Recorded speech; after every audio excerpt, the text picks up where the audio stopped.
Thanks very much. Good evening, everyone. Just going to call the meeting to order. We're just past 6. Now I'll call the public hearing of December 12th, 2019 to order. Clerk, can we have the roll call, please?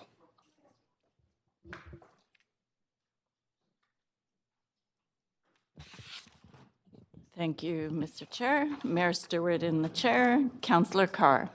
Councillor DeGenova. Councillor Fry. Councillor Swanson. Councillor Hardwick.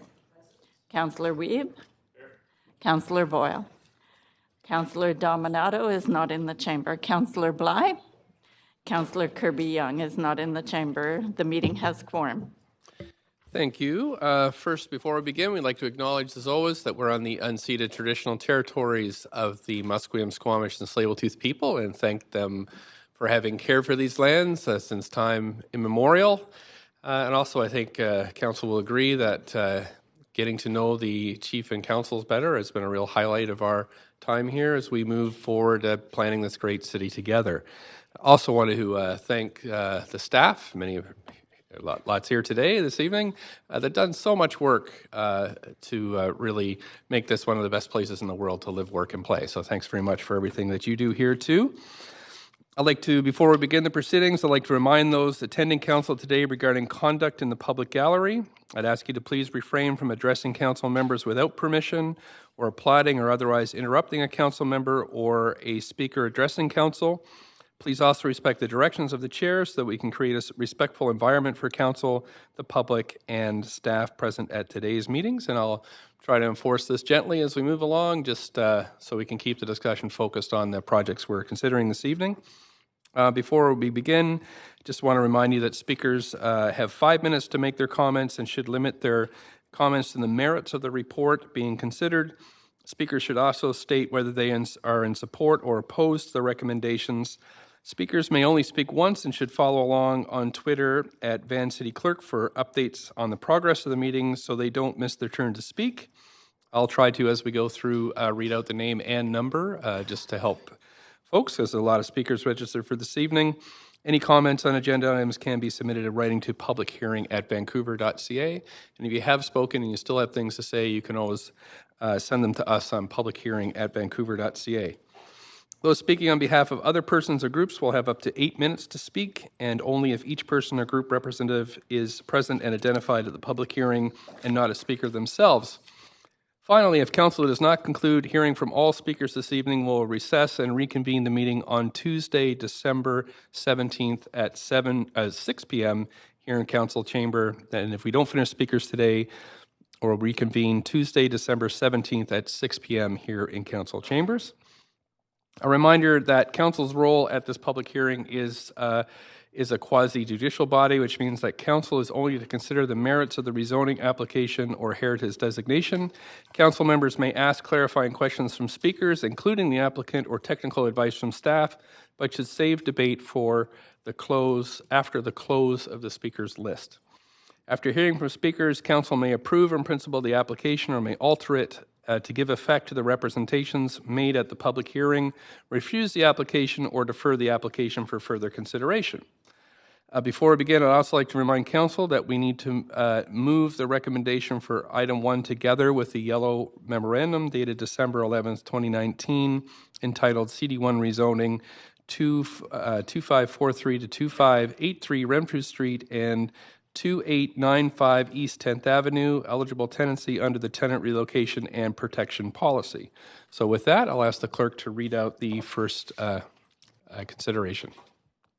This is an application by Wensley Architecture Limited to rezone 2543 to 2583 Renfrew Street and 2895 East 10th Avenue from RS1 One Family Dwelling District and C1 Commercial District to CD1 District to permit the development of a 7-story mixed-use building containing commercial uses at grade and 96 secured rental residential units, with 20% of the residential floor area being secured as moderate income units.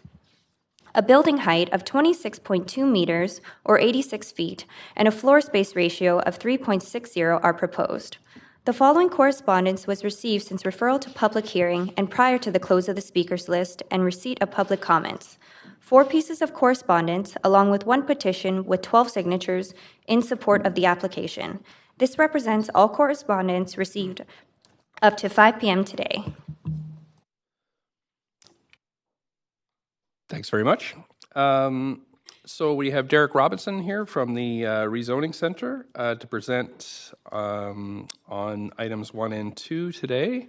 Going to do both at the same time, or great? Okay, great. I think we'd all like to see those. So if you want to move ahead, then we can, of course, after the presentations, we'll be asking questions to the applicant and the staff. So please go ahead. Okay, thank you. Good evening, Mayor and Council. My name is Derek Robinson, Rezoning Planner. The following is a combined staff presentation for items 1 and 2 on tonight's agenda. Both items have been submitted for rezoning consideration under the Moderate Income Rental Housing Pilot by the same owner and applicant team. And I'll remind Council that a separate vote on each item is required. I'll also note that a yellow memo was included with the agenda package for both of these items, dated December 3rd. The yellow memo corrects staff omissions in the draft CD1 bylaw and reflects the applicant's recent request to apply a DCL waiver to the projects. The posted bylaws and summary and recommendations reflect these changes, and so no action is required of Council here tonight on these memos. A separate second yellow memo, dated December 11th, was circulated for item 1 only, related to an existing tenant now eligible for compensation. This memo requires action on the floor should Council see fit to approve the project and include these recommended TRP conditions. The 2 sites are located along Renfrew Street on the north and south sides of East 10th Avenue, respectively. For clarity, item 1 is referred to as the north building, while item 2 is referred to as the south building, shown with yellow boxes on this slide. The sites are currently developed with 11 single-family houses, one of which has been converted to a commercial business permitted under existing zoning. The sites are located in Renfrew, Collingwood, where the median neighborhood household income is approximately $64,000. Renfrew SkyTrain Station is located approximately 200 meters to the south, and nearby amenities within a 5 to 8 minute walk include the SkyTrain Station and Central Valley Greenway, Van Tech Secondary, Caslow Park, group childcares, as well as mixed employment areas and auto-oriented services. The subject sites consist of 6 lots and 5 lots, respectively, all of which are zoned RS1, except for the northernmost lot, which is zoned C1 commercial, all shown on this slide with red boxes. The existing zoning would allow development of 10 duplex houses, including a secondary suite along with each strata unit, for a total of up to 40 units combined on both sites, as well as a small commercial building on the lone lot, Zone C1.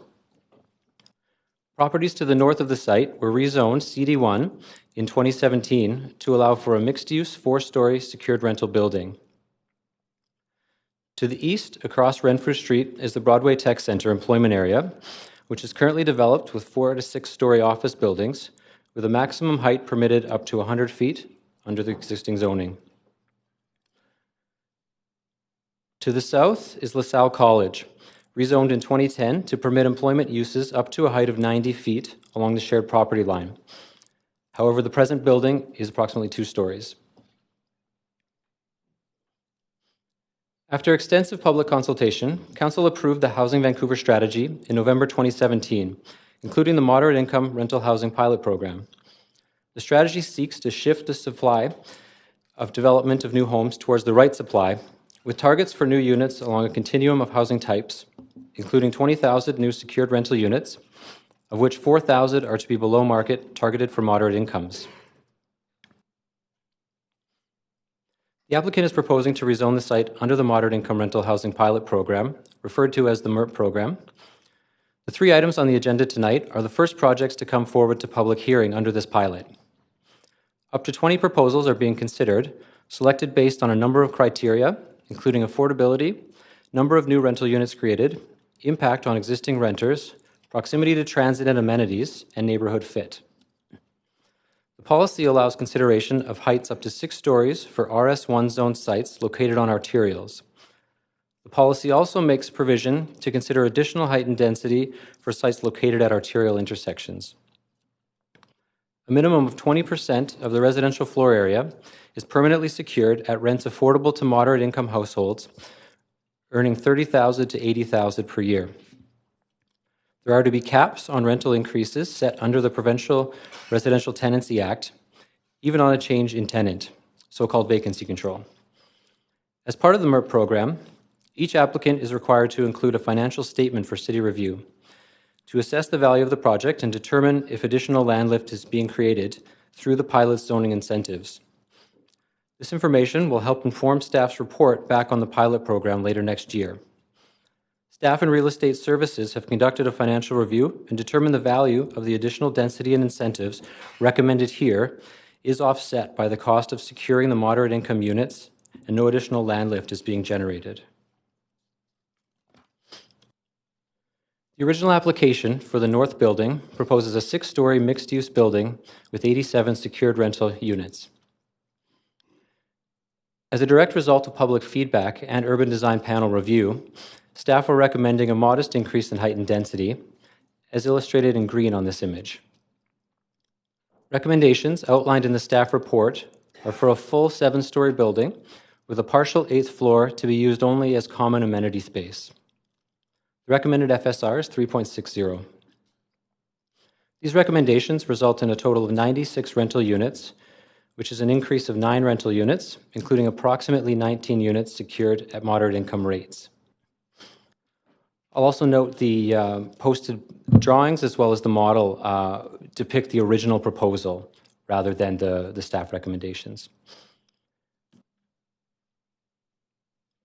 The original application for the South Building also proposes a 6-story mixed-use building with 70 secured rental units. Similar to the North Building, staff recommend a full 7-story building with a partial 8th floor for common amenity space, again with additional building mass shown here in green. The recommended FSR for the South Building is 3.54. These recommendations result in a total of 82 rental units, an increase of 12 rental units, including approximately 18 units secured at moderate income rates.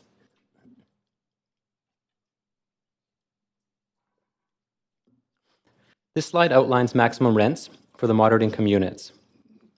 The two applications combined propose approximately 37 moderate income units at rates shown here between $950 to $2,000 per month.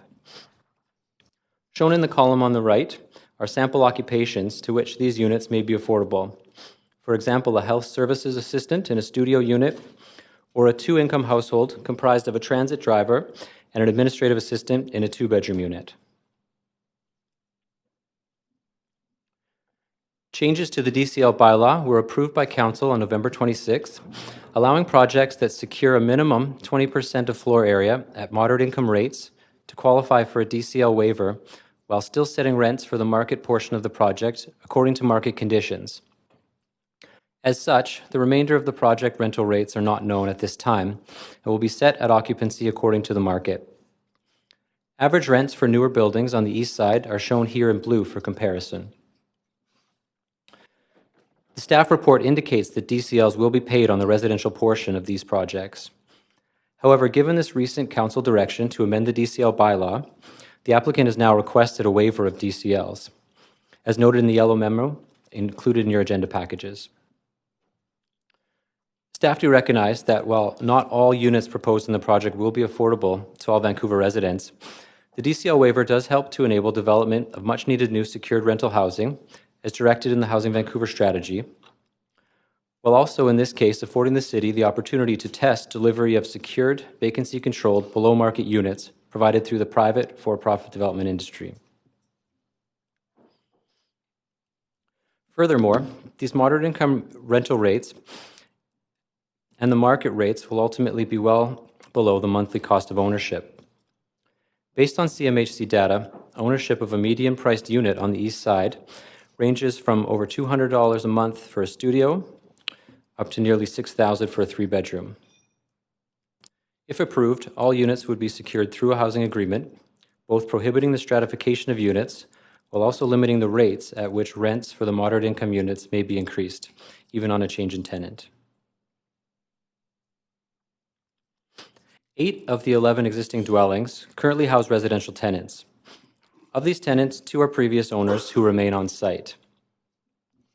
According to the applicant team, all tenants were advised of the intent to redevelop prior to signing a lease. All tenancies have protection under the Residential Tenancy Act. One current tenant meets the eligibility criteria set out in the updated Tenant Relocation and Protection Policy, approved in June of this year, for secondary rental, as it is the only non-previous owner tenancy at least 2 years old on the date of the rezoning application. Staff note again a second separate yellow memo that has been distributed for the north building for item 1 only, dated December 11th, which is related to this one eligible tenant. Incorrect information was provided with the original application submission, indicating the tenancy in question began on May 1st, 2017.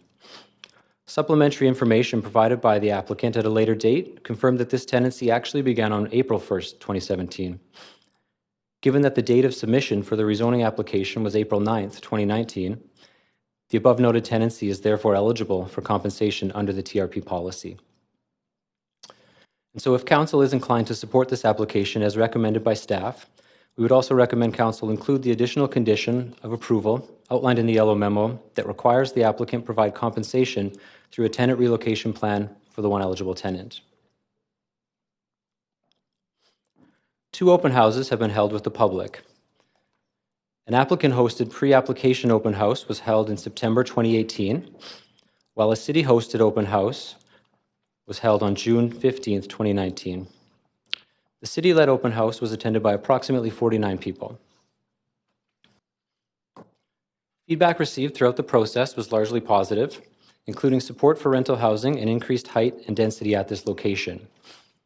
Staff responded to this feedback, as well as the feedback of the Urban Design Panel, by recommending a modest increase in height and density, as outlined earlier in the presentation. In conclusion, staff support this application subject to conditions in Appendix B, as it is consistent with the Moderate Income Rental Housing Pilot Program and would contribute a combined total of approximately 178 units of new secured rental housing, including an estimated 37 units secured at moderate income rates, all towards achieving the city's housing goals as identified in the Housing Vancouver strategy. Staff are available to answer any questions. Thank you.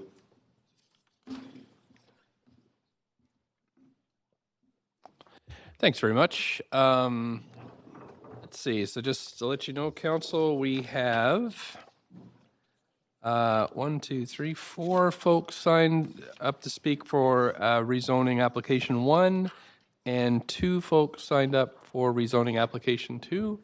So I do see a couple of folks on the list for questions, so maybe we can have one round of questions before we get to the speakers.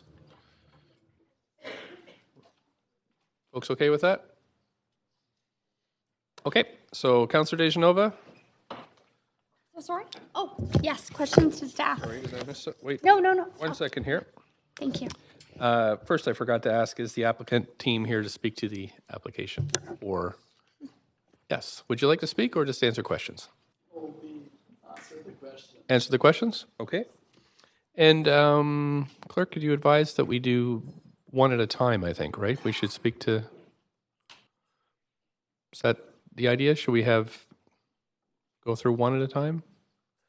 We could have questions on both, but applicant one at a time. Okay, so for the second application, I'll call on the applicant in a second after we've dealt with this one. So are there any questions we have to either the applicant or to staff? Okay, please go ahead, Councillor Dejanova. Thanks very much. I note that you had talked a little bit about vacancy control and how it's being used here.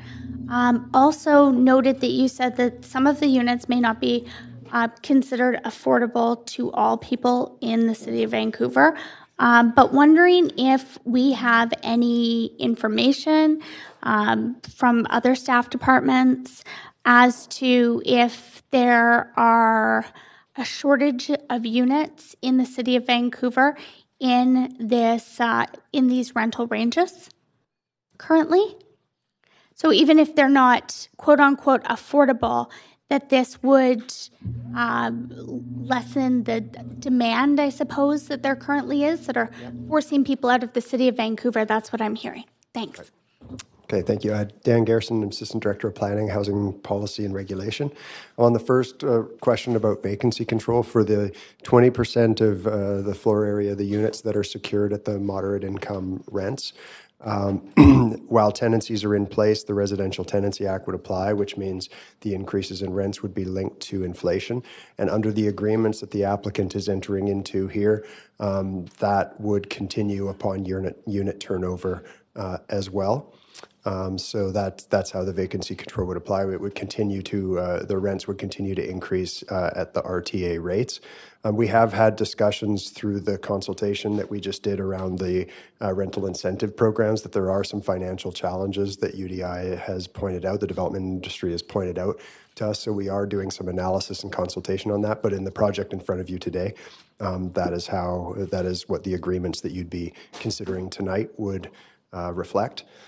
In terms of the rental need, I think the studies that we've done recently have demonstrated a very strong demand for rental housing at all parts of the housing continuum and basically all rent levels as the cost of ownership has increased so much and demand for rental continues to be strong at about 0.8% vacancy rate. So we think while the moderate income rental housing program is an excellent way to deliver with the private sector some affordability for lower income households and moderate income households, there's also a lot of importance and value in the delivery of the rental units generally. Okay, but there is a need for these units. Staff expect that these units would be tenanted. They wouldn't be sitting empty as empty rental stock because there isn't a need for units at this price point. That's what I was asking about, supply and demand. I think that's a little bit broad, but from the studies that I know we've been shown by the housing team and in receiving housing updates, that's what I understood, but I just wanted to confirm that as we're talking about this application specifically. Yes, there's virtually no vacancy in our rental housing stock at any income level. At the very top end, the income or the vacancy rate is slightly higher than at the lower end, but we're talking about in the range of 1.2% in the higher income units, so still well below the 3 or so percent we would consider to be a balanced market. Thanks. I have another question, and the question is on the 2.2% increase that's allowed under the Residential Tenancy Act. Understanding that this is one of the first MERP projects that City Council is going to make a decision on. I'm wondering, and I'll ask the applicant the same question, but I'm going to ask staff, is there any property tax exemption for this to find a way to meet in the middle with the 2.2% that's prescribed by the province and in the Residential Tenancy Act now? That you can only raise rents by 2.2%, but understanding that right now we're grappling with a budget that is well above 2.2% and looking at the viability of this. And as you mentioned, UDI, I just had to ask that question. So is the city able to do anything?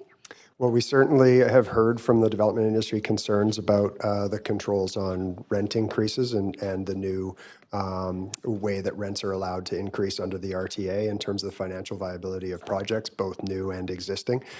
We do not currently have a program where the city offers property tax exemptions or relief for rental projects. So they would have to, so the applicant likely would have to build those property tax increases into their pro forma to look at the viability of the project now at 5 years out, at 10 years out, and as they look at it through the life of, I suppose, the development or the building. That's correct. It would be a factor that they would have to take into account in their both construction and operating pro forma over time, and that would be the impact it would have. It wouldn't necessarily be able to be passed on to tenants through higher rents because of the controls of the Residential Tenancy Act place on allowable rent increases.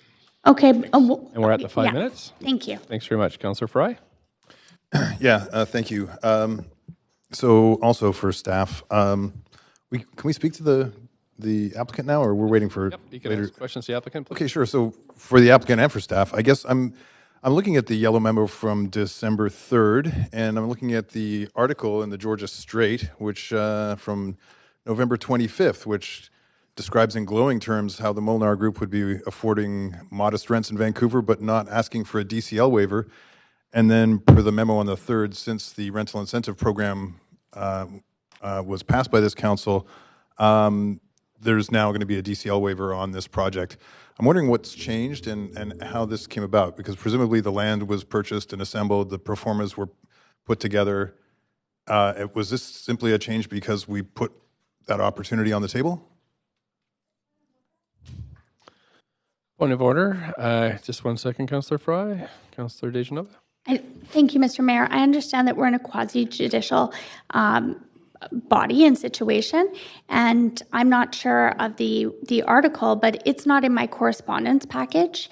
No one has spoken to it yet. So I just was wondering if that was something that we were supposed to consider. I mean, if it was a question, but I heard that it was specifically from the Georgia Strait, so I was just concerned. I think it's at this point. Thanks for raising a point of order, but I think it's okay to ask that. I did reference the yellow memo from December Okay, we don't 3rd, need a which is in debate. your package. We don't You need a can read that. debate. We can just. I just wanted to make sure we were Thank you. sticking Yeah, with so the referencing the yellow memo from December 3rd, Okay, which we're is in not our back and forth package. debating here. Thanks. No, Just please I'm proceed just with your question. bring this back online.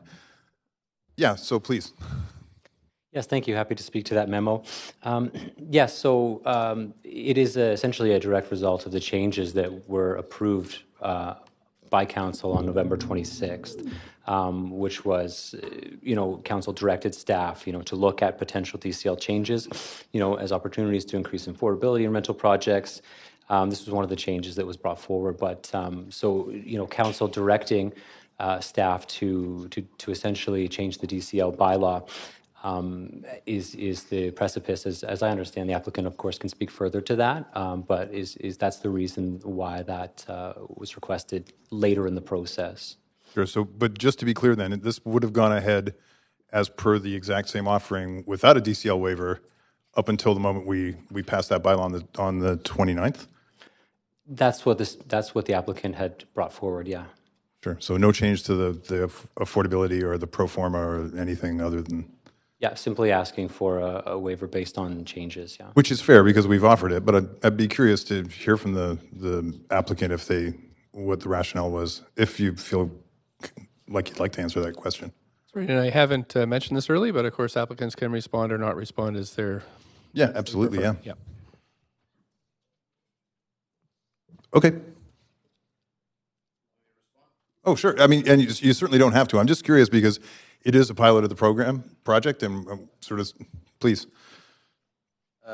So following up what Derek had to say, we obviously were given the opportunity, and thank you, Council and Mayor, for passing the recent housing policies. They're going to be very beneficial for the future of the city and our rental needs. The pro forma that we were running prior to was very thin, and this was simply going to be a generational asset that was really not for profit, to be honest. And so this waiver gave us an opportunity. Not only that, but we also changed to non-combustible during the process in the last 6 months. Originally, this was going to be frame construction.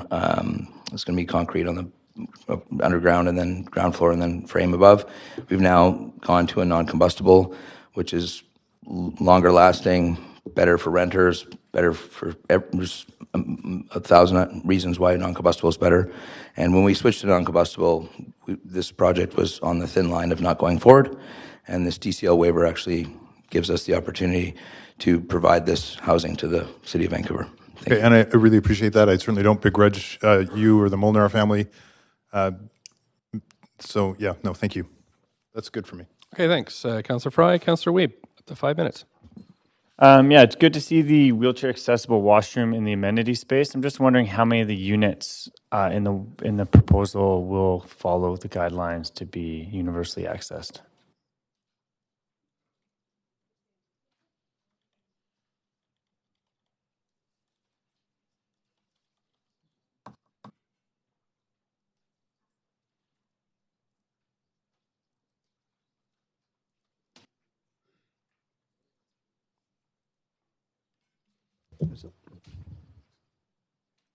Yeah, thanks for the question. And perhaps the applicant could speak more directly to the number of units that will be, but certainly there are requirements under the Vancouver building bylaw that they would have to meet, and so that would essentially be the answer. There's no specific condition around it. It's just meeting the building bylaw. Okay. But For the amenity space, is that a building bylaw that we would make the amenity rooms wheelchair accessible? yes, they'll be accessible. Second, the cap rate from the change from the proposed to what the recommendation is from staff. What is the cap rate change between the two proposals?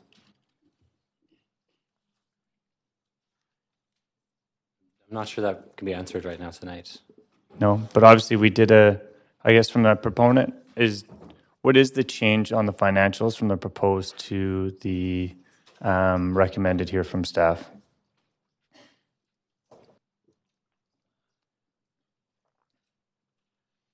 Good evening, Councillors. Andre Molnar. The answer to the question is, if you can tell me what the drywall prices are and the concrete prices are a year from now, I can answer your question. But we are talking a major question here because it's a mystery. We don't know our cost exactly to the penny today because we don't know the cost of the materials we're using. The material changes are tremendous. We predict if we would build a building today, we would barely survive it. And we have a moral and family commitment to do rental housing.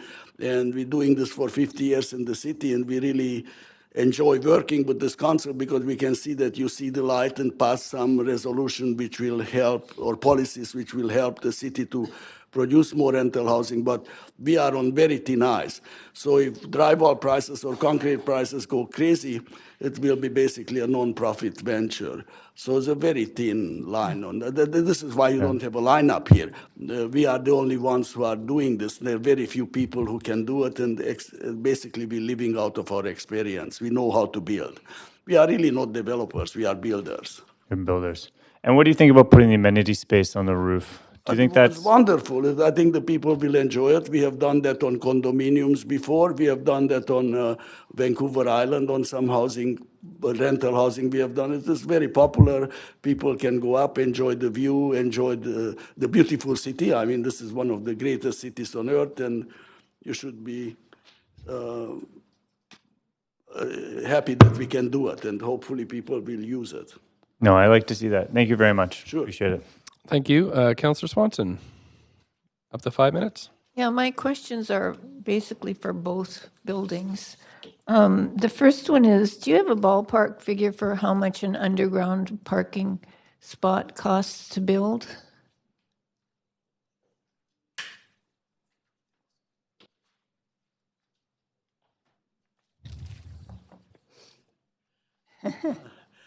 Approximately $50,000. Again, a year from now, I can tell you because the concrete price, I don't know the concrete price a year from now, but today is $50,000 roughly. Okay, thank you.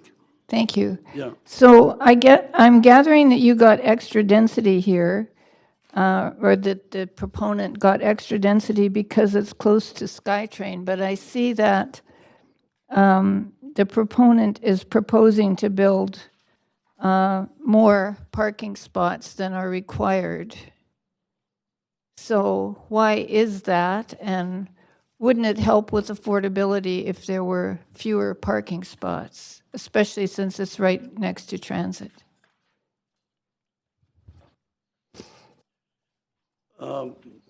Mr. Mayor, we do a lot of market studies and we watch the market.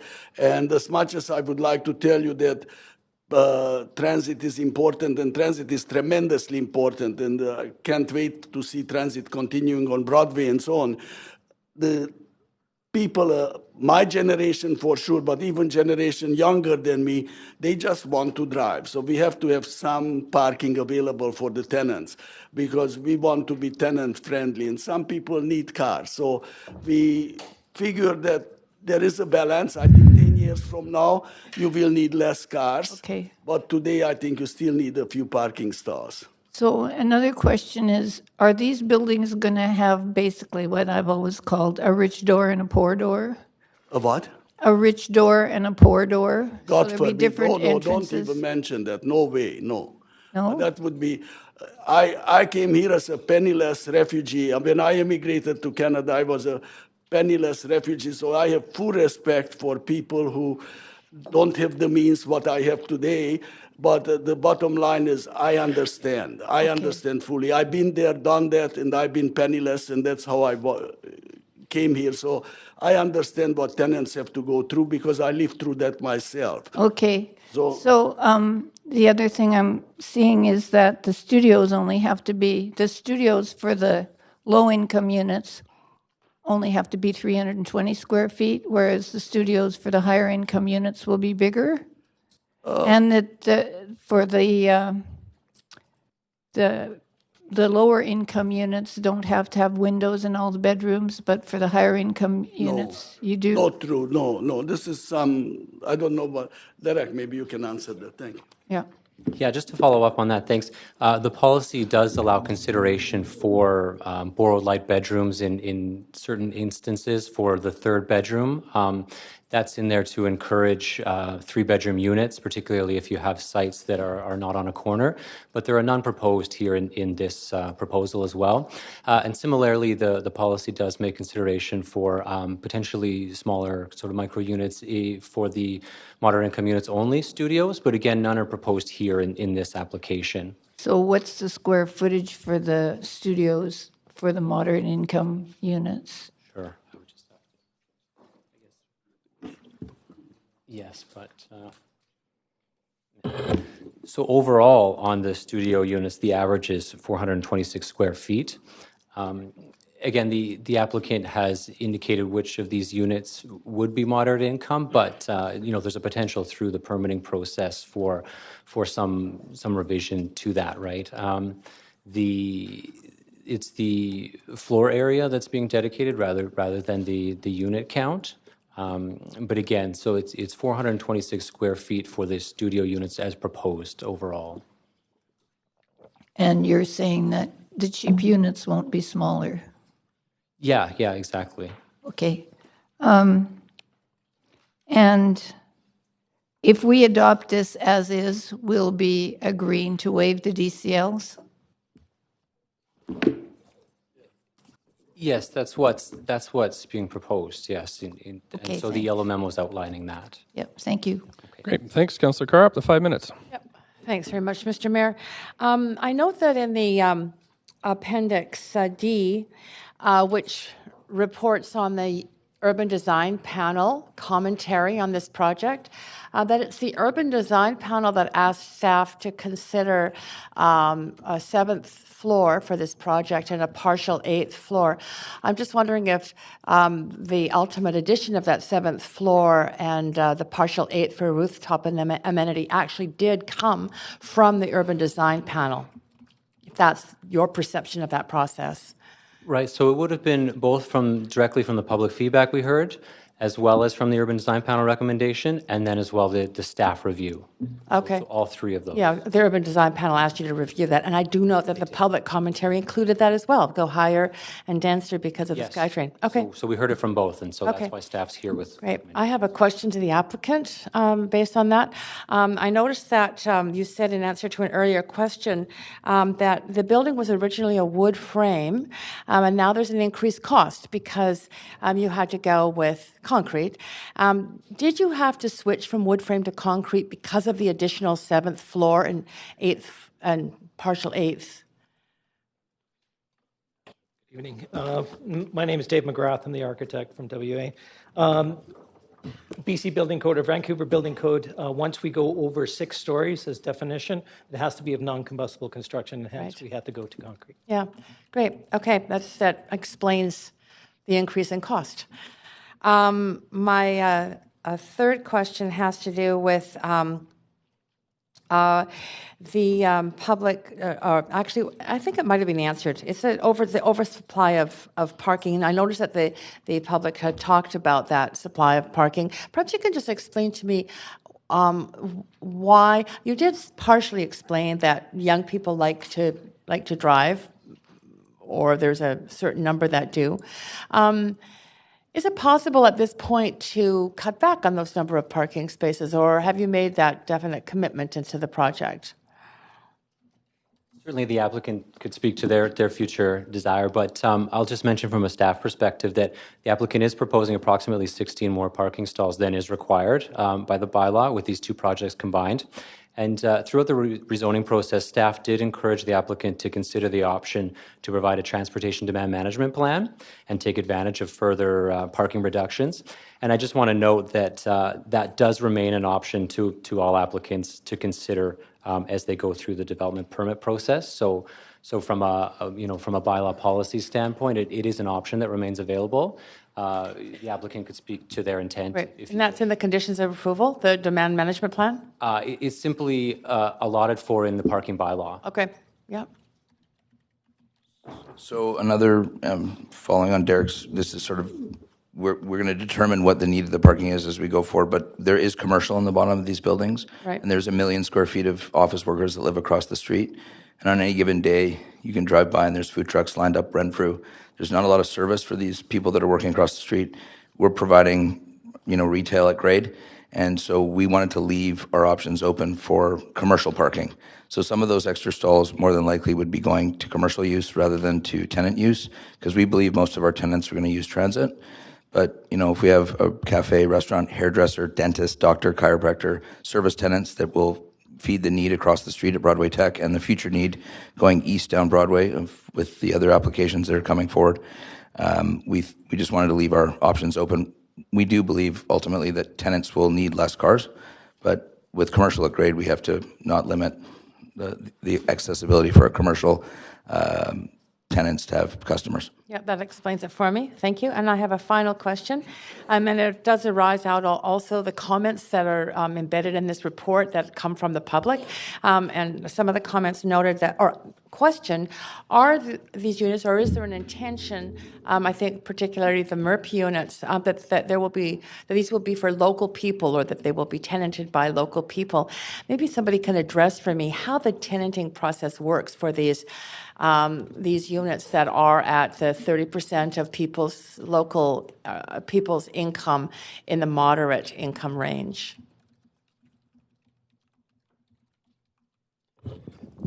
Yeah, so thanks for the question. So the tenanting essentially would work in the same way that that market units would be tenanted, in which the units would be advertised, and then potential households would apply and be selected. The difference would be primarily in the process of needing to test people's incomes, making sure they qualify, and then needing to do that on an ongoing basis to ensure that they still qualify as they remain in the building.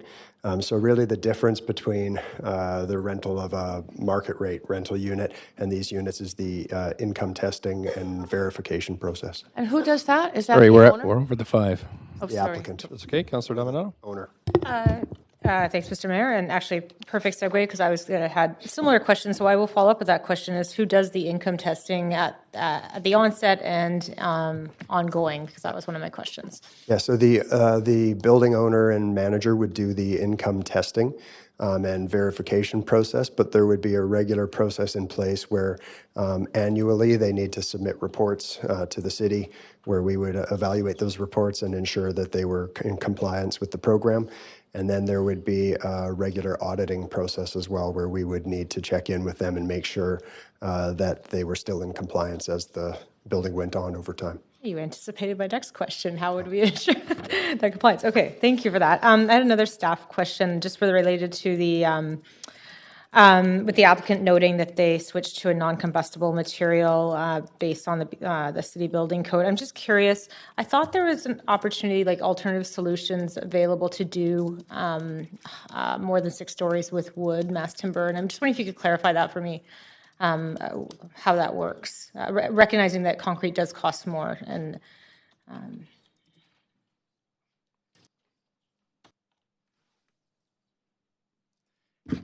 Yes, I mean, those options are in theory available. And, I would clarify that it was indicated to staff before the height was recommended to be increased that they were considering going to non-combustible.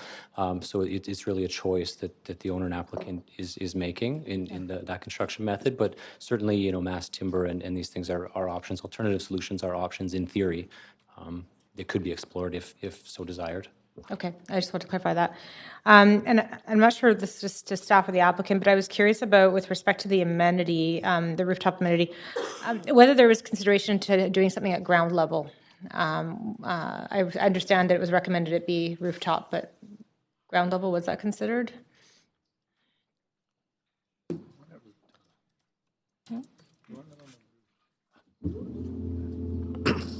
Hi, Paul Chang, Senior Development Planner. I think that was considered, but as design goes, there are a couple of things that we want to consider. First of all, the ground floor. In this case, we'd like to maximize the amount of commercial retail units as much as possible. And the other thinking is that on the roof, that is a lot of space that we would like to see used in a more fruitful way. And when I say fruitful, I really mean by, in terms of urban agriculture, that'd be really great. And also being able to have a space that's recommended, that's going to be guaranteeing as much sun access as possible. The roof gets a lot more sun than something at grade right beside a building. And so I think from a design aspect, we think that a rooftop amenity space is really something that maximizes the livability for all residents in the building. Okay, thank you. And then probably one last question is just with respect to the yellow memo Appendix F. I think it's the second to last page. Just looking at the summary of public benefits under the proposed zoning, public art not eligible, the 20% social housing is required as part of the program. But do we sort of indicate, like here it says not applicable, but do we actually do evaluation of what that is valued at in terms of that moderate income rental housing? I don't see a dollar value ascribed to it, and I'm just curious if we just don't do that, or we do know it, but we just don't put it in this memo, so we know sort of that's sort of a public benefit in my mind, is that we've focused in on that income spectrum. I just don't see it here. Sure, yeah, thanks for the question. Yeah, so what you're seeing in that appendix is basically a sort of standard list that applies to projects. And again, this is something separate from what we're providing here. This is, we're not providing social housing per se. This is referring to if we had a project where it was, say, for example, 80% strata and 20% was turnkey social housing to the city. Whereas here we're doing something different, where we're simply securing 20% of the floor area, residential floor area, at below market rates. Do we see that as a public benefit that we would want to add a valuation to? Yeah, it's not a sort of public benefit as we would define it narrowly in terms of when we're talking about applying CACs and that sort of thing, but it certainly has a public benefit. It's just a quick addition or feedback on that is annually when you see our annual DCL and CAC reports, we will include things like secured market rental housing, and now going forward with the MERP program, the moderate income rental units. But we include them simply as a unit count and the number of units that were delivered, mainly because if you look at what we report out in those reports, it's largely something that's a concrete dollar amount. Like something was built for us, it cost this much to build, and it became a public asset. These are harder to value in that way, so the way we've been reporting out on them is as a public benefit itself. The units itself. Just as the number of units themselves, rather than a financial value. Thanks very much. Thank you. That's perfect. Okay, Council, we're going to just do one round of questions before we got to the speakers, and of course we can return to questions for staff and the applicant. But Councillor Kirby-Yung had not had an opportunity in the first round. I see a number of people on a second round, so I'll move Councillor Kirby-Yung, and then we can move to hearing from the public. So I'm just going to. Councillor Kirby-Yung, please go ahead. Thank you, Mr. Mayor. I just want to follow up on a question from Councillor Dominato earlier, and that was really around the process for income testing. And I guess just to push that a little bit further, how does council have confidence in that process? Because I hear varied things about it, in some cases working, in other cases not working as intended. So where's kind of the check and balance or the comfort in how that process works? And I'd say, first of all, the moderate income rental housing pilot program is a pilot program for a reason. This is the first time that we've tried this approach of securing affordability in private rental. So we do know this is a thing that we're continuing to work on and develop. We have learned, most of us on the housing team and our partners in the community have been deeply involved in the income testing process with our partners like BC Housing and partners in the nonprofit sector. So we do have some understanding of how that process works. So we're looking to build out a comprehensive process that frankly puts most of the onus on the applicant, or once it's built, the building owner and manager to actually do that work. But then build up a comprehensive auditing process, which is really a best practice when we're trying to balance sort of the cost of implementing a program with the assurance that you're looking for in terms of maintaining the purpose of the program over time. So being a pilot and kind of drilling down into the specifics, is there any guidance or tools or requirements given to the building management to carry that out? And what does a tenant have to provide? So I'm just trying to get down to sort of brass tacks, real terms. So it is actually many of the conditions that are in these reports that you're considering today would require annual reporting by the applicant of things like incomes and ensuring that the tenants are still qualifying for. So if I'm a tenant, I'm providing a tax return, for example. That's the normal technique of doing it is income tax data, which is the best measure of income that most nonprofits and other groups that do income testing use. And then there would be a process that would focus on very regularly ensuring that new tenants that are moving into the building meet the requirements, and then a regular process going forward to ensure that tenants that have been in those units over a period of time continue to meet the income requirements. Okay, and if I'm a quick follow-up, if I'm a tenant, and I've qualified for one of the moderate income units, and then I've bettered my situation, and I don't anymore. Does my rent get adjusted? Do I have to move? Does that mean that's a loss of one net unit in terms of the moderate income allocation? How does that work? So this is one of the big challenges in income testing across the housing sector. So certainly if your income goes up, one of the things we've done is the income requirement to get into the building. We've created a bit of a buffer in the structure. So we do actually allow people to improve their lives, improve their incomes, and still maintain a place in the building to a point. If you then exceed that threshold, there could be one of two options. You could move into a different unit and have your rent go to market. Or you could move out, look for additional accommodation, but we would not be seeing a loss in the moderate income rental units and floor space in the building. That would need to be maintained. We have built in a buffer to say that the unit where if that occurs and the income of the tenant increases beyond the threshold, that the length of time to figure out a solution to that is not like a 1 or 2 month period. It's at least a 6 month period. Okay, but there is a timeline expectation. Is not open ended. That's exactly right. Yeah. Okay, that's super helpful. Thank you. Thanks. Okay, Council. Thanks very much. After we hear from speakers, we'll return to the second round of questions to the staff or the applicant. Point of information, Councillor Genova? Mr. Mayor, can we ask questions of the applicant after speakers? So we haven't been before. I just understood it to be two separate rounds. One was for staff, one was for the applicant. So my apologies. I asked the applicant was here, and they said... Okay, so I can ask of the applicant absolutely, yeah. Thank you. So we'll just hear from... Okay.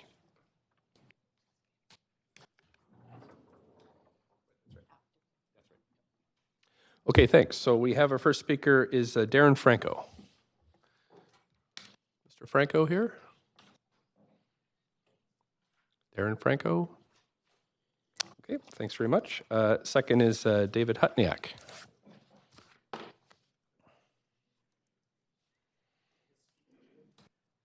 Okay, take your time.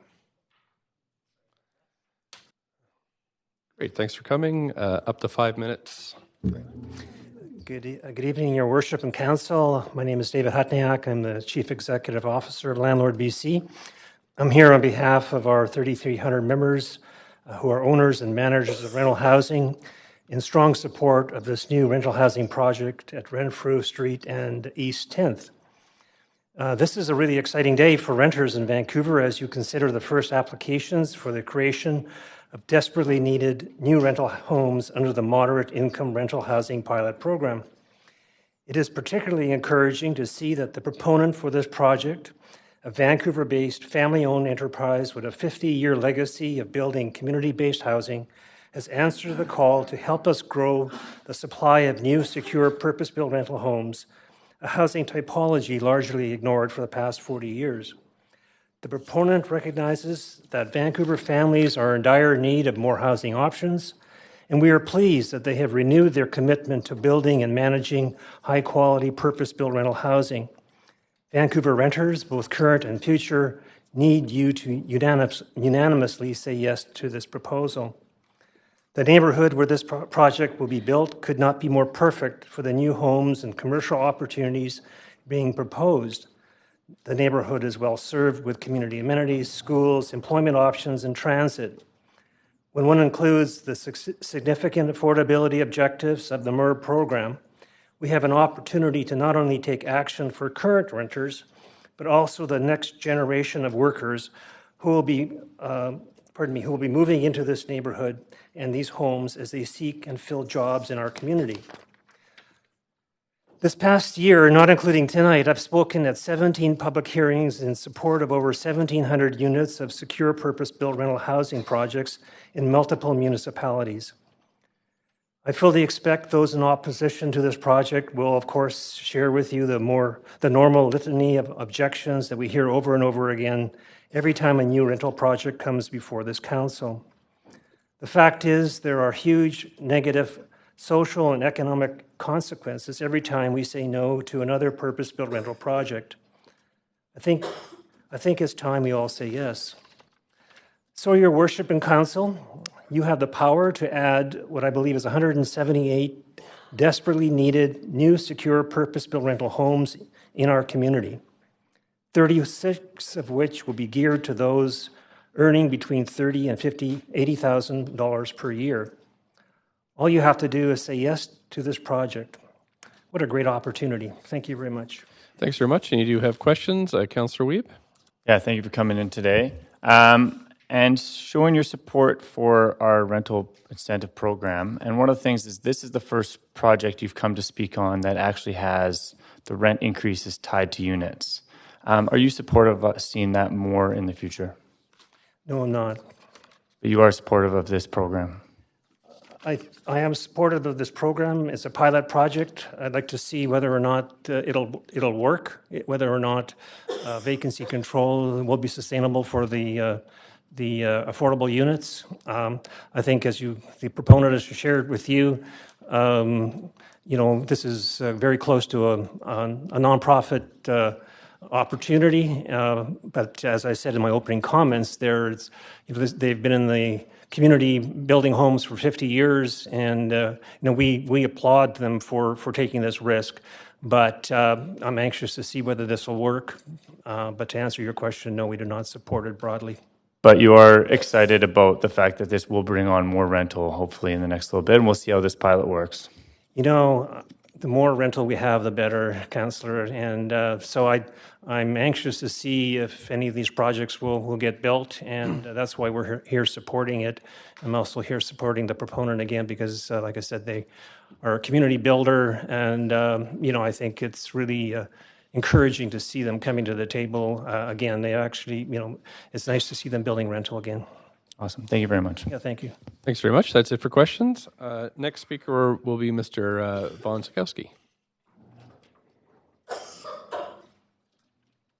Thanks very much. Up to 5 minutes whenever you're ready. Great. Thank you very much. So my name is Stefan Von Sikowski, and I'm here today on behalf of the Vancouver and District Labour Council, which represents roughly 60,000 unionized workers in the city of Vancouver and the surrounding areas.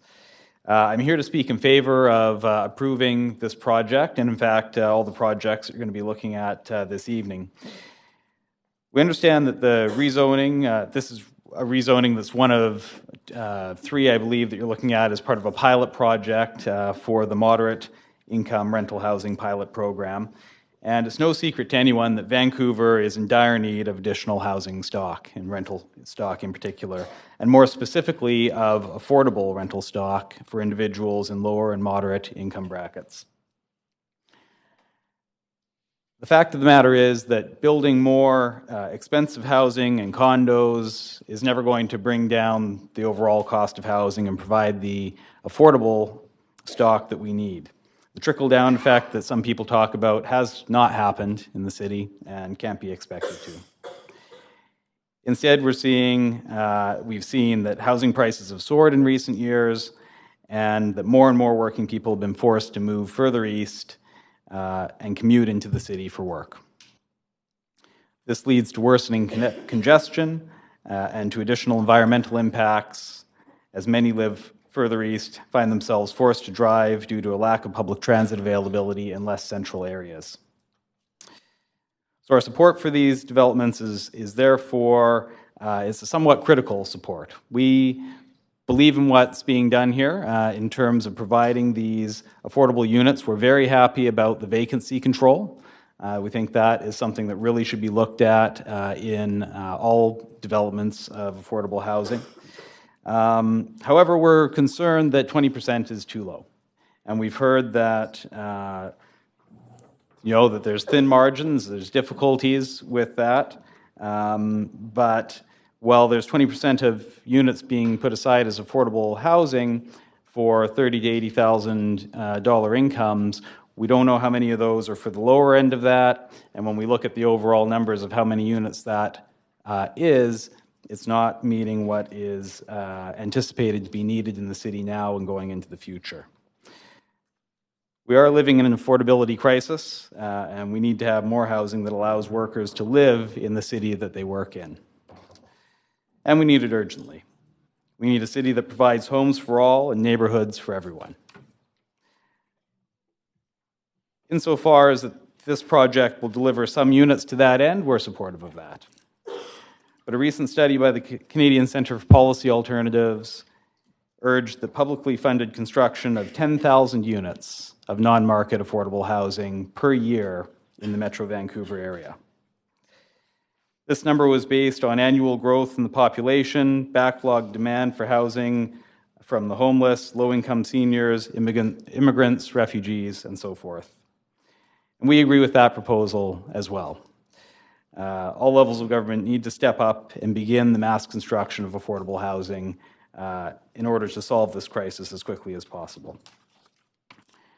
And we've heard and we know that that there aren't a lot of private developers lining up to do that, right? For any number of reasons, not here to speak on that. But that being the case, we believe the public needs to look at this as a public good. And we've just passed Human Rights Day on December 10th, and so it's also a good reminder for us all to reflect on that housing is indeed a human right. Not just rhetoric or a platitude, but an actual right that is specified in the Universal Declaration of Human Rights, to which Canada is a signatory. So ultimately, if the construction of affordable housing on that level can't be done privately, then all levels of government have a responsibility to make sure that it does happen and that citizens of all income levels have access to housing. I also want to quickly mention a couple of things about how these developments are done. We encourage the city to look at construction through community benefit agreements whenever possible. Whether that's a possibility in any of these projects, I do not know, but I'm happy to talk to any of the councillors about that as well in the future if you wish. So thank you very much. Thank you for coming in. You have a question from Councillor Fry. Mr. von Scheiskowski, nice to see you. And I appreciate it. And you're here speaking on behalf of your membership? Correct. And was your membership unanimous in support for this project? Yes, so the Labour Council passed a motion last month in support of the pilot project. And so we are in support of the project as a whole. As I mentioned, somewhat critical that we believe more needs to be done, but we are supportive of it, yeah. Yeah, and so you mentioned that you thought 20% inclusion was low, and would you like to see that increased, or are you more interested in seeing the 10,000 units of public housing a year as per the CCPA recommendations? Well, whichever one gets us those units, right? Yeah. We're not opposed to those units being produced privately if it's possible, but we think the government has a role to play in producing them publicly and urge that as well. I think that it's a matter of the number of units, right? 20%, when I say it's too low, it's not just because it's lower numbers, because the number of units that produces don't come anywhere close to the numbers that we're projected to need. So, okay, that's good. Now, and lastly, I mean, as you are representing organized labor in this city, and I'm wondering, one of the things that we see in this project, and of course we're here to talk about this specific project, and obviously with the context of this larger pilot and what it means for all of us moving forward, but on this specific project, I note that the location is very close to, it's walkable, there's lots of shopping around, there's a SkyTrain right there, there's lots of transit, yet we're including a lot of car parking nonetheless. And that obviously, as Mr. Molnar alluded, is about $50,000 a unit. Does your membership have a position on the dedication of space and resources to cars versus a more sort of transit-friendly approach to building housing? that's a good question. I would have to say that we do not. Although I would say that certainly construction of this kind of housing near access to transit makes sense, and we want, for environmental reasons and so forth, obviously, to get people out of cars when possible. I heard the rationale, and I'm sure that's been looked at, but I wouldn't say we have a position on it, no. Okay, thanks very much. Okay, thank you. Thank you. That's it for questions. Thanks for coming in today. Last listed speaker is Diane Faber. Take your time. 5 minutes whenever you're ready. My name is Diane Faber, and I'm a private investor in the Molnar project, and I'd like to speak on behalf of this as an investor and also as a member of the community that is very socially responsible. I might remind everybody that this is a pilot project and it does meet demand. If we look at the fall 2019 Metro Vancouver update that comes around to us all, it claims that many people are finding it harder to access affordable rentals, that the shortage of rental housing and the growing population, together with incomes not keeping pace with rental costs, are compounding the housing crisis. So there is, that's just one example. For a long time now, we've all been aware of this crisis. But how do we deal with it? Well, we haven't dealt with it for many, many years. So the Vancouver Sun on November 22nd, 2019, talked about the housing crisis fueling fresh ideas. And Mike Hurley, chair of the Metro Vancouver Housing Committee, claimed that we are pursuing opportunities and new partnerships to provide affordable, accessible and high-quality homes for people who need them. And I think this is what supports this project, that it supplies a demand that's required, and it also establishes new partnerships. And as a pilot project, meeting both of those things, I very much support the rezoning. The other thing is that there isn't a lot of rentals in the east-west side of Vancouver. And I think there's a need to support the rezoning on that basis as well, because there is a lot of wonderful things around the Renfrew project that will support affordable housing and enable our city to keep the population in working and having access to jobs, not having to move out so much to other areas and leave jobs and start new jobs. I think that the moderate income rental housing pilot project is an attempt to successfully collaborate between the city and the private sectors in a socially responsible way. It's an attempt to increase rental property, thus reducing demand and eventually reducing the ever-increasing rents. And if you have more low rental buildings, you will eventually stabilise rents and rents will go down. I know that there are in many areas, this area or in other areas, there are lots and lots of young people that are all mashed in together in 1 or 2 bedrooms, and they're paying rents that are quite increasingly high and unbelievable. The Renfrew project, I think, is perfectly suited to fill all the voids that rental properties need to fill. Affordable, containing 20% affordable housing. Later on, you can see how this goes with 20%, and if it all works out and there's still a commitment from private investment, which we obviously need in this city, then possibly there would be an attempt to increase that.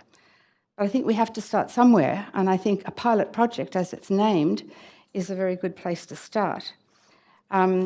This area of Renfrew is close to the growing cities of Burnaby and Vancouver, with ever-expanding workforces. It's, as we all know, situated on the rapid transit lines that provide affordable, reliable and efficient transport. It's close to parks and recreation centres, such as Trout Lake and the Italian Community Centre and the like, and it's close to schools, universities, BCIT, Emily Carr and trades institutes. It's close to restaurants and shopping centres that are already there. These things already exist in that area. So I think it's perfectly suitable to be supported. Vancouver, just one other thing, is behind a lot of other major cities. We produced 620 market rental apartments in 2019, short by thousands. By comparison, Seattle, taking that as just as an example, produced 14,000 in 2018, thereby reducing and stabilising rents, which is something that we have to consider when we're looking at this project. We want to reduce, we want to stabilise rents, and we'll only do that by building more rental properties and more rental incomes. Great, thank you very much. That is the 5 minutes, and I don't see anybody on the question queue for you. So, okay, Councillor Bly actually has just come on the queue, so please go ahead, Councillor Bly. Sorry, ma'am. You've got Ms. Faber, I just have a couple of questions for you. Yep. Oh, Ms. Faber. Just a question Hi. there. That's okay. And forgive me if I just want to point out, I think if memory serves me correctly, you were one of the first in the early 2000s to identify a need for co-work space. Is that correct? I was awarded by Van City the Ethics in Action Award for setting up a factory situation for people with disabilities. And I've done a lot of work. I worked for 20 years in the community with street youth. And I have set up workshops to teach them marketable work skills and to try and also find them some sort of affordable housing once we mentored them, had them mentored with people in jobs. So I'm fully aware of the whole aspect of social responsibility. And I think this project is an excellent pilot project to get started, because we're not doing anything. We're just stagnating. Right. So I appreciate that further context and lens that you bring to this project in your comments. Some people may question the need or the sort of anticipated population growth that these types of projects will serve the need for this kind of housing. And I just wonder, I know you over the decades, I've known you from different places in professionally, and you may not recall, but I do.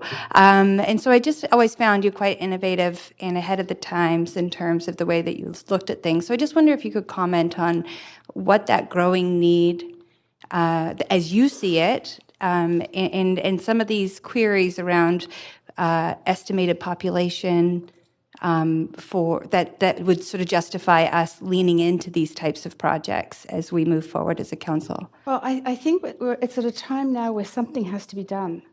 You know, there are so many people, and when I look around, as I said earlier, to the number of young people that are paying $800,000, $1,200 a month to share a space with 3 or 4 other students in a 2 or 3 bedroom place. Mm-hmm.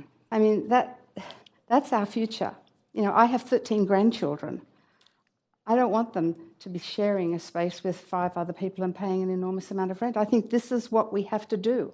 We have to start somewhere, and we have to get private investors involved. And quite frankly, this project's been going on for years, you know, and we're nowhere. We have been nowhere. Hopefully we will be after this, but it becomes very frustrating. And then you begin to think, well, you know, I don't have a lot of money. should I be putting it somewhere else? Right. And I think a lot of investors feel that way when things drag on and on and on and on and on, and nobody's come up with anything better. I think this project is one that will fly, and I think it is the beginning of many, many projects that are similar. It should be. Thank you. Appreciate that. Thank you. Thank you very much. No more questions. I appreciate you coming in this evening. Council, so I am going to now call for any speakers because we've list, but I will not close the list, so you have time to ask questions to staff and council if you wish to go to a second round. So I'm going to call then for the first time. Does anybody else wish to speak to this project? I'm going to call a second time. Does anybody wish to speak to this application? And calling a third time. Anybody else wish to speak to this? Okay, I don't see anybody. So, council, then, if you have any questions to staff and the applicant, this is the time to do it. And then once that's done, I will close the speakers list. Councillor Swanson, up to 5 minutes. Yeah, to staff. Have you guys got any idea what the impact of this upzoning will be on the adjacent single-family homes to the west? Will it be increasing their property value and taxes, do you think?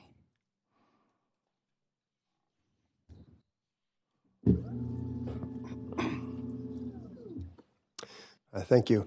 So one of the big pieces of analysis that we've done on rental over the last year is looking at what the impact on single detached home values of increasing the density for rental housing to exactly these kinds of forms and density would be. And all the financial analysis that we've done over the course of that time was that really the rental housing, because the rental tenure, and in particularly in this case, because of the secured affordability and 20% of the floor area, we wouldn't really be seeing an increase in land value on these sites. Is this part of the Grandview plan or something where additional density is planned for that area, just directly to the west?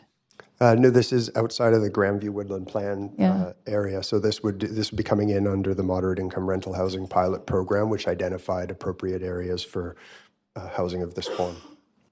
So nothing in terms of increased density is planned for that section immediately to the west? For the RS zone section to the west, it's not part of a plan. So it's the kind of area that we'd be looking at and considering as we go into something like the Vancouver plan process and having that conversation with communities.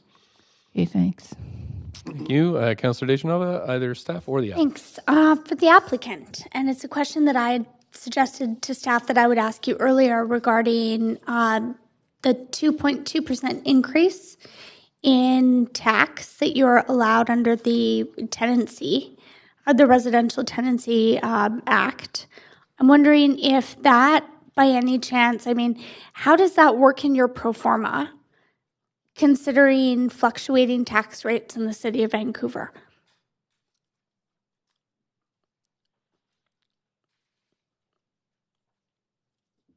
Is it something that basically, will affect the viability? If I could predict that, I would focus on the lottery numbers next week, because it's very difficult to answer your question, just as difficult as the lottery numbers next week, because everything changes. Hopefully, you will have some sensibility and won't raise the taxes too much, and we are on the hope for the best program, because we don't know how much you will raise the taxes, but sure, if you raise it 8 or 9%, it will be very harmful, and could be that we come back to you and ask you to relax the if it's unforeseen hard circumstances, then we have to react to that, but we're just talking about something which we don't know.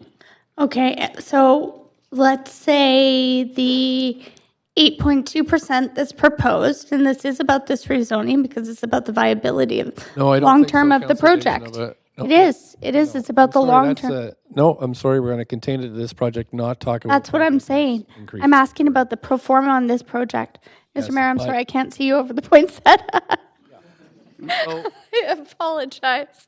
at the budget okay, hearings, specifically to this project, if taxes are to go up and you're only allowed to raise taxes 2.2% per year annually, are you concerned about how that will affect you in the long term?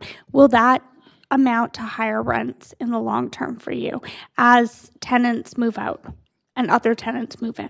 Well, we can't touch the 20% because that is frozen into the agreement. But the 80% of the other apartments we can play with and add to their burden. But so what we'll not see is something more we're of a looking divide forward to between those two groups, correct? 20% and probably 80%. always helpful to let your questioner finish. Okay. Oh, I'm just asking. Is that going to create in the 80%? The 80% we can increase, the 20% we can't increase. And you would have to increase those rents when new tenants came in, because you're allowed to make sure that costs were covered and make it viable. Is that correct? That's the only choice for survival, yeah. Thank you. Thanks for keeping me focused, Mr. Mayor. I just wanted to ask about No problem. this pro forma. Thanks, Councillor Boyle. Thanks. I just have a question for staff, actually. That's still great. Staff or applicant.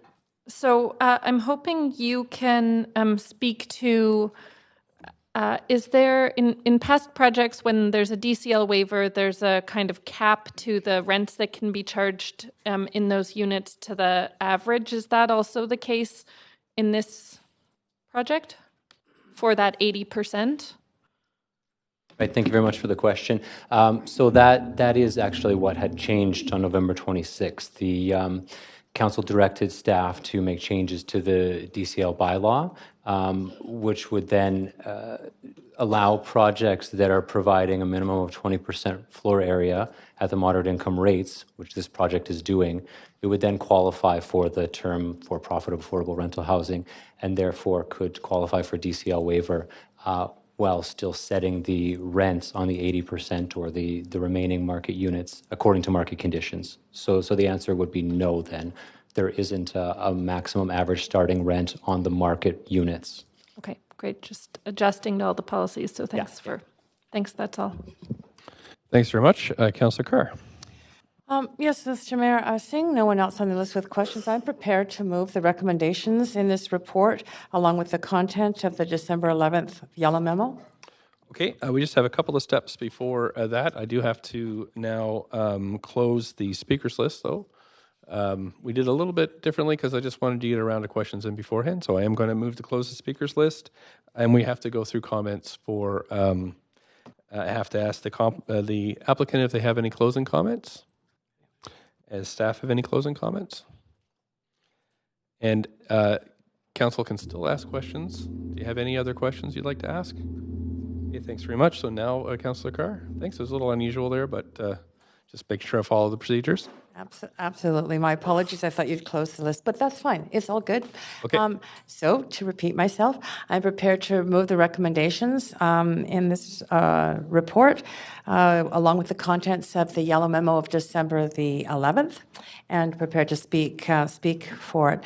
I want to start by just saying I was on council at the time that the moderate income rental housing pilot project came into being. And at the time, the proposal was to have the rents in the moderate income range be at 20% below market. And it had arisen out of our Housing Vancouver report, which stated clearly we needed to do the right supply of housing. And I thought to myself, how do we define that? And I asked staff, how do we define right supply? And the answer was the right supply is looking at the kind of income that is affordable for people at certain income range based on the traditional and well-acknowledged principle of 30% of a household income.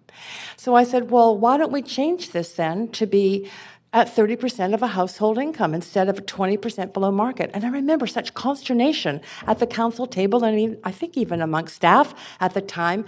We're not going to get any applications and, we're not going to make this work. And but council did vote for it. I felt very happy about that, and then told me later there were applications, and I'm so pleased to be moving this first application before us at public hearing because I think it really is what we need to be doing. And I know it's a stretch, but I'm so thankful that there are people coming forward willing to do that. So I thank the applicant for putting in under this program and staff for their work to make this work. And for council's edification in reading the report, if you notice it says in there that the median household income of the Renfrew Collingwood neighborhood is $64,179 a year. That would be at 30% of income, affordability at $1,609 a month. So, in other words, up to 2-bedroom units are affordable at the median income of the households within this neighborhood. Again, that's I think exactly what we had been wanting for. And yes, I can see we would like to see more than 20%, but we are at least seeing a start at the truly affordable housing that I think everybody in this city wants.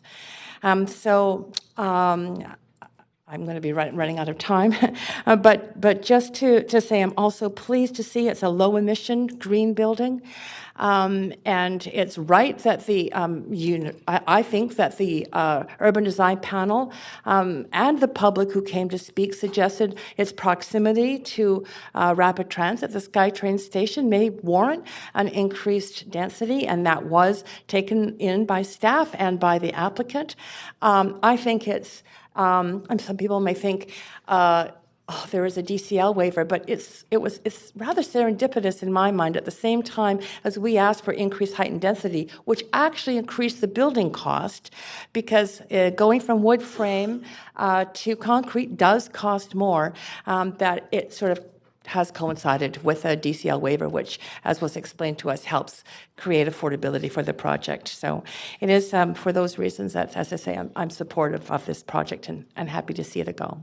Thanks. Do I have a seconder for this? I saw Councillor Dejanova hand first, so seconded. Thanks very much, and you're on the list next, up to 5 minutes. Thank you very much, Mr. Mayor. I too remember the moderate, I know MERP can be quite the mouthful, but the moderate income rental pilot project coming forward in its very early stages, because I think it's important to note, and we are talking about this application, but I want to thank our staff for being so careful in the policy that has brought this to us here. And although there were questions from council tonight, I feel that many of those questions had already been answered before we were here because of the thorough policy report and the information we'd received. I'm hoping that this really will move our city in the direction of not only as city-led policy, but that we can champion this. And this rezoning specifically can be an example of what we can do. And I think all of us around here, what I've heard each and every council member say at some point in different council meetings is that we do have to address affordability in the city and unaffordability, especially in housing. When we have a homeless population where the count increases, when we have services to offer in our city, but we just aren't able to bring those prices down, not at the scale that we need to. So I'm hoping that this will be the first of many projects like this, and I will support it, because the reason that I ran for council was to bring my knowledge and to try and fight for more affordable housing in our community. And I think that this is a really good example of that. I also think that it's important to note, and one of the other reasons that I will be supporting this is with the 20% to 80%, but each door looking the same. I've never been a fan of ghettoizing people.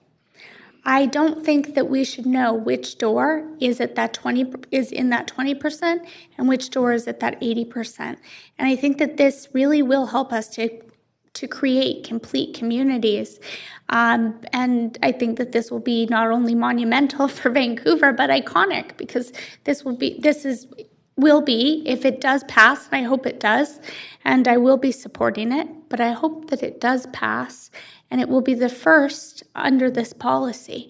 And it gives me hope for my daughter, who's only 2, that one day she might be able to afford to live in the city of Vancouver. Because right now, that's not something that I see within reach, but I'm hoping that the more and more projects that we see like this, it will become closer and closer within reach for us. So for that reason, I wholeheartedly support this. Thank you. Thanks very much. Councillor Hardwick, up to 5 minutes, please. I'll be brief. You'll have to excuse me, I'm losing my voice a bit. I will support this application in this pilot project.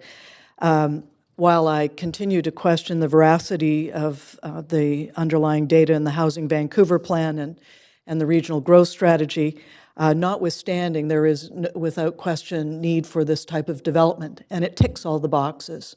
Its location, the height and massing, and the composition are all consistent, I think, with what is needed in this city. And so I just wanted to speak out and say thank you, Mr. Molnar. I think this is an excellent project, and you have my support. Thank you, Councillor Hardwick. On to Councillor Swanson. Yeah, I don't think MERP is going to save us. I don't think it is delivering the right supply. Using the city stats, the richest 28% of renters get 80% of the units in these buildings. The middle 40% of renters get the 20% that we're saying are affordable. And the poorest 32% of renters get nothing. So this isn't the right supply. And I'm really upset about the DCLs being waived. The DCLs would amount to over $100,000 per unit. It seems like if we're going to be waiving the DCLs, we should be getting more affordable units, or the units that we're getting that are allegedly affordable should have deeper affordability. The good things about it are, I don't think this one is going to gentrify, because the buildings around there, the school, the tech center, they're not going to be gentrified. So I think that's good. And the other thing that's good is we're getting a foot in the door on vacancy control. How many apartment units do we have in the city? Like 130,000 or something? So if these two pass, we'll have 37 with vacancy control. That would be great. So I think that's really important. I think we need to start picking off more and more units that we can have vacancy control on. And so in spite of the DCL being waived, which I don't really like, I'm going to vote for it. Thank you, Councillor Swanson. Councillor Wiebe. Yeah, I'd also like to thank the Molnar Group for coming and being the first ones to this project. I will be supportive of the project. I like the fact that staff are really pushing for the amenity space on the roof. I think the livability is not just in the city, but also in the buildings. I'm seeing that more and more in the projects, that we're really ensuring that we're connecting the residents together as well as the community. I did like the proponent talking about how maybe using some of the parking for the commercial, so they really recognize the area, and I think that's been showcased in other buildings, that you do understand the neighborhoods that you work in, and so I really reflect that in the design, so I will be supportive of the project. Thank you very much. Councillor Boyle. Thanks. I just also wanted to add my voice of support. I think they're beautiful buildings and they're going to be great homes for neighbors and residents in the city. I would have been happy to see them be taller with more units for folks who need them. But it's a pilot, and I hope we'll see it built and many more after. Thanks. Thank you, Councillor Boyle. I don't see any other councillors on the list. So I can move to a vote.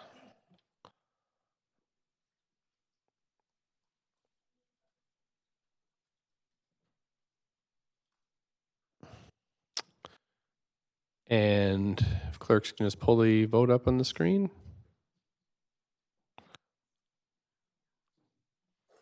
Great, so that's passed unanimously. Thanks, Council, for that this evening.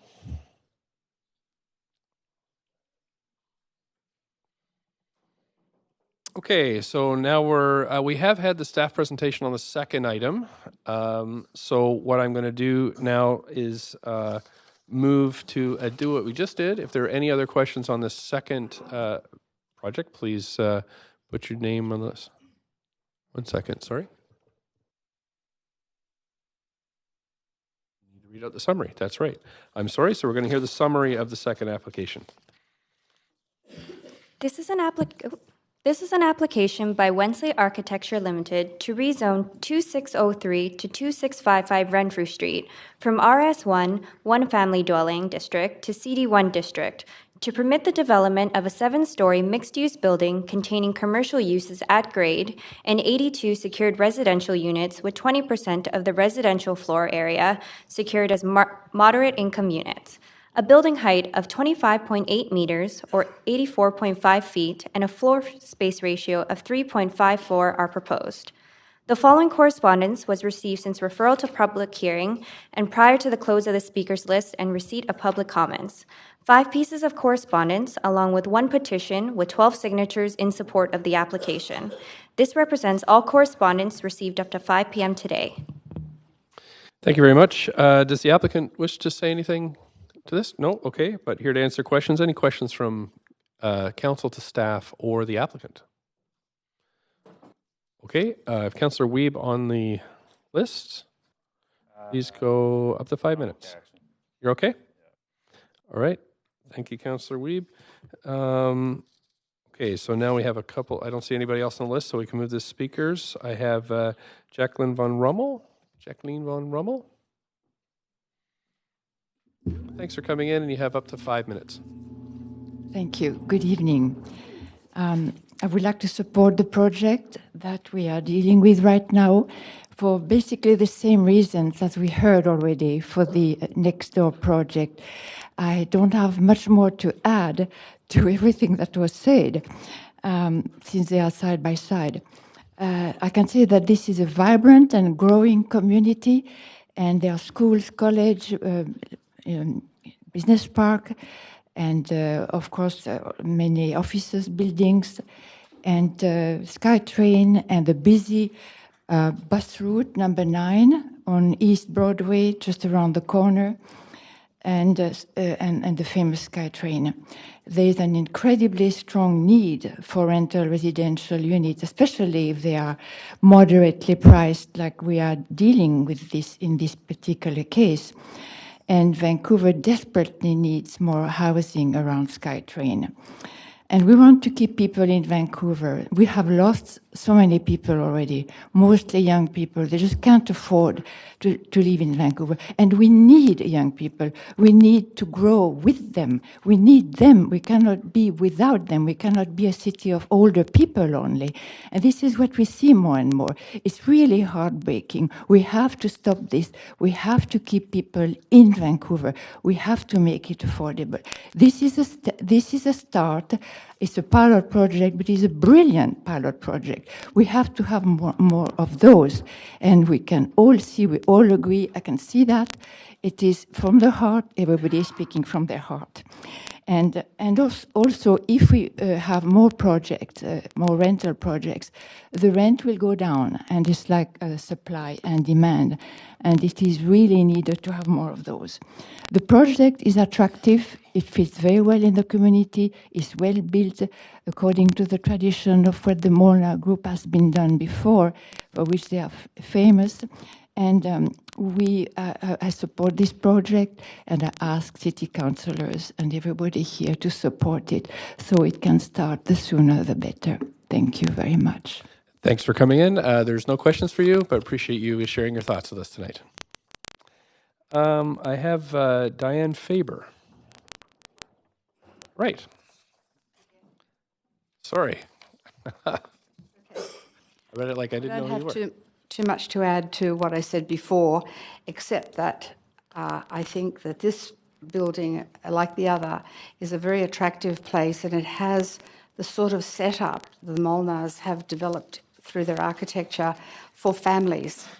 And the one thing that I am very conscious of now, just recently, is that we're actually losing our neighbourhoods, and we don't see so many children playing on the street or walking around for Halloween.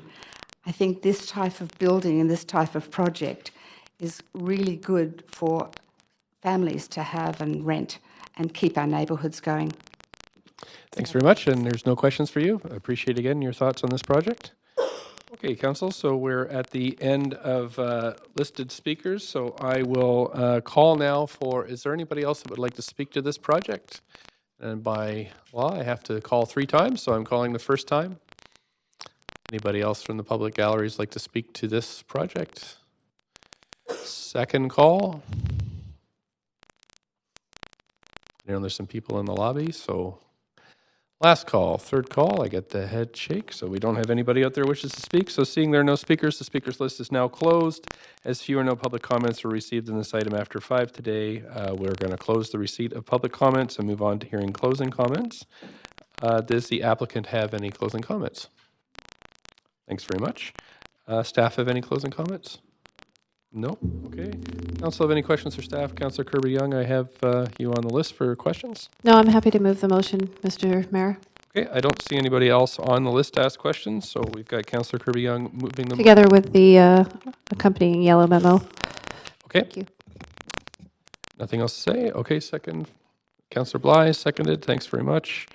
And great. And if there's any debate, Councillor Hardwick. Thank you. As with the prior application, I will be supporting this application. It ticks all the boxes according to the pilot program of MERP. We shall see. The jury is out on this program, but I think as the first 2 applications to go through under this pilot program, that these, again, tick the boxes and are appropriate. So thank you. Thank you, Councillor Hardwick. Councillor Bly. Yeah, I'd like to speak in support of the projects as well. I feel compelled to provide comments because this is my neighborhood. So my son goes to Van Tech, or did go. So I know that this neighborhood can absorb this density. It probably could have absorbed a little more. But I think that what we see in that neighborhood is a lot of restaurants and coffee shops supporting the commercial business parks, and no housing for those folks that work in those. And, you know, I've even asked questions about, can we put rental on top of some of these commercial, you know, and so I know there's, you know, so we're working within a lot of different policies. So I think that this provides housing for exactly what we need, which is to keep workers close, livable city, walking, being able to walk to work, walk to transit. And so it does tick all those boxes, and I am certain there's a sense of excitement about the potential of pilot of MERP as a pilot policy going forward. And I also just want to acknowledge, I don't know for sure anything about this, but my sense is that this has been a collective group to fund and make this project happen, and that in itself I think is commendable, and that's what we need in society, is more people working together to fill a need. And so I just I have no details on any of that, I'm not certain, but it's just my sense from our speakers. So bravo, I'm happy to support. Thank you. Thank you very much. Councillor Weep. Yeah, I'm more supportive of this one than the first one because of the natural asset. So this one's planting more trees, and hopefully on the first project there might be an ability, because it says that we're actually reducing the tree cover. It's such a big part of livability in Vancouver, and you talked about how amazing the city is. And so if there's an opportunity to add more greenery to the first project, but I'm very supportive of this project for the amount of trees that are being planted. Thank you. Thanks very much, Councillor Dominato. Nova. I'm sorry. That's okay. It's okay. It's early. Meetings this week. It's early. You'll have some chances to Wearing red. say it again. That's the problem. You're both wearing red. So. There we go. There you go. Please go ahead. I also wanted to speak in support of this, and I think that the fact that we just talked about the first, and here we are talking about the second moderate income rental pilot. I'm hoping that it's not going to be a pilot forever. I do think that the east side of Vancouver, when I look at the possibilities and opportunities for density, I think when we say the word density in the city, it can be divisive, and I don't think it should be, because I don't think housing should be divisive. I don't think that building homes for people should be divisive. It seems to get divisive when we talk about the affordability and the cost of it, and I think that, as I'd said before, and I won't belabor it, not ghettoizing people and having a model that really does financially within the pro forma sustain itself, having some market rents subsidize other rents. I'd like to thank the applicant. I'd also like to thank our staff for their great work on this, and happy to support this. Thank you. Thanks very much. Councillor Fry. Mayor? Thanks, Mayor. Yep. And, having consistently voted against DCL waiver projects in the past, because I didn't think it was the best deal that we could get, I am happy to support this last one and this one, because I think that we are moving the bar and raising the expectation. Certainly we're building the kind of affordability that we are sorely lacking, and I really think that the vacancy control component is critical to the trade-off that we're giving as a city when we give these DCL waivers. So I appreciate this as a pilot, and I do hope to see it evolve over time and get more robust. I will say too that I really appreciate the designs and the location. I'm not crazy about the amount of parking given the location, but we'll live with that. And I also just do want to commend the Molnar Group. I have had the pleasure of chatting with some of the principals of the Molnar Group and appreciate their genuine interest in solving some of our affordability issues. And I know that you have some great ideas about maybe streamlining our DP and rezoning processes. And I hope that those are conversations that you're having with our staff as we move forward and try and dig deeper for affordability. So happy to support these projects. Thank you very much, Councillor Swanson. Well, just to sort of repeat, the bad things are it's not going to solve the affordability problem. We desperately need more non-market housing. We desperately need a source of revenue to pay for that.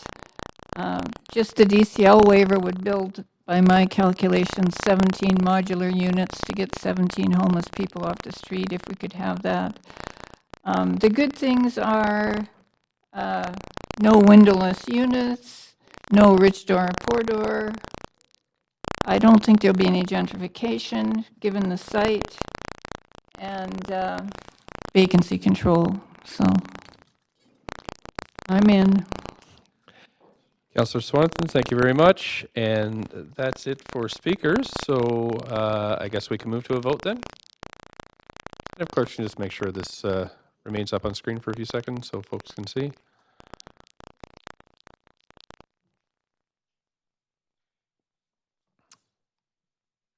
So that one has also passed unanimously. We're just going to put it up on screen.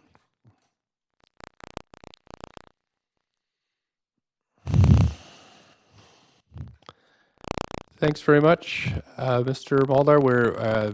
We're in between applications. Okay.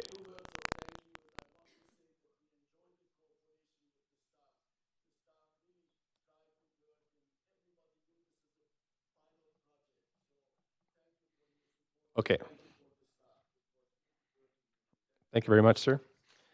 Okay, we're moving on to our third application, which is rezoning of 1805 Larch Street. Have the clerk just wait for a second as the chamber's clear here, and then move on with the reading of the application.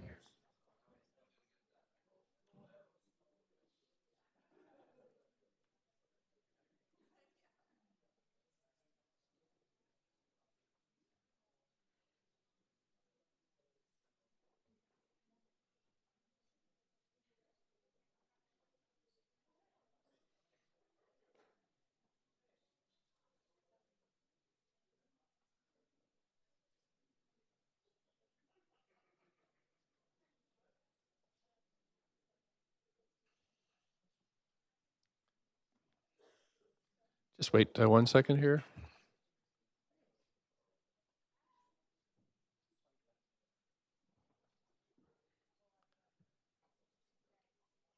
Okay, Council, I'm going to call us back to order so we can hear the application. Councillor Weeb, if I can. Councillor Weeb? Yep, thanks for just calling everybody back to order. Thank you very much. So, Clerk, if you could read out the application for 1805 Larch Street, please.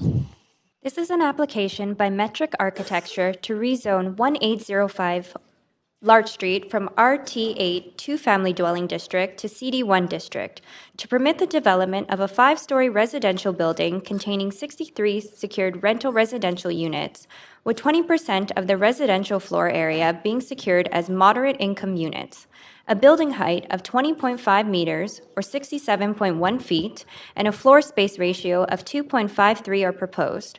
The following correspondence was received since referral to public hearing and prior to the close of the speakers list and receipt of public comments.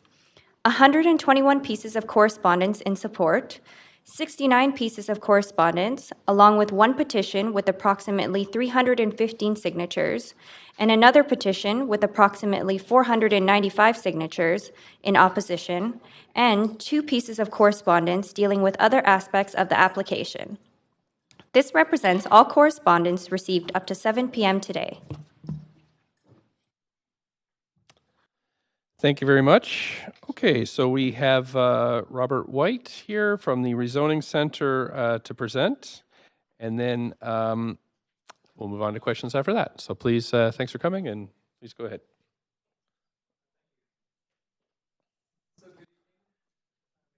Well, thank you. Good evening, Mayor and Council. My name is Robert White, rezoning planner for this application, which proposes to rezone a site at 1805 Larch Street under the Moderate Income Rental Housing Pilot Program. I'll note a memorandum is included in the agenda package, which describes a correction to the draft CD1 bylaw, as well as a change to the housing agreement condition of enactment, resulting from Council's approved direction on the rental incentives review 2 weeks ago.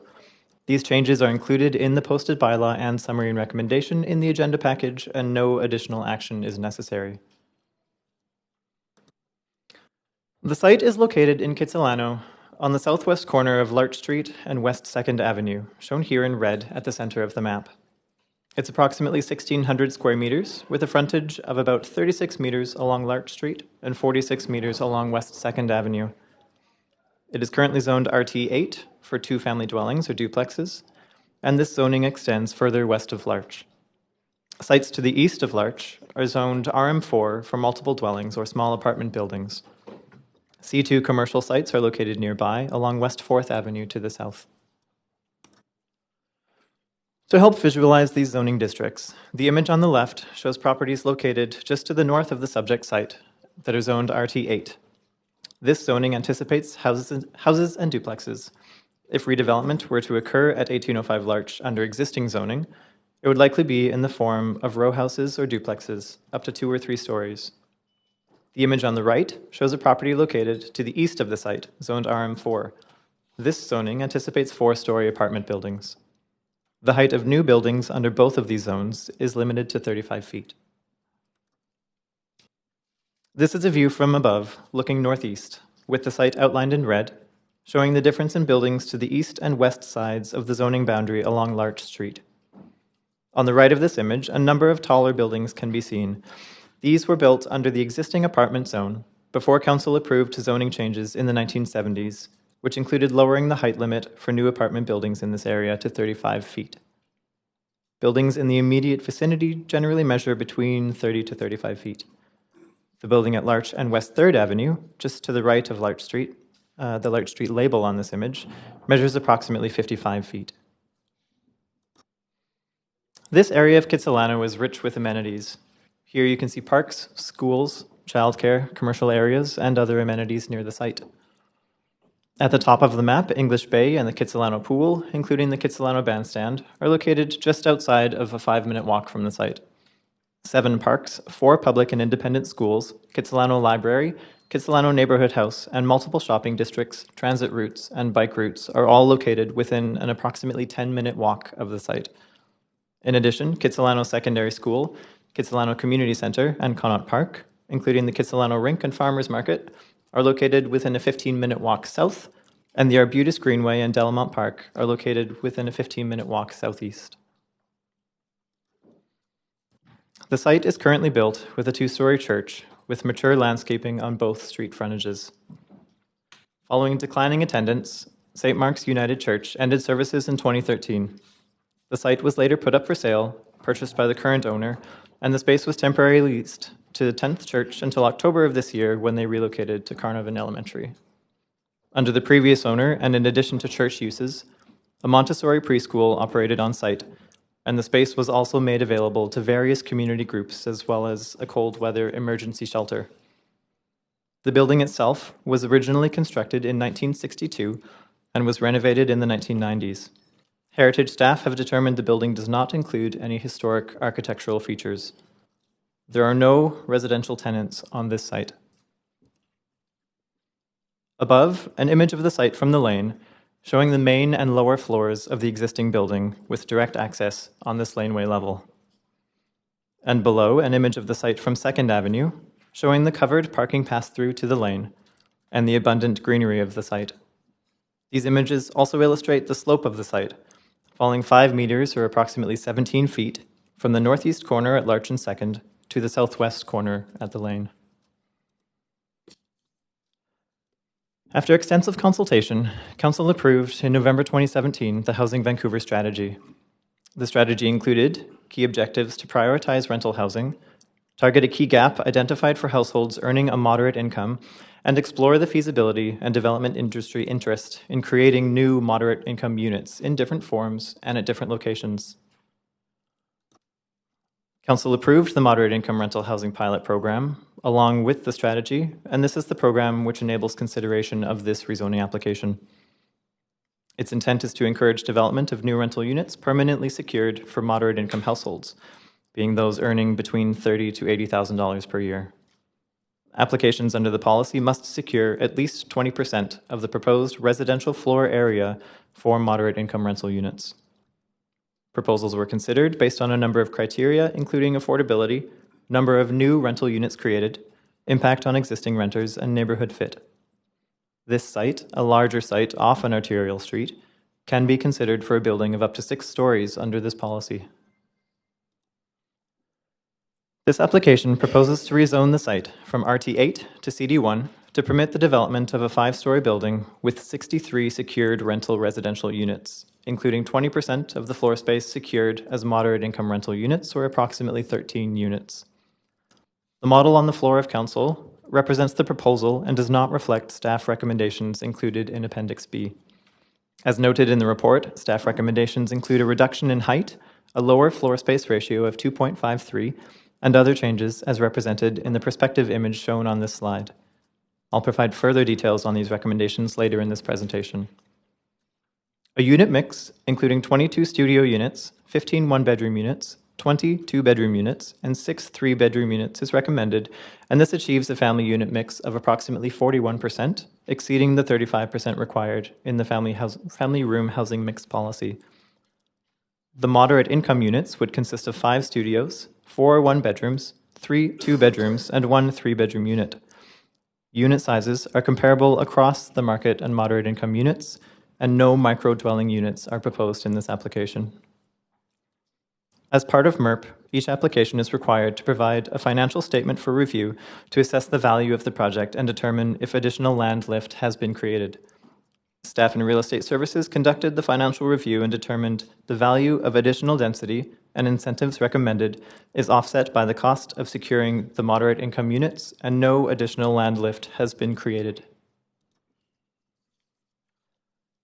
This image is an artist's rendering of the proposed building, again noting this does not reflect the recommendations in Appendix B.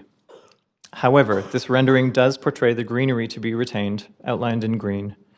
Of the 28 trees currently on site, this application proposes to retain 24 trees. In addition, new trees, shrubs, and other planting will be added across the site, including the laneway level. The application proposes approximately 13 units for moderate income households at rates between $950 and $2,000 per month. This slide also includes some example occupations with incomes affordable at these rents. For instance, a studio moderate income rental unit would be affordable for a health services assistant. In addition to the moderate income units, the application proposed 50 market units at rates between $1,950 and $4,000 per month. The columns in blue show the average market rents for newer buildings on the west side. On November 26th, Council approved changes to the DCL bylaw, which included changes to the DCL waiver requirements. Under Council's approved direction, projects which propose 20% moderate income rental units, such as this application, meet the affordability criteria for the waiver by securing the moderate income rents, as noted in the memorandum included in the agenda package. This application is seeking the DCL waiver and meets the eligibility requirements for a waiver of approximately $1.3 million. I'll note not all units will be affordable to all Vancouver residents. However, the DCL waiver enables the creation of new, much-needed rental units. Further, the moderate income unit rental rates and the average market rents for newer buildings on the west side are both well below the monthly cost of ownership, which for a median price unit on the west side can range from $2,900 per month for a studio unit to over $9,000 per month for a 3-bedroom unit. All units would be secured through a housing agreement for the longer of the life of the building or 60 years, and the stratification and separate sale of individual units would be prohibited. The housing agreement would also limit the rates at which rents for the moderate income rental units may be increased, even on a change in tenant. A pre-application open house was held in 2018 and was attended by approximately 113 people. Following submission of the rezoning application, a city-hosted open house was held in April of 2019 and was attended by approximately 380 people. We also met with a small group of neighbors in May to hear additional concerns. The application drawings and details were made available online following the application submission, as well as my contact information and a form to easily submit feedback. In total, we received approximately 460 pieces of feedback, as well as one petition opposing the application, which contained approximately 352 signatures. We heard a variety of concerns throughout the review of this application. Comments were categorized and sorted to understand the key themes of support and concern. Key themes of support included the contextual fit, building height, proposed affordability, and the highly walkable location. Key themes of concern included the contextual fit, building height, neighborhood consultation, and the loss of the church community space. In response to concerns around the contextual fit, form of development conditions of rezoning are included in Appendix B to increase the setback from the lane by approximately 10 feet and to provide space for additional landscaping at the lane. The image on the top shows the building as proposed, while the image on the bottom shows what a response to this rezoning condition might look like, with a photograph approximation of the adjacent house across the lane to the south. The application makes the most of the 17-foot slope down from Larch Street to the west by including 3 units on the lower laneway level shown here outlined in red. This is at the same level as the lower laneway level of the existing church building. And this is where the building reads as 6 stories with the rooftop amenity. This image also illustrates the enhanced landscaping conditions for the lane. Conditions are also included in Appendix B to improve the character of the building through more contextually appropriate doors and windows, and approved porches and patio entries to the ground level units. These ground level units include 5 family units, 4 of which are targeted for moderate income households. Many of these ground level units are proposed to be moderate income rental units fronting Larch and West 2nd, as well as at the laneway level. MERP allows the consideration of 3-bedroom moderate income rental units with 1 inboard bedroom. This application proposes 1 such moderate income rental unit on the main floor outlined in red, which includes 1 bedroom that does not have an external window. The bedroom would include a clerestory window and glass doors.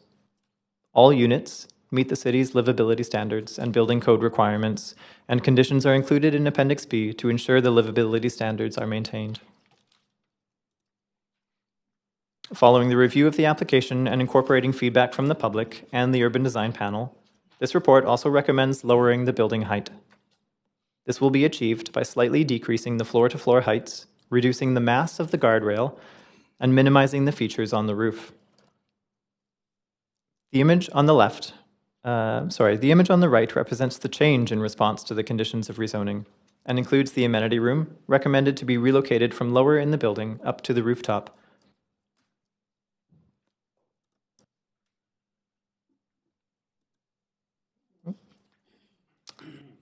Regarding concerns around consultation with the neighborhood on affordable housing, the Moderate Income Rental Housing Pilot Program is one way that we are pursuing goals laid out in the Housing Vancouver strategy. Over 10,000 residents, along with national and international housing experts, were consulted over the span of 14 months as part of that Housing Vancouver process. For this specific rezoning application, nearly 380 people attended the city-hosted open house a short walk from the site, as well as the 113 people who attended the applicant-led open house previous to that, and we received over 460 pieces of feedback as part of our public process. Every comment received, as well as the support and recommendations from the Urban Design Panel, informed the recommendations laid out in the report and presented before you tonight.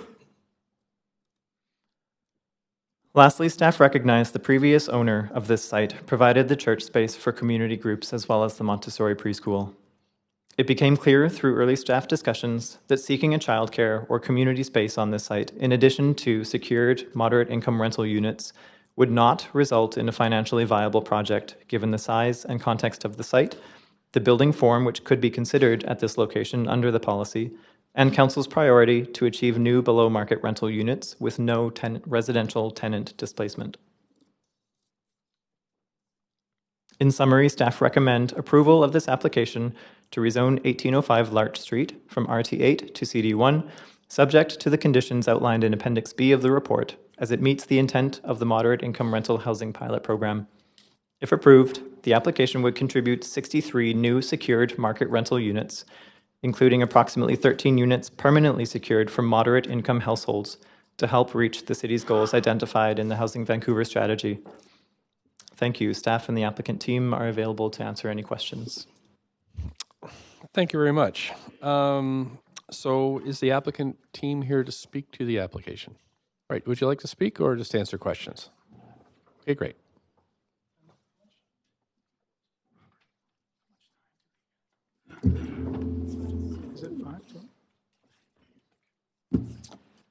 Good evening, Mayor and Council.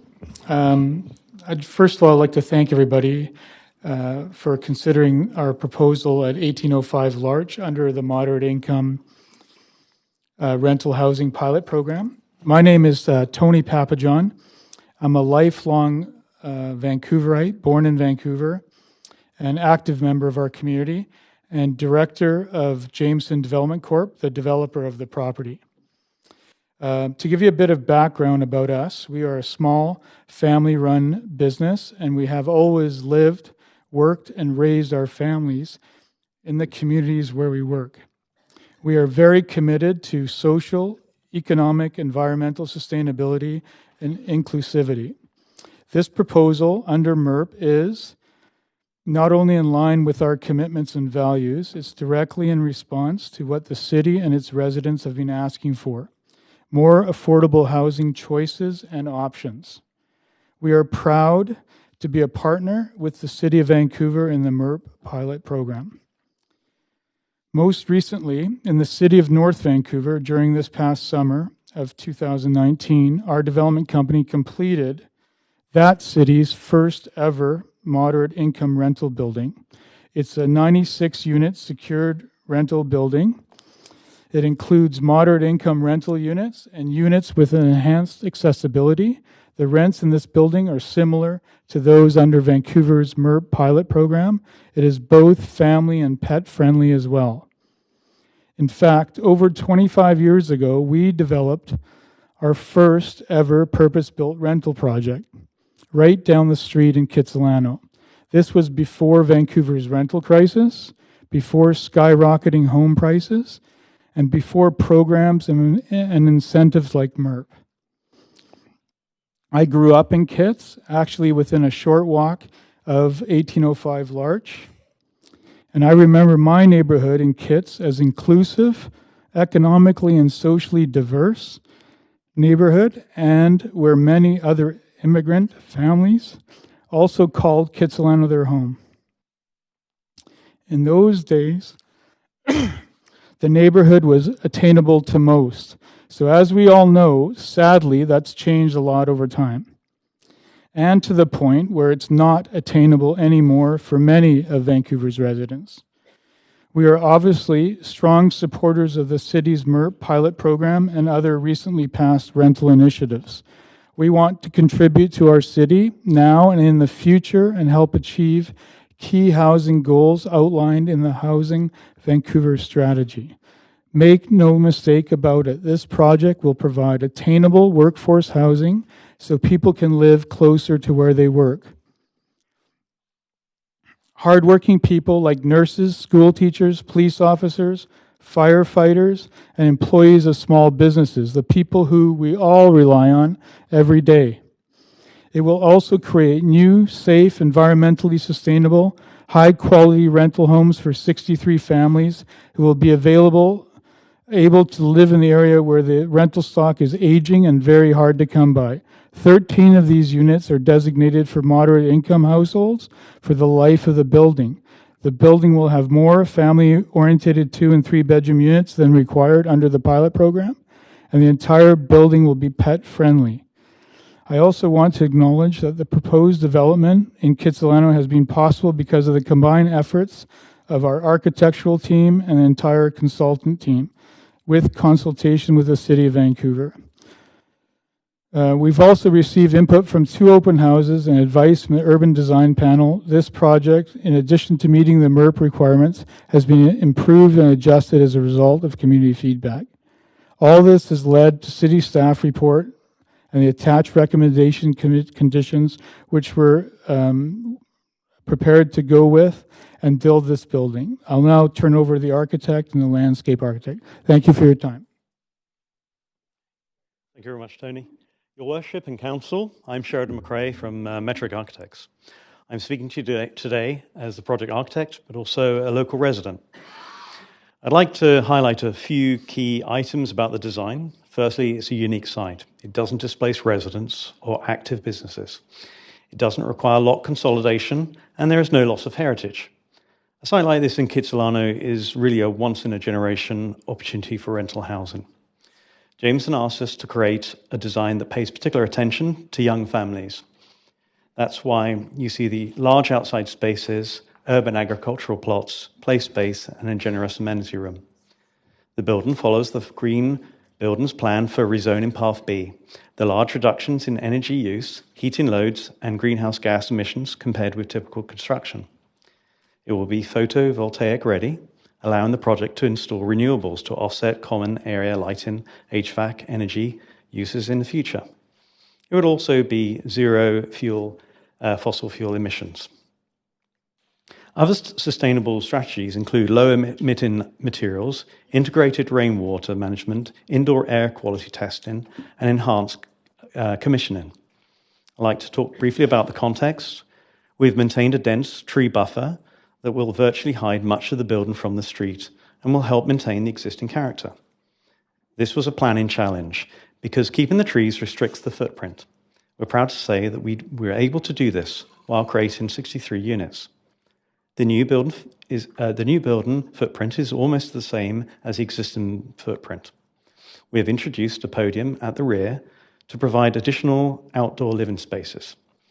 We also incorporated generous planting to provide privacy and widen the usable lane. On one of the questions of the lane neighbourhood's proximity, we have a standard 20-foot wide lane, and we are nearly 90 feet separated from the closest wall of West 3rd Avenue neighbours. Also, we are 50 feet away from the side elevation of 1837 Larch Street. In response to recent community feedback, we have reduced the building height twice, and we have been working to minimize the perceived height and massing through design. This includes introducing glass guardrails at the roof parapet, articulating the facades, as well as increasing the setbacks, particularly at the lane. I'll pass you now to Damon. Good evening. My name is Damon Oriente. I'm the landscape architect on this project. I'd like just to quickly mention a couple of things, aspects of the landscape that I think are really unusual and important and excellent about this project. The first is, as Sheridan mentioned, the new building footprint siting matches the existing building very closely. This means that all of the existing trees along the 2nd Avenue North property line and the west are able to be retained. So the big Doug firs, the cherries, the dogwoods, the vine maples, the pines, those are all retained. The second interesting thing that's unique about this is that this generous setback gives us a chance to install a rainwater infiltration swale around those 2 perimeters of the site. So along with the green roof, this swale is a really strong response to the Tier 1 rainwater management priorities. And finally, as Sheridan says, we have a low podium at the lane, residential living space, layered shrub and tree planting. So I think we're going to get a more achievable, a more livable and attractive lane as well. Thank you. Thanks so much for that. We're just going to move to questions from council to staff or the applicant, and I have a number here. Councillor Kirby-Young, up to 5 minutes. Thank you, Mr. Mayor. I'm going to start with questions for staff. My first one, I'm noting on page 6, it says new development is intended to be compatible with the existing character of the area, neighborly building scale, and placement emphasized. And so I'm looking at slide 3. I wonder if we could look at that of the presentation. And I don't know if you'd like to answer this one. But I can see sort of just across the way, it looks like there's a number of other taller buildings in the area. Can you speak a bit more to the sort of the broader surrounding context? Let's see if I can find that slide.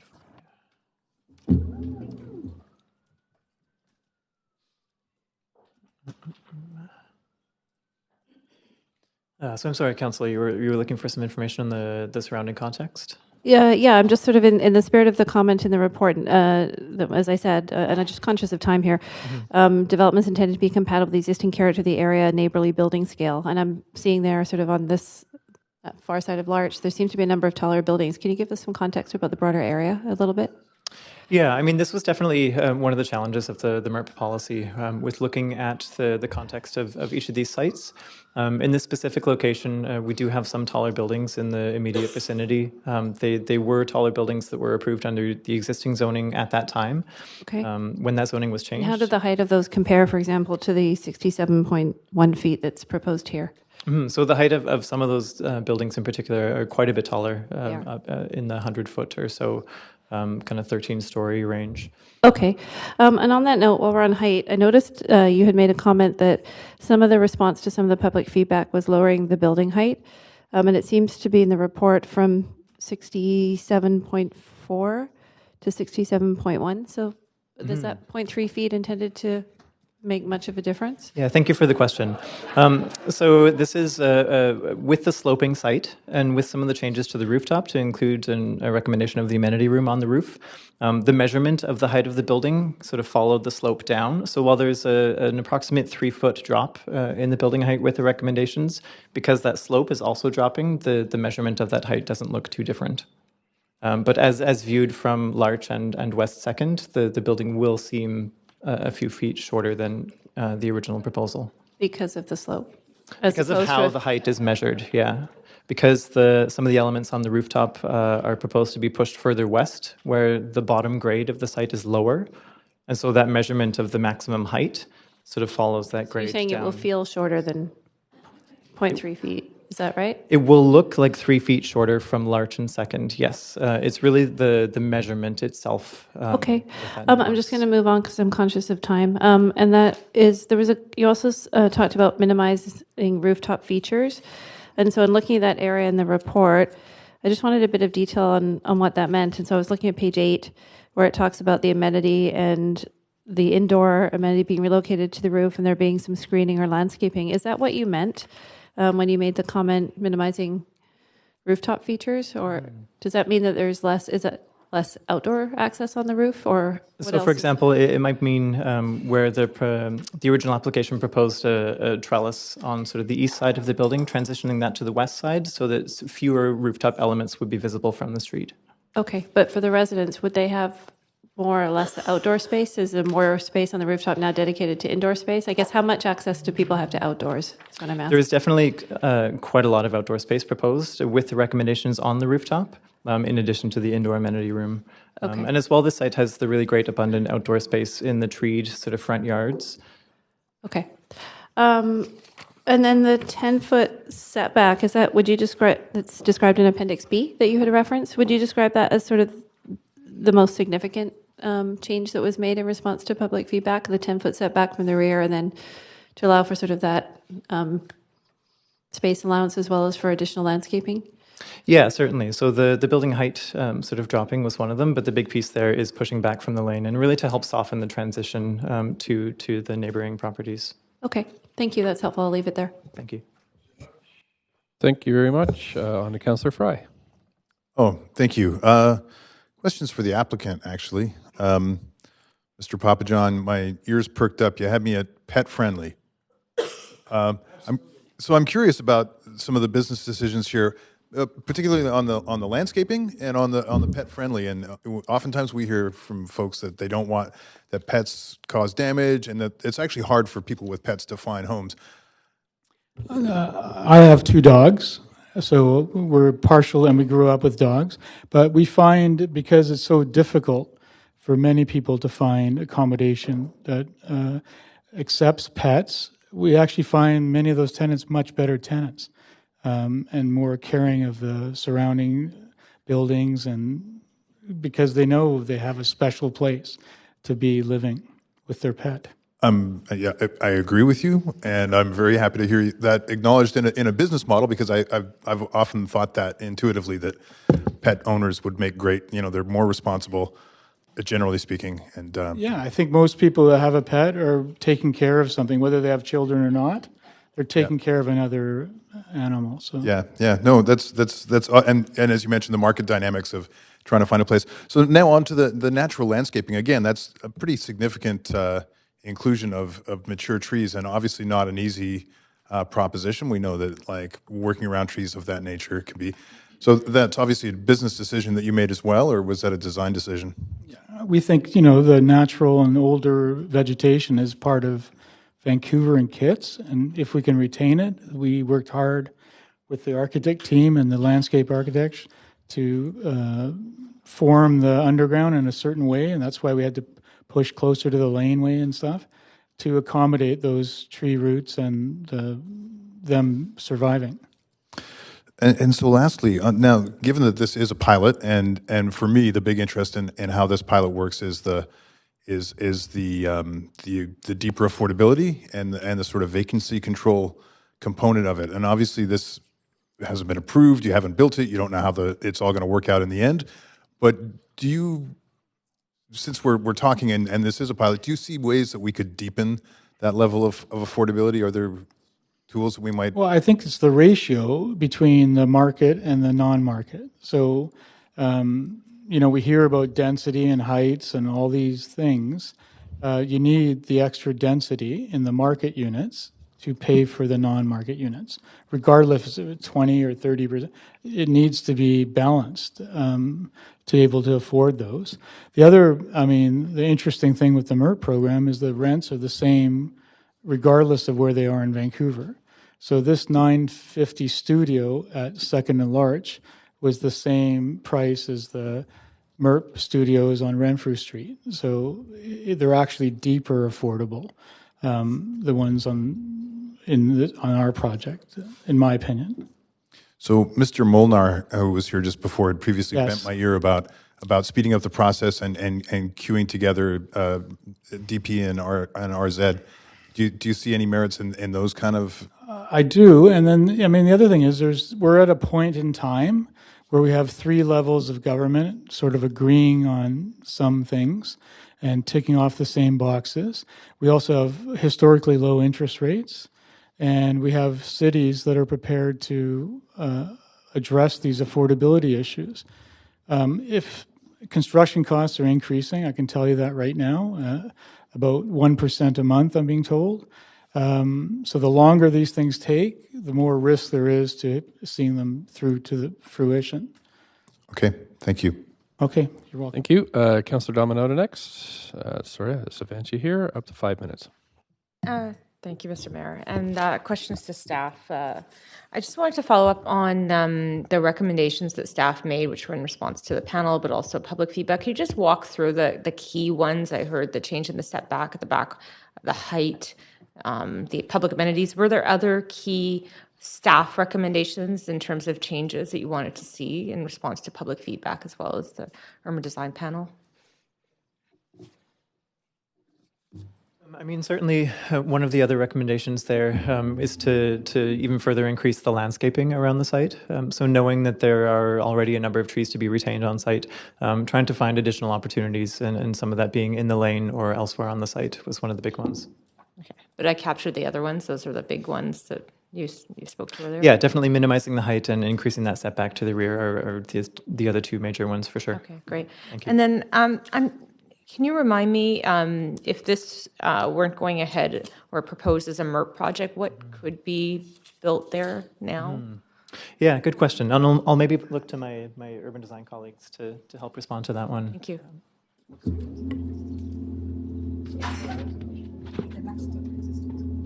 Oh, okay. Under the existing zone. Yeah, the existing zoning is RT8.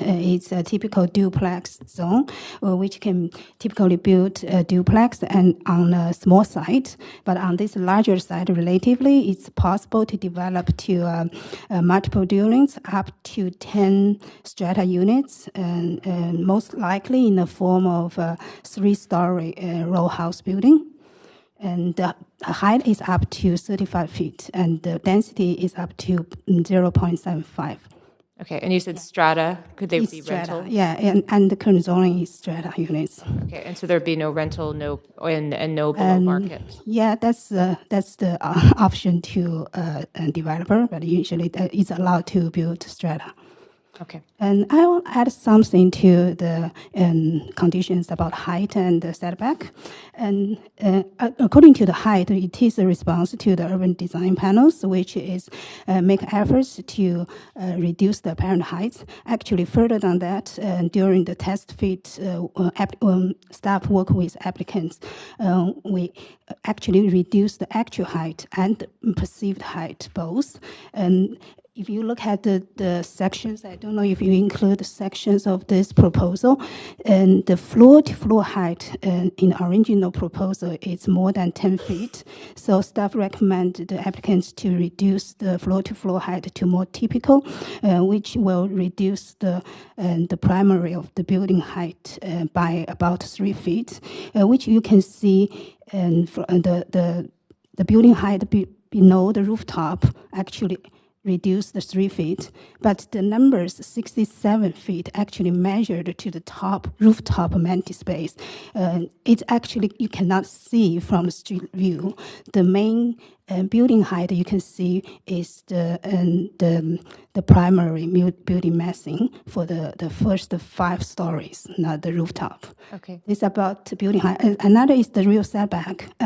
That's also a response to the urban design panel is the impact to the units behind the lane. We know there is a very dense trees retained in the front yard. The building actually push the big front yard. So it is provide a relatively smaller real setbacks from the lane comparing to regular apartment building. And so, and during the review, staff recommend to set back the buildings to a minimum 10 feet to allow a 10 feet landscape zone to buffer from this apartment building to the duplex across the lane.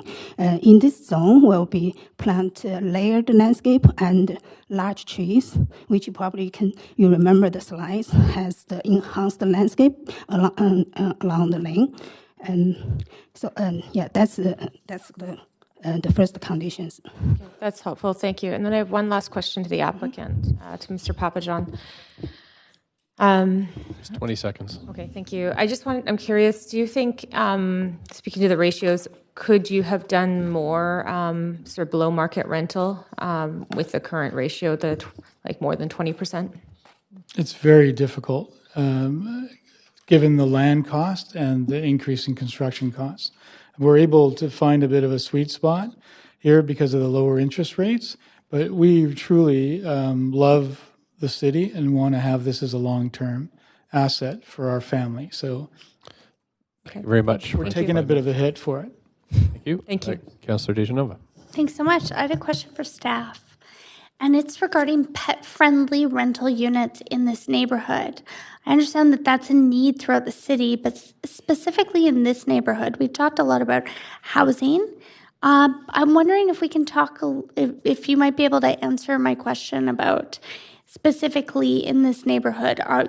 Is there an entire rental building or rental project with this number of units that are pet friendly?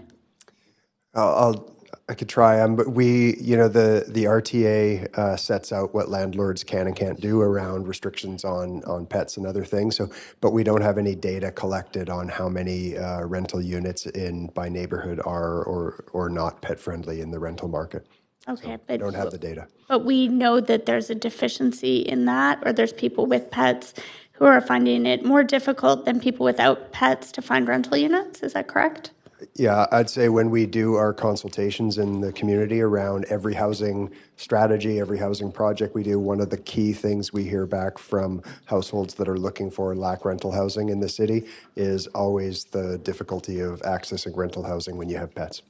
Okay, thank you. Also hoping, Mr. Garrison, I'm assuming you may be answering this question, but it's about housing and looking at creative ways to increase family housing. Mm-hmm. Can you speak a little bit about how that's achieved in this specific application?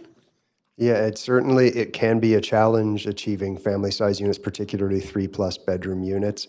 In typical apartment building forms, you need corners essentially on buildings to be able to get those units in ways that access exterior walls to have windows that open to them. So one of the things that's been frankly a debate for many years in Vancouver is whether we should look at enabling or allowing inboard bedrooms, particularly for third bedrooms, for either bedrooms or flex space for families. As we've done consultation with in the community around our family housing guidelines, it is one of the things that we've discussed pretty widely in the community, and there are mixed views on it. Although the need for third flex/bedroom space is something that's come up a lot. So that is one of the things that we looked at in a sort of limited way, allowing consideration of through this pilot program. And so mainly focused on allowing the potential for a third bedroom to not share an exterior wall in limited circumstances when it wasn't possible to create a normal third bedroom. So that's one of the ways that we're looking at, and something we're having an ongoing conversation with the design community and the development industry about. I've brought several motions about inboard and board light bedrooms, so I'm happy to hear that. Just to verify, this does have inboard bedrooms, and I noted that in the policy specifically. Is that correct? Yeah, this project's proposing one bedroom, one unit that has a 3-bedroom unit with an inboard bedroom, and again, that's to overcome some of the design challenges with achieving 3 bedrooms in the normal configuration. Right. And is my understanding that currently the City of Vancouver doesn't allow what would be considered traditionally as a den because it could possibly be used as a bedroom without any windows? Is that correct?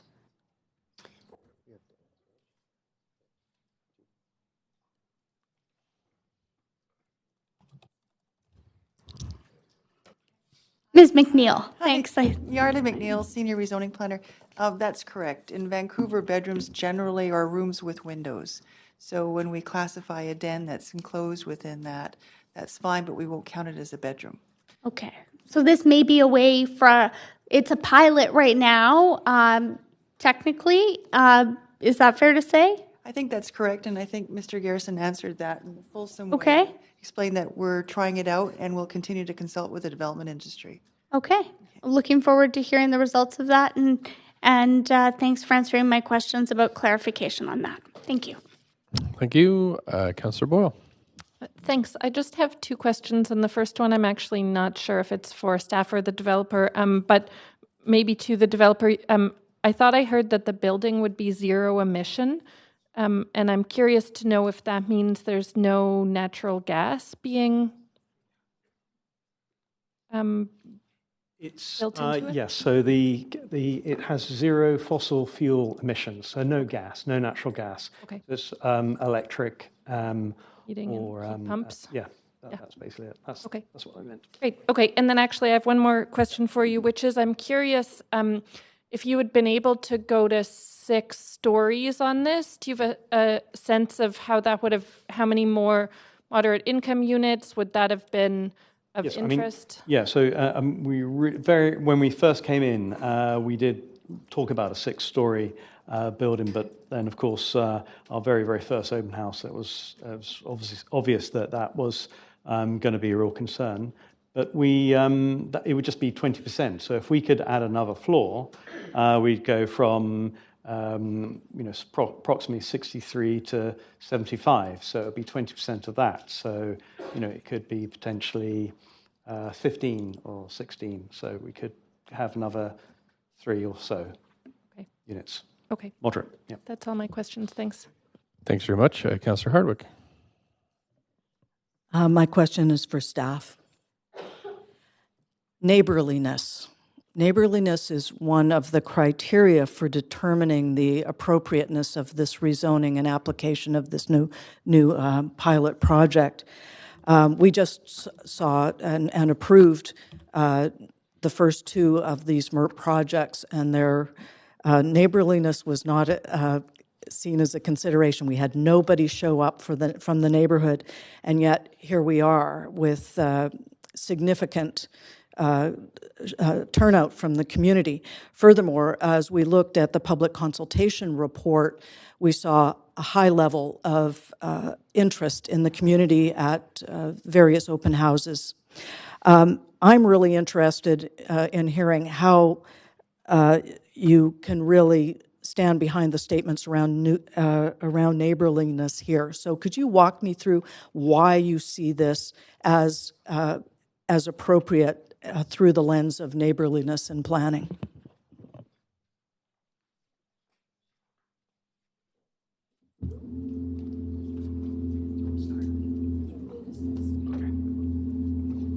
Thanks for the question.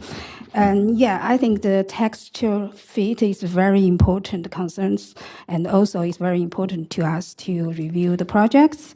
This project actually, as the developer says, is brought scaled down from 6 story to 5 story, and it is not dramatically, from our point of view, change the views of the neighborhood and the over-densified area.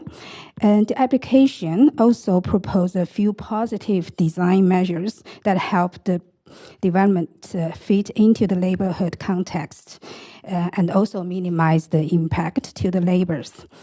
First of all, we mentioned it retains 24 out of 25 major trees on site. As you know, Kisnano has the major features of this landscape, these large trees in the front yard. So this retained trees actually maintain the features of the front yard, which is similar to other properties in this block phase. And also it provides natural buffer between these rental apartment developments and the surrounding smaller buildings. Secondly, it is the building itself, the massing is shaped to transition to the lower buildings. As you can see, this is a 5-story building, but the top floor is stepped back on all sides to create a 4-story appearance. Also along the lane, the massing is terraced down to 1-story height, So I'm sorry, I have limited time for my questions. Oh, okay. So the key thing I heard there was from your perspective, and we'll be hearing from the neighborhood about their perspective on neighborliness. Is there anything specific about height and massing that is consistent with this neighborhood? Oh, okay. I just get into it. Maybe I can get it quickly. Actually, this tears down the building height to be similar to the buildings around it. For example, on the southeast corner, it tears down to the 3-story height, which is similar height as the house due to the south, and it tears down to 4-story, which is just 1 story above the higher than the house on the west, and also the lane I just mentioned is 1 story. It's the similar scale of the duplex across the lane. So from the height and massing, it is successfully bring down the building height transition to the surrounding buildings. And of course, I want to mention a little bit is the streetscape and the front yard, which is a very important features to maintain this neighborhood character. It's by retained tree and also the landscape buffer along the lane, which will really help to create a very neighborhood residential characters for these projects as well. Okay, do you want to add some? I'll add some more. And if I can add some more to that question in a more general sense. About 20 seconds. Okay. I think what's important to understand is that the policy allows consideration of greater height and density. That is what the policy is actually asking us and council to consider. As such, I think we have to be explicit and state that the impact of this building on the immediate neighbors is not going to be the same as a 3-story set of row houses. I think that's kind of intuitively clear for all of us. We all understand that. However, in terms of whether or not staff feel that the extra negative impact on the immediate neighbors is unduly done in a way that is really not fair, our assessment is that there are a lot of different other parts of other neighborhoods where that kind of situation between a duplex or a house looking across the lane at a 5 or 6-story building does exist quite a bit. And we have a lot of policies that actually allow that as well. Thanks very much. Yep, Councillor Dejanova. Thanks, Mayor Stewart. Sorry, poinsettia. I might get up and move them down there later after, as I had to do. But I just, I'd heard that the neighborhood was here tonight, being a statement and the question. And I think it's important to note that although every voice in the neighborhood's important, that there are some people from the neighborhood that might not be able to be here tonight because they're working or for childcare issues or accessibility issues. So I wanted to ask that when people speak about the people here, they represent part of the neighborhood or some of the neighborhood, but because it is a quasi-judicial hearing, I thought that might be important. Sure. Hoping that you might note that later on. Thanks. Okay, thanks. And another point of information, Mr. Mayor, will it be possible for us to have a second round of questions to staff? Yes, to staff indeed, but this is the only time we can ask applicant questions. Thanks. Councillor Weep? Yes, mine's on slide 11.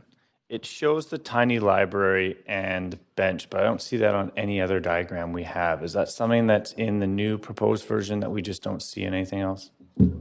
Thank you for the question. Let me just see this here. So you're referring to the bench in the library at the corner here? Yeah, not this slide. It's slide 11. Yeah. So there is currently a bench in the library on the site. Sure, if you'd like to. Actually, Councillor Reid, the church took it with them. Okay, but so in the picture, no. Yeah, so if you zoom in. Yeah, there was a mini library there, like a boring one. And is that bench. library gone as well? The church took it. Both of them? Yes. Okay. Are you looking to replace them? We'll definitely look at it. As well, I guess we'll follow-up question. The little community children's play area that I played in as a kid. Yes. Is that something you've looked at retaining along with the stacked stone? I think there's some, I'll let the landscape architect talk about that. There's some play area and urban ag on the roof and some plots around the property. Yeah, so there's a considerable amount of play area and urban agricultural plots on the roof. We have a green roof. We have an amenity space that opens up onto that.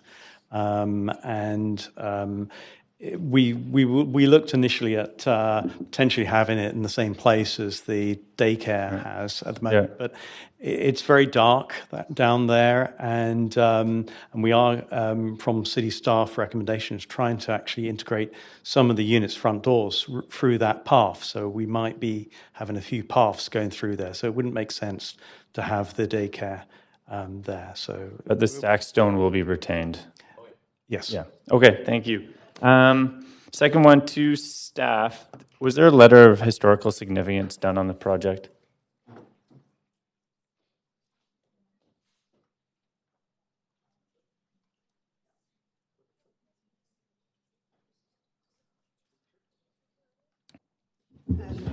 There's no SOS significant of statement prepared for this project.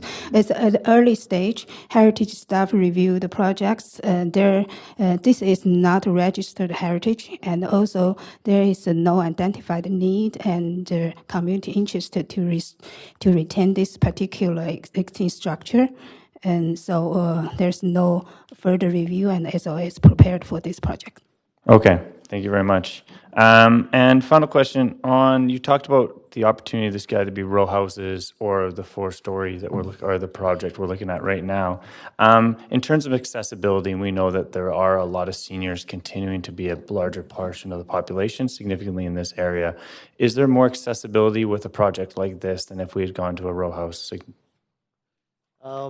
A row house typology typically involves a unit that is entered at the ground story, and it has 2 more stories above, and that's the whole unit. You would have the living room and the kitchen on the ground floor, bedrooms above that accessible via stairs, and then maybe another set of bedrooms above that accessible via stairs. What's interesting about an apartment typology such as this is that every single dwelling unit can be accessed by an elevator, and every single dwelling unit is a 1-floor dwelling unit. There are no stairs in any of these dwelling units to access one part of the dwelling unit to another part of it. So it's a lot more accessible for anybody who has mobility challenges. Thank you. That's all the questions. Thank you, Councillor Carr. Yes, thanks, Mr. Mayor. I'm going to just follow up on a couple of questions that other councillors have raised, and one of them is around neighborliness and the fit within the neighborhood. I noticed that the urban design panel in Appendix D has a fair number of comments about that, and wonder if you could tell me how those have been addressed, specifically, I think, around the impact on the lane. I think you've started to say those, but just have you addressed all those in conditions of approval in terms of the concerns raised by the urban design panel? And yeah, it's better to look at from the graphs. And the lane, I don't know, there we go. Yeah, it is a major comments from UDP, and the first condition from staff, we put a lot of efforts to trying to improve this lane interface and minimize the impact to the neighbors. First of all, is we asking setback 10 feet for the landscape buffer. As you can see from the slides, the building's setback 10 feet allowed space for the larger trees and the layered landscape. Second, we do have another suggestion for the landscape screen on the roof deck, on the upper floors and on the rooftop, which will help to reduce the overlook and the noise impact to the neighbors as well. And the third is we are also looking for some treatment for the balcony, which actually some private balconies also generate activities, may cause the noise and overlook issue. We're looking for some translucent materials for the guardrails, will help that too. And so all those design measures we recommend in the Appendix D that will develop into the details at the DP stage and could be further resolve this issue. Great. Okay. Thank you. I appreciate those comments. And did I hear you say originally at the beginning in your introduction that because of the height of the trees that are being retained along West 2nd, that the visibility of the building is going to be blocked by the trees? Did I understand that correctly? I speak a little bit, maybe I'll pass to landscape staff to talk about details. Yeah, the tree is very tall and very dense, and the image, you can see, not sure the image. It's blocked the facade entirely, almost. Okay. Yeah. And Okay. do you want to know details about the tree species or something? No, that I think that image says it, and you've said it verbally. The second area that I'm interested in is I noticed that staff has met with, had a neighborhood group meeting, and one of our appendices, actually it's Appendix D, page 9 to 11, has a summary of the meeting. There's lots of concerns that were raised by the neighborhood groups. I wonder if you could just highlight some of the ways in which the conditions of approval have been, or either that or the project itself being altered in its form of this application. I have addressed those concerns raised by the residents. I mean, some of them I understand might be difficult, like the church space and community amenities part, or, but there's issues around street parking and, there's some other that haven't been paid attention to yet. Yeah, thank you for the question. I'll note that this application, it is exceeding the number of parking spaces that are required under the parking bylaw. And I know that was a theme that we heard throughout the process, that people were interested in that. In addition, I would just emphasize some of the pieces that did come up a little bit earlier around the neighborliness and the quality of the building and the character and how that sort of blends in with the neighborhood. And some of the things that we heard through those comments, as well as through the urban design panel, we're looking at really closely some of those details of the building, and looking at other buildings in the area to see if there were specific architectural elements that could apply to a larger apartment building sort of form rather than a smaller duplex form, that would bring those consistent elements in. And as my colleague mentioned, with the really great benefit of those trees in the front yard, that was one aspect of the project that we certainly wanted to keep carrying forward, and knowing that would help with the neighborliness and the quality of the building. Appreciate that. Thank you. Thank you very much, Mayor. Yeah, I mean, a number of my questions have been asked, but I did want to pick up on the question around parking. And in the comments received at the open houses around, there seems to be some tension between traffic in the lane, for it being a narrow lane, and then street parking. And maybe this is for the applicant. What was the original number of parking spaces in the application?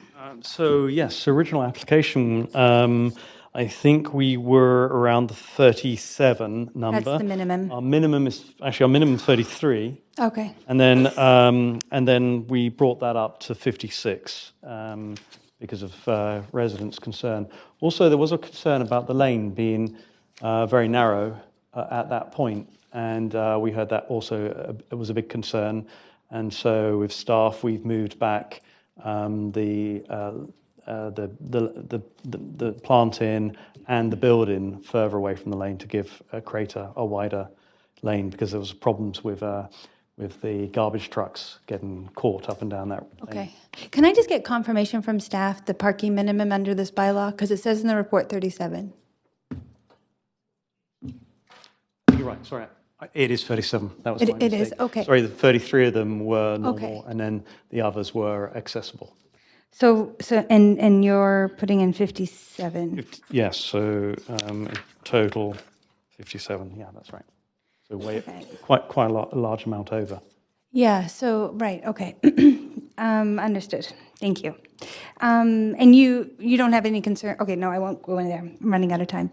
Okay, trees. I think it's great that we've been able to maintain as many trees as we can. We know, we hear about that on lots of different topics here in council. I am concerned by that picture, the density of retaining those trees as it relates to the shadowing on the building. I mean, especially if some of these units are going to have inboard rooms. I'm just curious if we have any concerns from maybe it's the urban design panel, that any concerns around that level or that amount of dense trees that could impact the livability of the actual building in terms of light coming in? Yeah, that's to the north side of the building. So it is impact a little bit about the day nights, but that's not the concern from the UDP. When UDP mentioned reconsidering the tree retention, as I remember the member panel says the tree retained it in the front yard. Constrain the location of the building, which push the building to the back of the site. That's they trigger them to think maybe reconsidering of the tree, not the worry about the lights to the units itself. Okay, great. Yeah, I think from the photo it looks a little tricky to see how much space is actually between the trees and the building. Yeah. And my final question is around the church itself. And what do we know about why the church sold to the builder? So I think that the church congregation was down as little as 40 at one point, and they didn't have enough of a population to have a full-time priest. So they had a sister church, which they ended up choosing over this site, just because of the amount of people using it. So that was really the main reason. And so the church decided to sell one of the sites, and that was the site that came up. I see. Okay. For lack of use. Okay, and so then quick follow-up is in the public feedback around amenity space and requesting that amenity space be sort of accommodated in the new construction to accommodate for what would be not there anymore because of the church being taken away. Can you comment on that? Yeah, well, since quite recently, the Kit's house has had additional sort of rooms added to it and has been redeveloped. You mean Kit's neighborhood house? Kit's neighborhood house, okay. Yeah. So I think I live in this neighborhood, so I know that's where a lot of the kids' events and functions and everything go. And we never really went to any events in this church. I know that there was some events going on, but that's really in the neighborhood. That's where everybody goes. So I think there's adequate amenity there. We do have a private amenity space, but that's for the residents only. Thanks. We're at 5 minutes. Thank you. Councillor Swanson.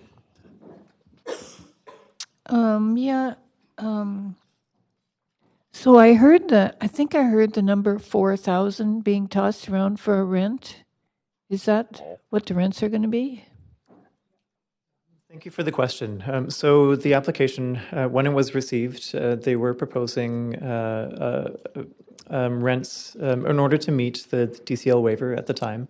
They did propose rents that were up to $4,000 for the market 3-bedroom units.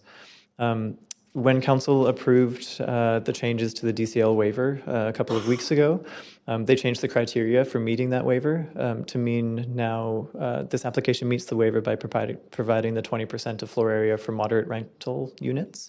And as such, the applicant no longer needs to adhere to the proposed rents that they had. The current market rents in Kitsilano are lower than that $4,000 that they were proposing. So the applicant would leave it up to the market to decide what those market rents would be.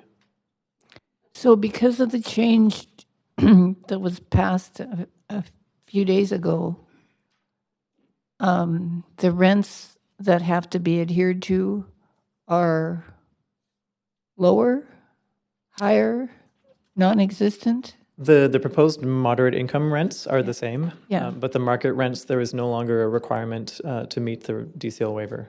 So you get a DCL waiver at any rate, at any rent, so long as you have the MERP units for 30 to 80,000. That's as per council direction, Yeah, yes. okay. Do you guys have any idea what the rents, ballpark, what the rents are like in the surrounding basement suites in the neighborhood? Yeah, I have an example of a few different rents in the neighborhood. So Sorry, I can't quite see these myself.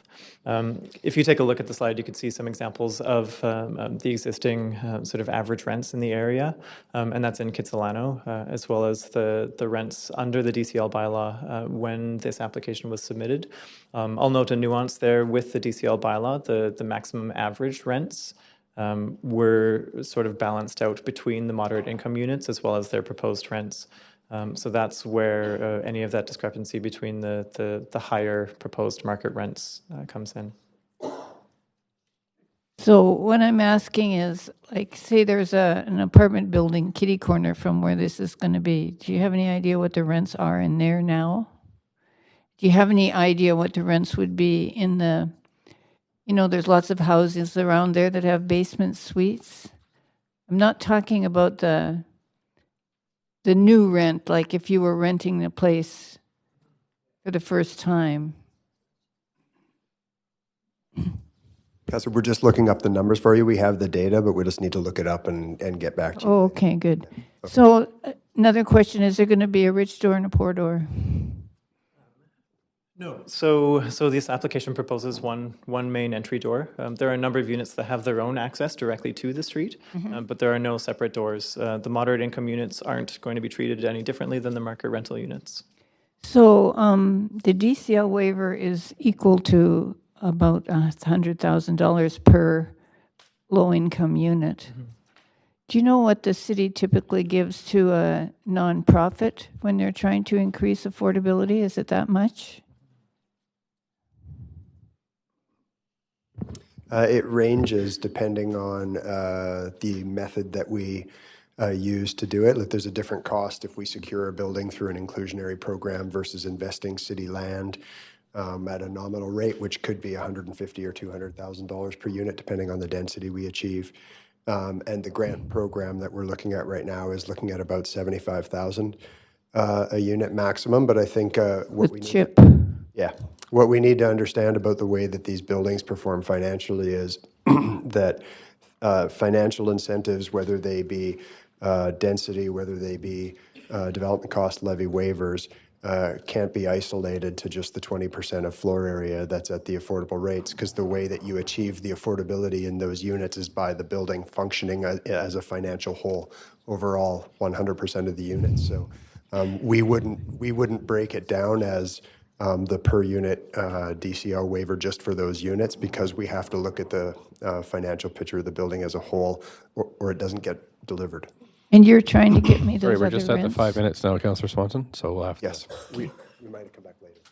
Thank you. Councillor Kirby-Young. I just have a quick point of privilege. I'm just wondering if staff could direct me as to where I can find that slide, because it's not contained in the presentation itself. So I'm just wondering where that would be available, the one that's on the screen right now. Sure, we'll have somebody send it to you. Thank you very much. Okay, Councillor Fry. I'm just a minute left. How do I have just a minute left? I don't think I spoke. Did I? Have you not spoken this round? That's what my clock says. Oh, okay, sure. Sure enough. I'm just curious, actually, about how that monthly cost of ownership on a 3-bed was calculated. I'm quickly crunching the numbers myself, and that's even at 6% interest rate on and $1.5 million on a 30-year mortgage. That's still doesn't even come to $9,000 a month. Just curious how that math works. Perhaps staff could work on that and send it to you, because the clock is ticking down here. Yep, nope, that's no problem then. It just jumped out at me as I was looking at this chart. There is an opportunity to talk to staff after we hear from the public. So perhaps those two questions we could get answers to. Okay. Thanks very much, Councillor Hardwick. You're out of time. Yes, I'm wondering about another round of questions. Yeah, not at this point. We're going to hear from the public. You can ask questions to staff after the public have spoken. Hopefully I'll be able to hold out that long. Okay, I imagine you might have another crack at it another day. So, okay, thanks very much. So that's it for questions to staff and the applicant at this point. Point of information, Councillor Dejanova? I just wanted to make sure, are we scheduled till 10 p.m. tonight? I see many speakers on the list, so I just wanted to check in with you so that we didn't disappoint speakers. Is there... Moving right to speakers right now? No, I understand. I just was wondering if maybe council wanted to discuss now. So if there were any speakers here who were later on the list, who expected to speak tonight, that we might not get to all of them tonight. A motion, or are you? I'm just wondering if the clerk had provided any input, as they sometimes do, as to if they felt that we may need another day or night. Yep, I said that at the beginning of the meeting. I know, That, if we don't hear from speakers, Everyone wasn't in the chamber, tonight? so I thought it. Okay, thanks. If you don't Thank hear you. from speakers tonight, we'd continue on Tuesday, December 17th at 6 p.m. We do have 65 speakers on the list, so Thank I you. will do my best. But with 5 minutes apiece, it will take a while. And Mhm. again, if we don't get through speakers this evening, we would come back December 17th at 6 p.m. Councillor Dominato, do you have a question? Just wondering if at this time we might entertain a motion to extend to 11 to hear speakers. You can move a motion if you like. I'd like to move that motion. Okay. Do we have a seconder for that motion? Councillor Boyle, thanks very much. So the motion, one more time, is? To extend the meeting to 11 to hear speakers, so that people Okay. know there's a window. That's the window of time we have this. And just to confirm with the clerk, that would require a 2/3 vote in order to pass. Okay, thanks very much. So all in favor of extending to 11?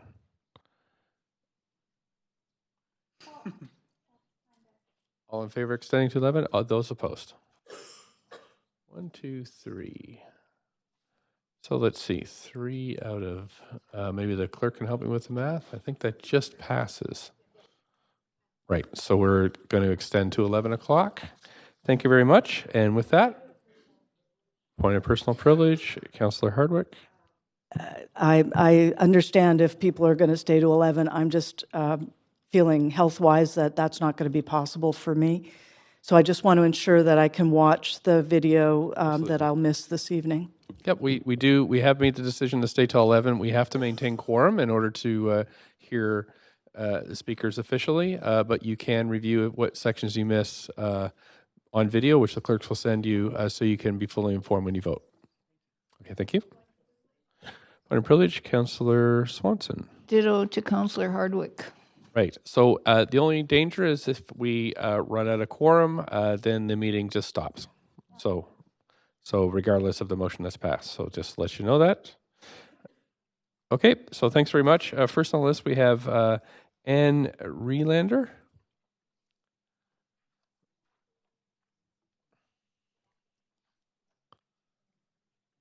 Right, so just to refresh people's memories, right, we're supposed to talk directly to this project, state whether you're in support or oppose, and have up to 5 minutes. You may have questions from council. Thanks for coming. Please go ahead. Okay. Good evening, Mr. Mayor and City Councillors. My name is Anne Rylander, and this evening I am speaking as a resident of our neighborhood. Our RT8 zoned multifamily neighborhood, and as a mother and grandmother.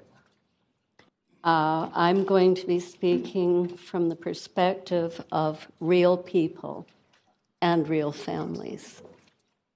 My husband and I have lived for 14 years in a small town home at First and Larch Street. So we're very close to this development, just north of it. My husband's and my position on the developer's application to spot rezone the property at 2nd and Larch Street and build the proposed pilot project is no.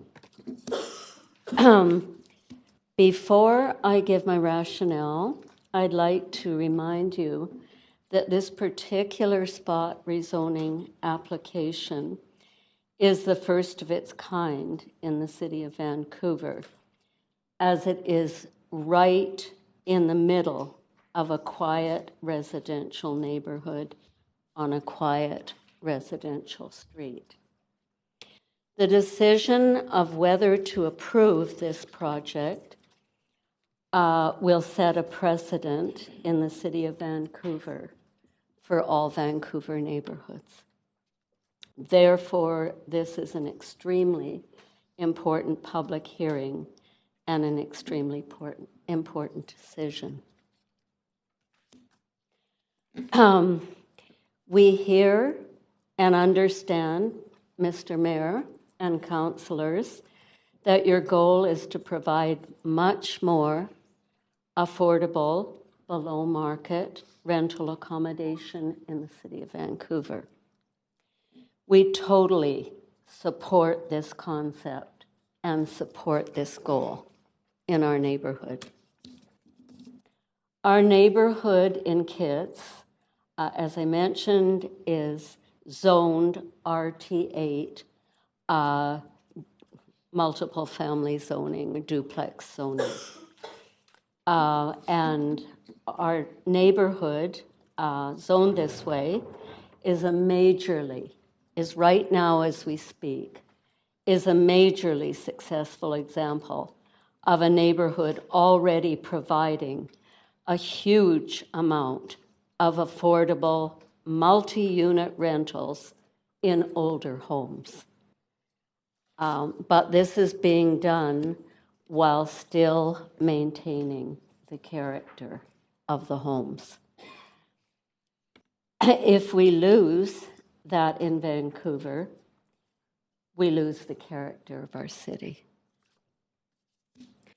This past June, my husband and I spent 4 weeks petitioning just our own little small part of the neighborhood on First and York between Larch and Trafalgar Streets. And we spoke with all of our neighbors. Well, we might have missed half a dozen. We saw example after example of owners who right now as we speak are being extremely creative and resourceful in providing very, very dense, affordable rental housing. And I can't go into the examples, but they're just, you literally would not believe what people are doing to accommodate below market affordable rental housing. And just 30 seconds left. All right. Why we are opposed to this pilot project as it stands, the quantity of units, 13 out of 63 units, is not a significant number. And there are 50 units, as has been discussed, above, and they are going to be about, the proposed rents are above the average for rental apartments. We're going to have to end it there because we're at 5 minutes. So thank you very much. May I just we have a lot of people to get through. You're at 5:20, so that's, I'm sorry. My take-home message. I'm going to have to cut you there, ma'am, because we're well over now at 5:30.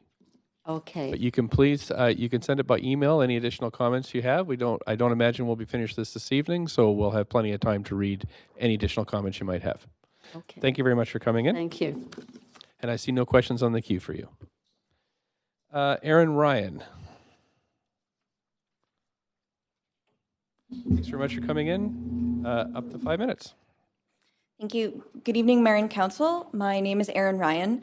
I live in a rental apartment on 4th and Stevens, only a few blocks away from this proposal, and I've lived in this current apartment for 5 years. I'm here to speak in support of this development. I'm 28 years old. I'm currently a master's student at UBC studying applied animal biology and working part-time at a job I've held for 5 years. I've lived in Kitsilano for 10 years and been a frequent visitor since my childhood. I used to visit the iconic Nam restaurant with my mom and sisters when I was a kid, and now I live across the street and enjoy the $5.95 breakfast on weekdays with my husband. Kitsilano is my home. I first lived away from my parents here. I went to university here. I fell in love. I got married. I landed my dream job helping animals. We started a family by adopting and raising 2 beautiful rescue cats. I'm renting, but I've made my home here and I want to stay. But I can't afford to live here unless projects like this move forward. Even with a 2-income household, me at my dream job at a nonprofit, and my husband in tech, We still can't afford to buy an apartment in Vancouver, and we certainly can't afford to rent anywhere else with the lack of pet-friendly housing. And I'd like to comment on something that the applicant and Councillor Fry actually brought up earlier. In the 10 years that I've been here, I have lived in 3 different rental units with my cats, and part of why I've only lived in 3 is because I stay longer. I'm willing to pay more money than even other undergrads to accommodate my whole family. And I can certainly speak to the fear of being able to find housing for the whole family. And in the 10 years that I've rented, I have never lived in a pet-friendly building. I have only ever been an exception to the rules. I know there's opposition to this project, and that hurts me, because what I hear in that opposition is that people like me aren't welcome to call Kitsilano home. I hope you'll agree with me that the future of this neighborhood is helping moderate income families, and I hope you'll help me find a home for me and my whole family. And thank you for your consideration. Thank you very much for coming in this evening. There are no questions for you, but thanks for your input. Peter Saunderson. Thanks very much. I'll just repeat, up to 5 minutes. I have a board here, if that's all right. Okay. My name is Peter Sanderson. I'm a part of a group of Kitsilano residents who are opposed to this rezoning application. Good evening, Mayor and Councillors. We ask that you judge this rezoning application in its own unique context and base your decision on the specific circumstances of this individual case. Take a good look at this building. The houses on this slide are in scale on 3rd Avenue, drawn to scale. This building is so outsized on its lot that is actually larger, bigger, taller, and has more density than is permitted in the apartment zoning to the east of Larch, or on the main arterial of 4th Avenue. If built here, it would sit on only 3 standard house lots, yet it contains 63 apartment units with 150 or more residents. The proposed floor square footage is denser even than the 11-story, 12-story tower blocks to the east, which sit on much larger sites with tennis courts and swimming pools. This building at 65 feet high dwarfs the surrounding houses and apartments, blocks light and views, and invades privacy. This site is on the edge of a ridge, and the upper stories will have extensive views in all directions, commanding high rents that will push the average rents in this neighborhood upwards from their currently moderate rates. This proposal has 56 underground parking stalls exiting onto what is a narrow lane. This lane with private garages leading off it and children and dogs accessing it cannot handle more traffic. If this project goes ahead, the garage exit must be angled sharply towards Larch Street, directing the extra vehicles up and not down the narrow portion of the lane. This is an important safety issue. The architects have promoted tree retention and landscaping, yet the building and underground excavation are spread so wide on the lot that they crowd the existing trees on 3 sides. Why not step the building back with an inset portion around the 2 large fir trees that are only 2 meters away from the new building, and their branches extend out 6 meters? This would provide more natural light to those north-facing windows and at the same time add more interest to the shape of the building. The architects wrongly identify the trees on the west property line as mountain ash. They are leyland cypress, and encroaching on these trees, as is proposed, will damage their roots and limit their life. No one can call this a sensitive design. If this is to become a transition block, as suggested by the architects, then this development should step down in density from the RM4, not up, More density is not a transition. The development should have no more than 4 stories and should be on a smaller footprint. You should stipulate that more effort be made to fit into the neighbourhood context. I ask that you refuse this application in its present form of a pilot programme and instead insist on a truly contextual residential design. May I also remind you, Mr. Mayor and Councillor De Genova, not to participate in the debate, nor to vote on the recommendations or draft bylaw, due to an apprehended conflict of interest, as per our letter sent to you by my neighbour. Thank you. Sir, thank you very much. I'd like to remind you and other folks that we're talking about this specific application.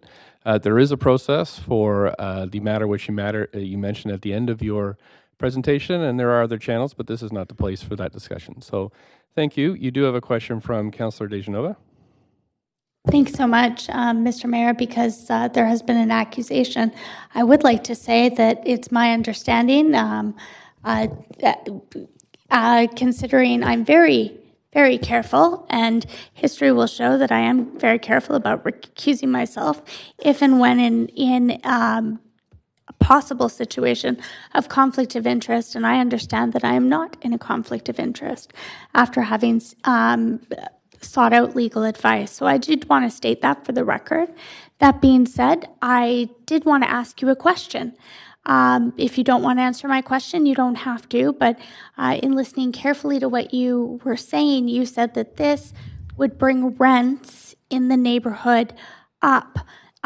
Were you speaking specifically for unit to unit, so like a 3-bedroom unit in the neighborhood right now?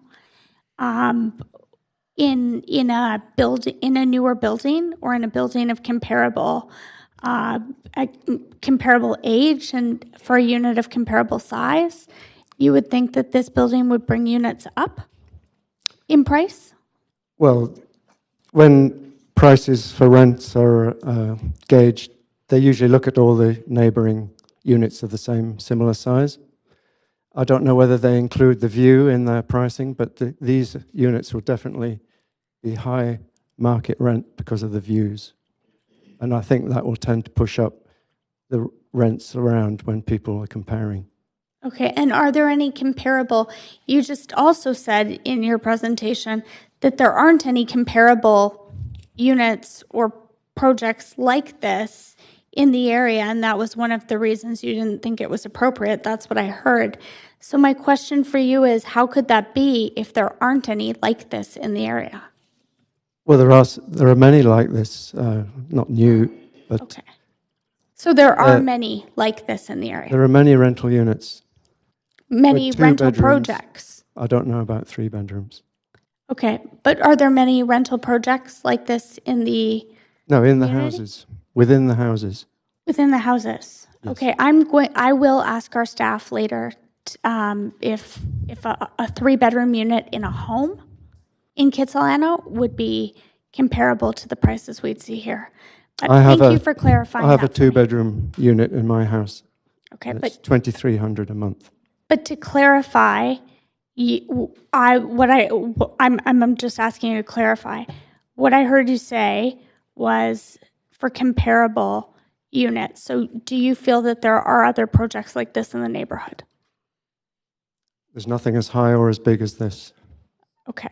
So there isn't anything comparable then to compare the rents to? Rents are rents, and people compare them. Thank you. Thanks very much. Councillor Fry, up to 5 minutes. Yeah, Mr. Mayor, this is more of a point of information, I guess, and with all due respect to Mr. Saunderson's comments towards the end. You mentioned that there will be a time to address this. I have reviewed the corporate policy, and notwithstanding Section 6.1.2 about lawful contributions and gifts and personal benefits, there is sections in 4.2 and 1.1 that do talk about appearances. And I think that given Mr. Saunderson's comments, and that I imagine we may be hearing more of that, I'm wondering when, you mentioned there'll be a time to discuss this. I'm wondering when that might be. Yep, just a second. We have a point of information to deal with. We can have staff provide you with that information, Councillor Fry. As you know, there is a code of conduct process that's followed when there is a complaint or allegation of a particular nature. That's the process that it follows. This process, the public hearing, is regarding the actual project at hand, but I can have staff send you that information if you'd like clarification. Well, I was speaking more for the benefit of the speakers and when they might get that information. Yeah, well, there's there is a code of conduct that folks can look at online and they can decipher this. But for your information, we're happy to send that to you. Okay, thanks. Thank you, Councillor Dejanova. Thank you, Mr. Mayor. Although I can't see you behind the poinsettia, I understand very clearly, as it was a tool that was used improperly in the previous council term, that accusing one council member accusing another or several council members of a conflict of interest is also serious. And if someone were to do that, that in our procedure bylaw, it clearly states that it is upon each council member to verify that for themselves and declare that and decide that.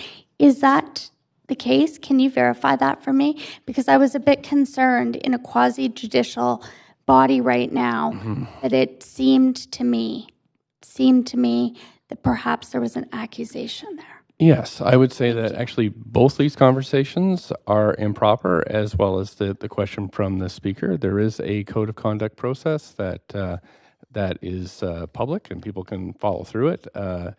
And we can provide that information to you if you like, Councillor Fry. But at this point, we're through this process. We're deliberating on this particular unit, not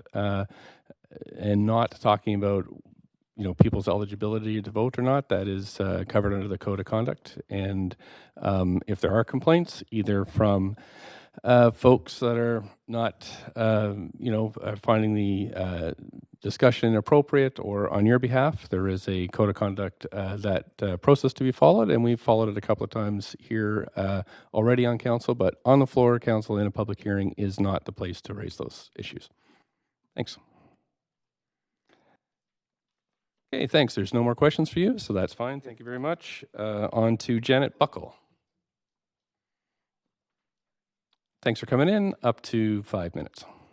Good evening, Mayor and Councillors. I'm Janet Buckle and I live on West 3rd Avenue behind the proposed development. It affects me directly and I strongly oppose it. My husband and I have been in the house since 1977. We created a rental suite in 1987 that's still occupied by the original tenants. Over the years, we've done renovations to accommodate our changing needs. The renovations have involved approval by Board of Variance and always had to consider the neighbours' privacy and neighbourhood design. Now, this oversized building is being plonked directly at the back of my house without any consideration of the neighbours or streetscape at all. It's too tall and too crowded. It takes away my right to quiet enjoyment and reasonable privacy. It will tower over my house and has an unobstructed view directly into it. The entrance to the parking is a hazard. It in no way deals with the narrowness of the lane. I've raised 2 boys, now adults, in this house, and I'm only too aware of the problems of affordability and livability in Vancouver. I'm also aware that property values are in the stratosphere. However, upzoning only aggravates the problem. Land is sold per buildable square foot. As soon as the land is upzoned, it becomes more expensive. As soon as the land becomes more expensive, rents rise, and this leads to gentrification. The classic definition of spot zoning is the process of singling out a parcel of land for a use totally different from that of the surrounding area for the benefit of the owner of such property and to the detriment of other owners. This proposal fits that definition. There is a disproportionate cost to the community in lost amenities and the complete lack of sensitivity to the surrounding area in return for a measly 13 below-market rentals, especially considering that the quality of those particular rentals is substandard. Spot zoning should be disallowed in favour of a comprehensive plan, a public process that shows there is significant community benefit. The public benefit should be consistent with the overall plan that is to be established in the citywide planning process. To make a preemptive decision on the issue of this building defeats the purpose of the citywide planning process and is a dishonest political manoeuvre. Kitsilano is an example of good planning created in collaboration with the community. Multifamily zoning that provides density and affordable rental accommodation. It's an example for other neighbourhood development in the city. The solution is not one size fits all. If you make decisions without a clear policy, you risk losing public confidence and make decisions that have negative long-term consequences. This pilot program may be conceptually valid. However, this proposal is not because it does not meet its own guidelines. As per the urban design panel, the development does not fit in the neighbourhood. It does not fit into the lot. It's a square peg in a round hole. It's ill-conceived. An alternative vision for the site would be a 3-storey structure on Larch Street, 4 stories from the lane, containing supportive housing with a mix of rentals that would allow a modest increase in density, retention of the much-needed community daycare and playground, a smaller building with more affordable rentals. I will conclude by saying I was very happy to hear of the exciting plans of the Squamish Nation to build 6,000 homes, 90% of which will be rental, in Kitsilano. This announcement changes the landscape considerably and makes an even more compelling case for the rezoning of 1805 Larch Street to be put on hold and become part of the citywide plan. Thank you. Thank you. Have some questions? Councillor Swanson. Yeah, just one question, which you totally don't have to answer. I wonder if you'd mind saying what the rent is in your suite that you said you had. Yeah, it's a 2-bedroom, 2-bathroom. It's 1,300 square feet.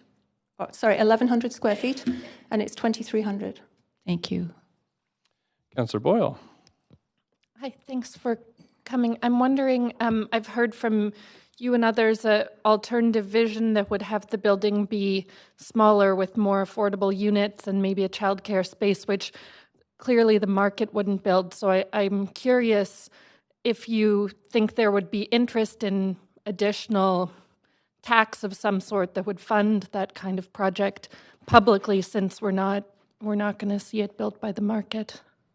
I believe that it can be done with political will on all 3 levels of government. If it needs to be done, you can do it if you want to. Publicly, because I guess what we wrestle with is this is what the market will build. Yeah, well, I don't know the details of how you handle the money in the city, but you're the politicians, and if you have the will, right? That's fair. Thanks. That's it for questions. Thanks for coming in this evening. Thank you. Christos Dikakos. Thanks for coming in tonight. Up to 5 minutes, whenever you're ready. Good evening, everyone. Thank you for allowing me to speak.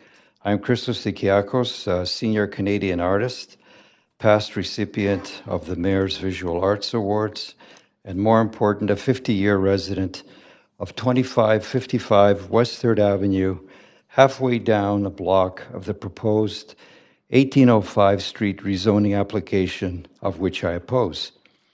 The moderate rental project proposals, this one is not in the right location, as the former, which were unanimously passed tonight.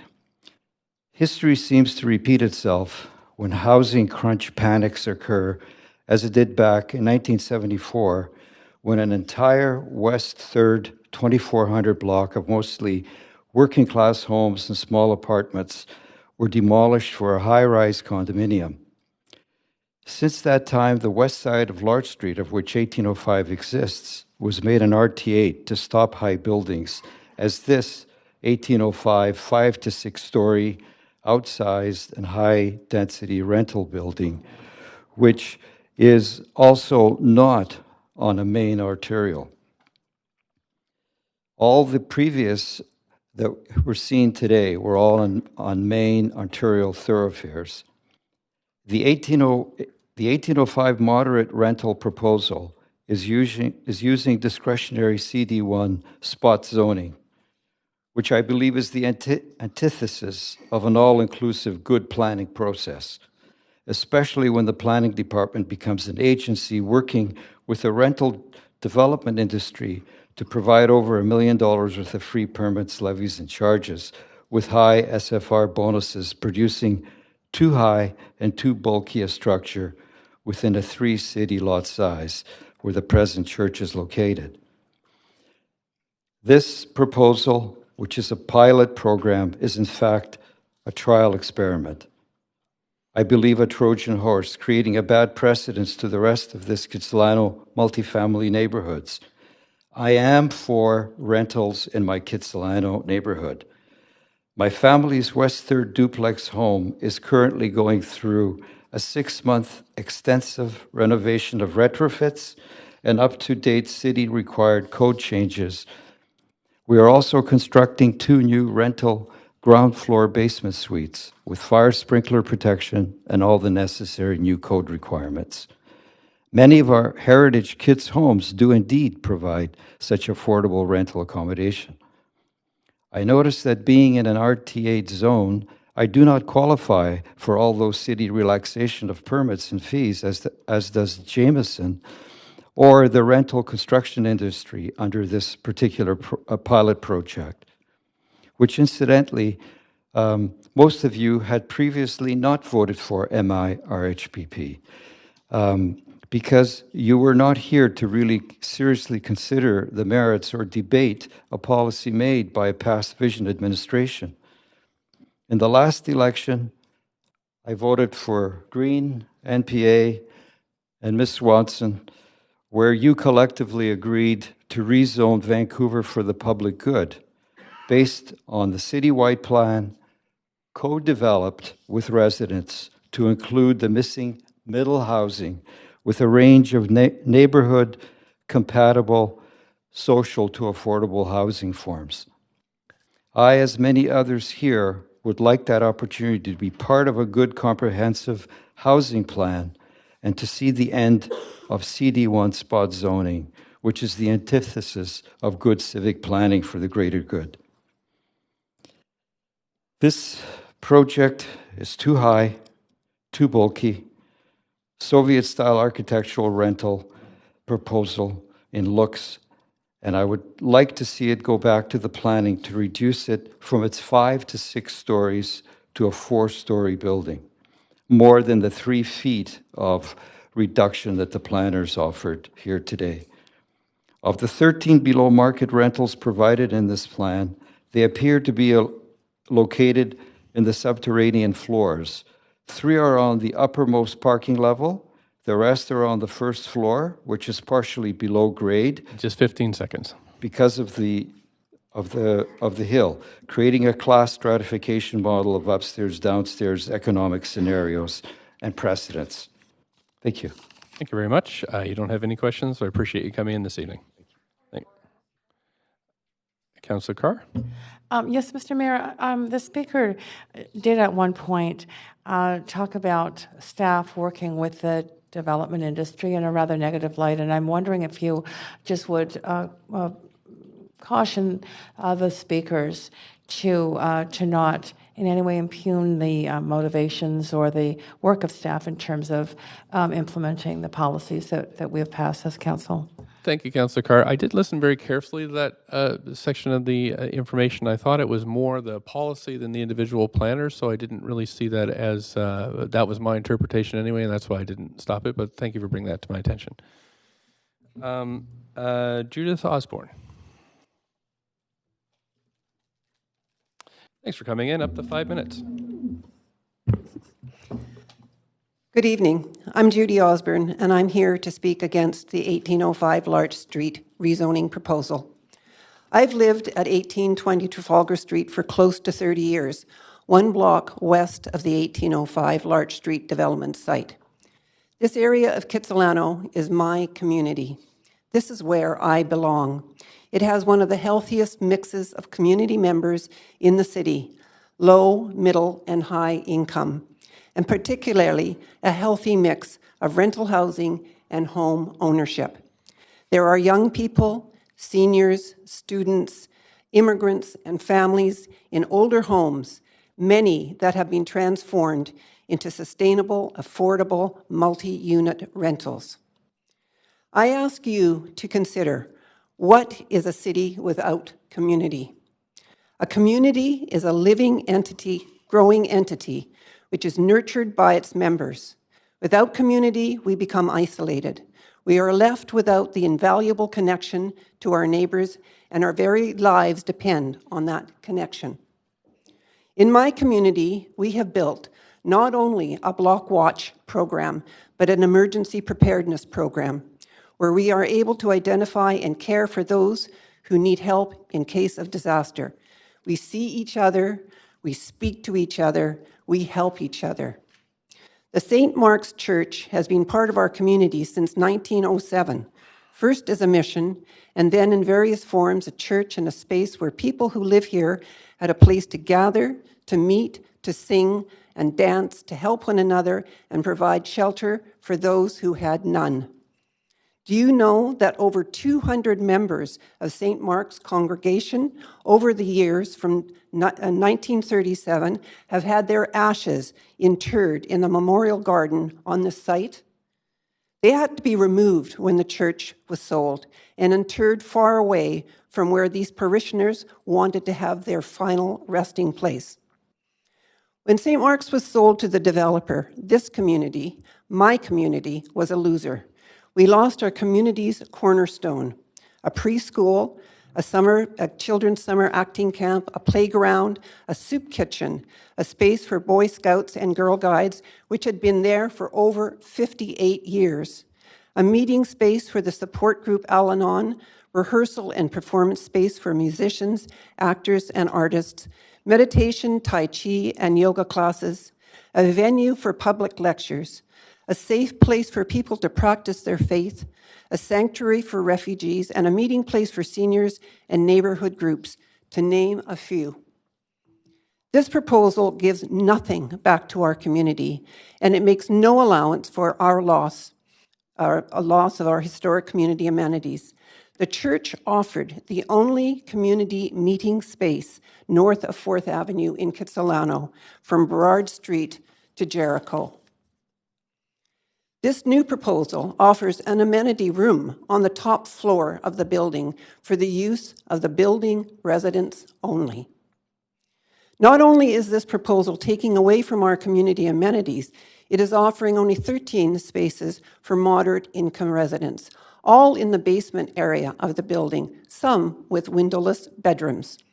Where is a community in such a design where you place the lower income people in the basement and house the wealthier above with all the light and views? It is just not sustainable. We recognize the need for increased density in our city and in our neighborhood, but this design must be a design which adds a healthy community to an existing, thriving one. It must not ignore the relationship with the surrounding buildings which work because of integration and communication. Consider our plan, which suggests a building which will relate in height to its neighbors and offer homes to moderate income families while maintaining amenities that include and connect to the community. A daycare or preschool, a meeting space, a gathering space for seniors, a place where all people in the neighborhood can feel part of the community. Where I live on the lane side of Trafalgar Street, I was witness to the constant activities the church offered, children and parents walking to and from preschool. Just 15 seconds. The sound of a reminder of how this developer views the community is the yellow fence padlocked around it. Council members, please consider our community when you vote. Please don't look at us as monopoly pieces to be moved around your board at your will. Engage us and consider the value we have historically offered and can continue to offer our city. The spirit of a city needs nourishment, and that nourishment comes through respect for the community members who live here and love this city. Thank you very much. Councillor Fry, up to 5 minutes. You have a question? Yeah, thanks, Ms. Osborne. So, community, this is sort of what you've evoked in your presentation there, and you spoke a lot about community and the loss of community with the loss of this church, basically. Yeah, is that The space that the the church space? provided. So yeah. why did the church sell the space in the first place and sort of give up on their community? I think the church sold it because their immediate religious community, there weren't enough people to support that part of it. The rest of it was thriving. So it was just the people who belonged to the Anglican Church at that time. There weren't enough of those people in the community to support the, I would say, religious side of it. The rest of it was thriving. But not enough thriving, obviously, to financially support it, I'm assuming? To financially support the church itself, the Anglican Church. I asked that question, but the church did have an opportunity to partner with the BC government to create supportive housing. And I know that our local MLA was very disappointed to hear that they did not approach the BC government to do that, to ask for help to create supportive housing in that location. And that is unfortunate, but that's the decision really that the church made, and that as soon as they made the decision to sell, that could have been. They could have made a better choice. Strata condos at 4 stories. It could have been duplexes, or it could have been this project. And that's, I appreciate that is a loss to the community, and I think that we'll be thoughtful as opportunities to help support the community come forward. But I'm not sure. Are you suggesting that this particular development is incongruous with the community, or is just the loss of that community space? I'm suggesting that this particular development, the way it's designed, without any consideration of the loss of the historical amenities that the community had use of, is not a good fit for this site. I suggest, and it has been suggested by others, that a different type of development, which could include community amenities in it, would be a better fit for our neighborhood and for the community of Kitsilano, north of 4th in particular. So in theory then, if in order to finance that kind of community amenity space, if you would accept like more density that supported a bigger community footprint? No, that's not what I said. No, I'm just asking. I'm just thinking of the land economics. How do you pay for? Well, I'm not an economist, and I am not there was not there at the seat.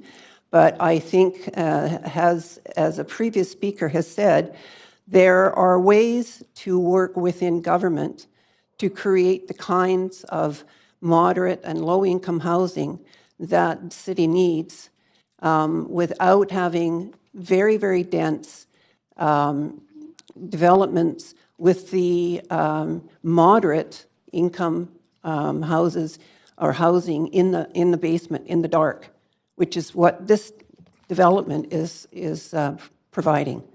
Okay, thanks. Thank you very much. Councillor Wiebe. On the cultural space, I know moving forward we might look at trying to register or keep cultural space, so any new building would have to replace one for one, and that's been an idea. Is that something you'd hope to see as we try to preserve arts and cultural space, that if there are spaces like this, that the new building would replace the cultural side of it one for one, and then could put housing above it? Absolutely, yes.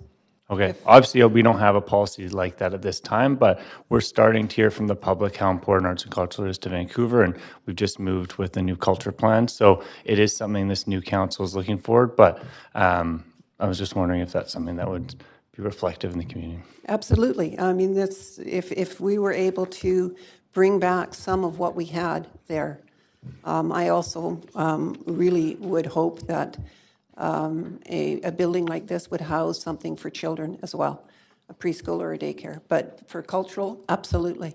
And then do you think this building will be embraced after by the community to be part of the community, so that if it does get approved, that the residents of this building will be felt welcomed by the community? That's a pretty hard question to answer without having those people there. But when you think of how a building is already being segregated with the haves and the have-nots, you think about the community that that building is projecting to the neighborhood. Sorry, how is it being segregated? The below market rent or the no one- moderate income rentals they're all together on the lower floor, on the basement floors. And the above market rentals or the market rentals are above them. And I call that a type of segregation. Okay. Thanks very much. You have questions from Councillor Bly. Hi. Yeah, thanks for coming and sharing your view. So following up on that question from Councillor Wiebe, if the different, the below market and the market were mixed in the development, would that satisfy you? Well, I'll tell you something, Councillor. I lived in a housing co-op for 5 years, raised my daughter there for 5 years. And I was paying the full market in that housing co-op. And I was in a lower suite facing a lane.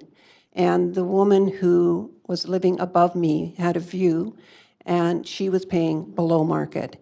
And the integration in that whole housing co-op, which is in Kitsilano, it worked.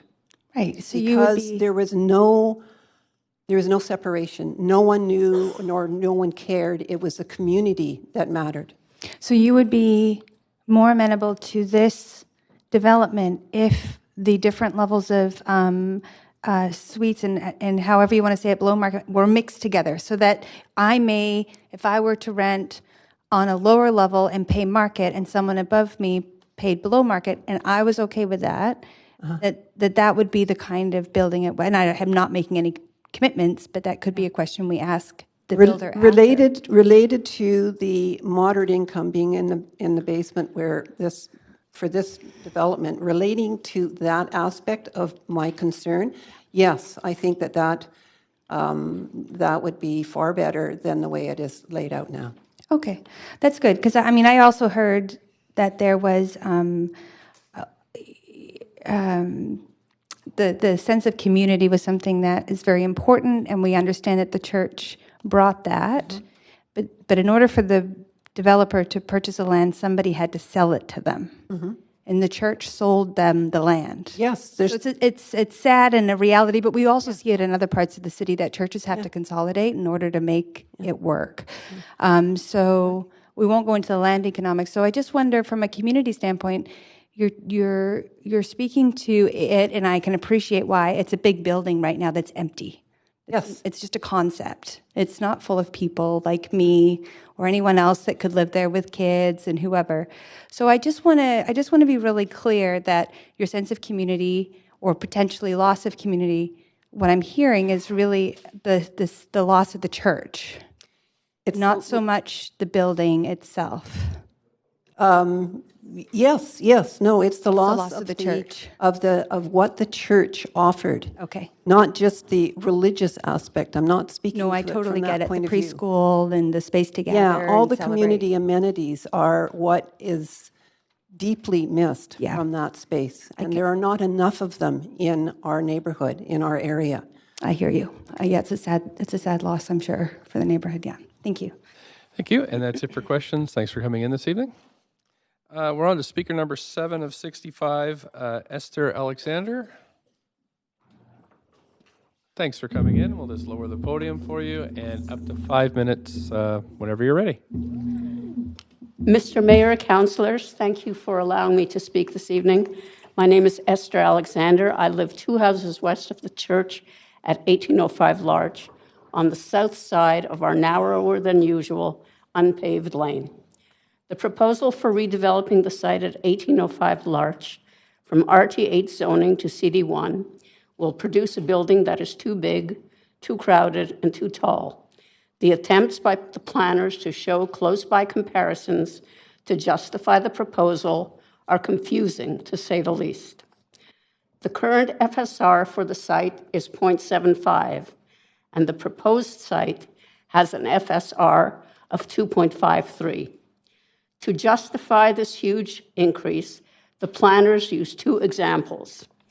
The first comparable used is the at-large RM4 zoning, which begins on the east side of Larch. It has an allowable FSR of 1.45. For the second comparable, the planning report points, and I quote, several strata-titled towers built in the 60s and 70s, unquote. In fact, there are only 2 strata-titled towers. They are 2545 West 3rd, the Carriage House, and 2370 West 2nd, Century House. The planners have failed to mention that 1805 Larch sits on a site that is a conglomeration of 3 50 by 118 lots. However, the 2 towers are each a conglomeration of just under 7 50 by 118 lots. The buildings are on one corner of those lots, and the balance of the site is at ground level height with amenities such as pools, tennis courts, and gardens. And so, the density of each building is greatly reduced by the enormous size of the lot, and this also largely eliminates the problems of massing and shadowing. COV zoning inquires confirms that the FSR of each of these buildings is 1.9516. In other words, the FSR of these 2 towers used as comparables by the planners is actually less than what they are proposing for a substantially smaller site. The planners have failed to produce any evidence to justify the proposed FSR of 2.53. In fact, their comparables make it clear that the density of the proposed building is way out of line. Regarding the height, RM4 comparables east of Larch allow for buildings of 4 stories at 35.1 feet in height. The proposal for Larch is for 5 stories and 67.1 feet in height. How can this be?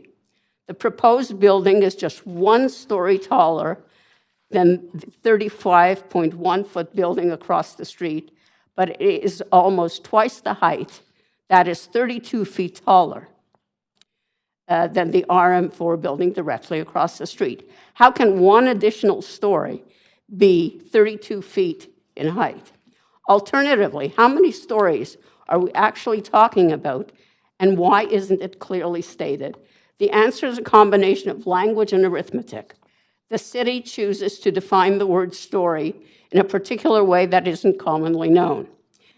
And so, if we use the word level instead of story, we get a clearer picture of reality.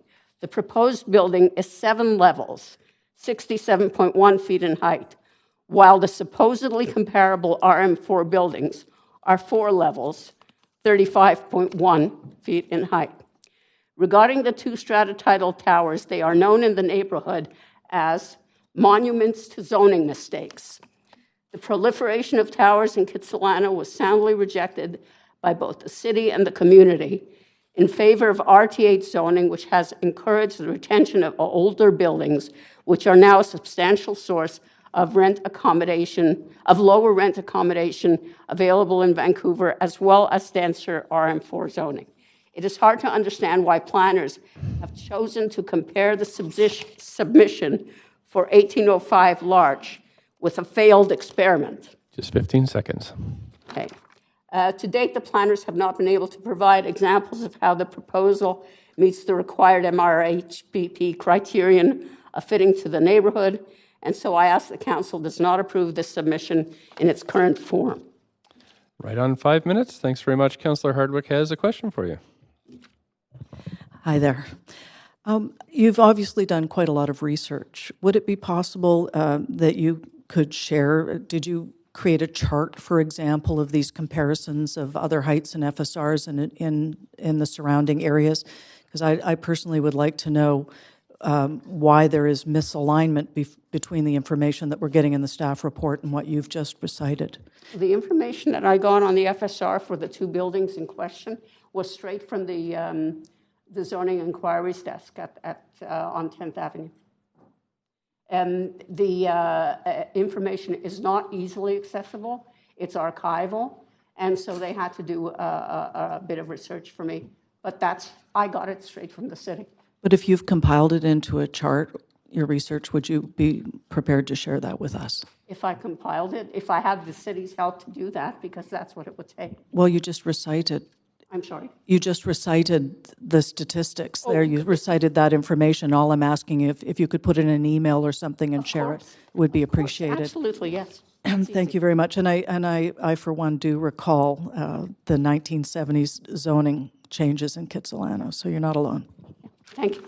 Thanks very much. And you can send anything to publichearing@vancouver.ca, and that would get to us. So publichearing@vancouver.ca. Thanks very much. Under the speaker 8, we have Janet Bickford, followed by Greg Bridges, and then David Hovan. Number 8, Janet Bickford. Janet Bickford. Thanks very much, Greg Bridges. Thanks for coming, Mr. Bridges. Up to 5 minutes whenever you're ready. Thanks. I'm Greg Bridges. I'm a 30-year-plus resident of Kitsilano. I'm opposed to the development as it's presently been proposed for a number of reasons. The first of those is nonconformity with the policy guidelines as to the location and the form of the development, its overbuilt mass and lack of character, a poor outcome relating to affordable housing goals, and traffic and parking problems that have been mentioned. Let me first turn to the MERP guidelines, which you're familiar with. It has both some description as to a suitable location and forms. Again, I'm going to quote from it. On larger sites, off arterials, consider up to 6 stories where appropriate. This, of course, is very vague as to suitability of locations. Meaning in practice, it seems that the location is wherever the planning department and developer say it's okay. This is textbook Vision Vancouver discretionary spot zoning in action. This is in fact a small land assembly of 3 standard city lots. It's not a larger site by any stretch of the imagination. That leads to some of the discussion we're having about crowding and whatnot. It's not a large site. I would note as well in your recent amendments to the MERP program on November 26th, there was an attempt made to define what is a larger site, and it's much, much larger than this. It's 5 times this. As to what's inappropriate, I've got a slide here. It's really Mr. Saunderson's slide again. I'm going to quote again from MERP. It says, projects must consider and respect transitions to surrounding areas and homes. And it goes on, neighborhood context is an important consideration.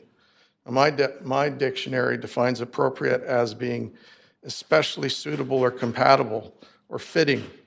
That must refer to the neighborhood context here. Neighborliness, in other words. This building is a monstrosity. It's grossly out of neighborhood scale and character, cannot be reasonably described as appropriate. I'm going to compare now your more recent set of guidelines under the SRP guidelines, which were again in November. They also have form and location guidelines for the low density transition zone concept. I've got another slide here. There it is. It shows the boundaries of these low density transition zones. This site would not be eligible. It's too far off West 4th, which is the relevant arterial. It's 175 meters from West 4th at the northern boundary. Even if it were included in this zone, this low density transition zone, the form that would be permissible under the SRP guidelines would be 4-story apartments up to 1.75 FSR or 4-story townhouses up to 1.45, not 5 or 6 stories at 2.53 FSR. Not even close. I want to turn to the topic of incentives. In addition to the height and the density that's been offered here, $1.265 million is a massive DCL waiver subsidy offered in a time of budget pressures. CACs are also not payable, even though the community amenities are being lost, and there's a proposed density increase of 337% of the existing 0.75 FSR under RT8. I would note that the total amount of DCL waivers in 2018 for rentals was, my notes say 1.8, it was actually $1.6 million. So basically, you're looking at 2/3 of the full year's DCL waivers to be applied to this one project, about $100,000 a unit, in order to get 13 so-called moderate income units in the less desirable portions of what is, in fact, a luxury rental apartment building. And to me, it's a question of priorities, or it should be. I've got another question, and it's this. What else are you getting for all this money apart from the loss of community amenities and injury to neighboring properties? And I've done a little calculation there of building average rents. This seems to come up. And I've done a weighted average of the non-market and market. I got over $1,700 for a studio, over $2,000 for a one-bedroom, over $2,600 for 2 bedrooms. $3,600 is the average building average for 3 bedrooms in this unit. Compare the 3-bedroom average with $1,900 for the Metro. This proposal does not conform with any of your policy guidelines, neighborhood scale or character. Large developer subsidy does not achieve the affordable housing goal. Just a 5. I request that you send the developer back to the drawing board with this project. Thank you very much. You do have a question from Councillor Wiebe. Yeah, why do you call it so-called affordable? I just gave you some numbers which... But obviously we're looking at the 20%, and that is incomes that rates that we don't see in Kitsilano. Yeah. I'm looking at the building average here, and that's what I'm referring to as so-called. Okay, but the 20%, would you call those affordable? Yep, $950 for a studio is affordable. Yeah, for most people. Yeah, and then you talked about injury to neighboring properties. You're going to hear a lot more about that from subsequent speakers, but yeah, shading, loss of privacy, traffic, loss of community amenities, et cetera. Yeah. Yeah, and then what are the things you like about this project? There aren't any. So you don't like the 24. You don't like the trees being preserved. You don't like trees the bench have to be preserved anyway under the tree preservation bylaw. That's not a neighborhood amenity. So you don't think that's no matter what's built there, those trees will have to stay. And that's what you think happens on other properties around the city? I know that. Okay, thank you.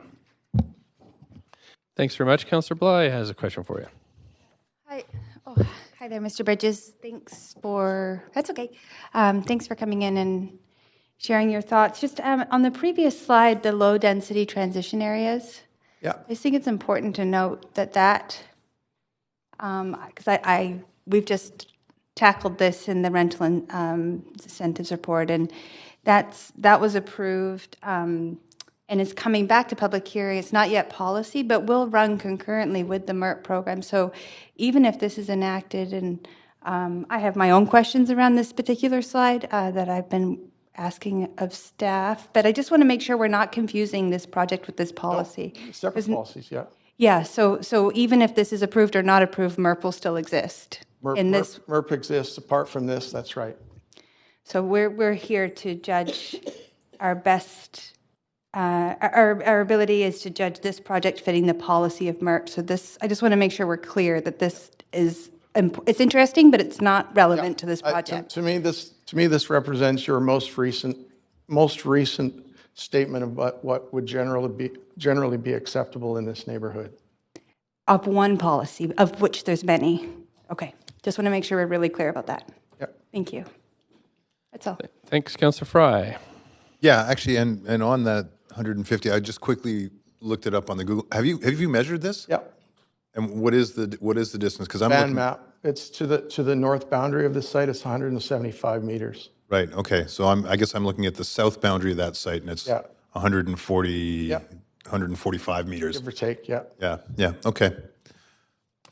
That's it. Again, it's not totally relevant to this policy, and the MERP is a separate policy, but I do appreciate that you took the time to measure it.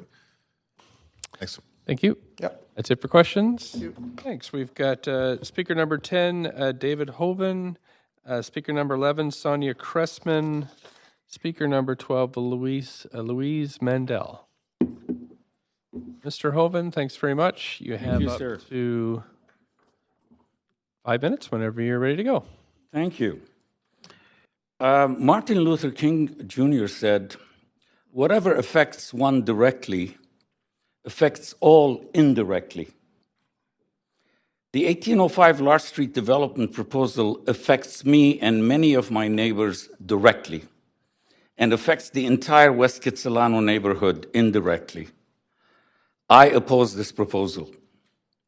My name is David Hoven. I have lived in Kitsilano for 44 years, and I have lived at my current apartment at 2nd and Larch, which is directly across the street to the east of this proposed development for the past 20 years.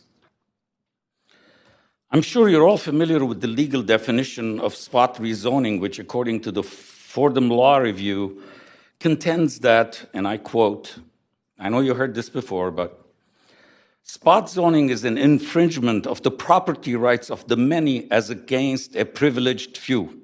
It has therefore been declared arbitrary, discriminatory, or unreasonable. It was this manifest disregard for the community benefit which prompted one authority to denounce spot zoning as a most vicious practice. A 16-page report needing 47 pages of appendices speaks volumes regarding the lack of fit of this proposal. Now, I wondered for a long time what was going on here, and this happened before your council. It was the previous council, and the events were occurring then. And I couldn't figure out why was this project being pushed forward. So I did some research, and I have read almost 500 pages of the internal communications of City Planning Department regarding this is 500 pages of the 1805 Larch Street proposal obtained under the Freedom of Information Act, and I've come to the conclusion that this development as currently presented somehow contradicts some of the 2017 and 2018, this is before your election, MERP guidelines. For example, in an email dated May 28, 2018, a zoning planner writes, and I quote, "This site is not considered on an arterial. I would assume it is off of one. There really isn't much guidance, as you know, so we'll see how it develops." This is a direct quote. I have the document if you want to see it. Now, this is a reference made by the zoning planner because initially the MERP pilot program, as I understood it, was to apply only to arterial proposals.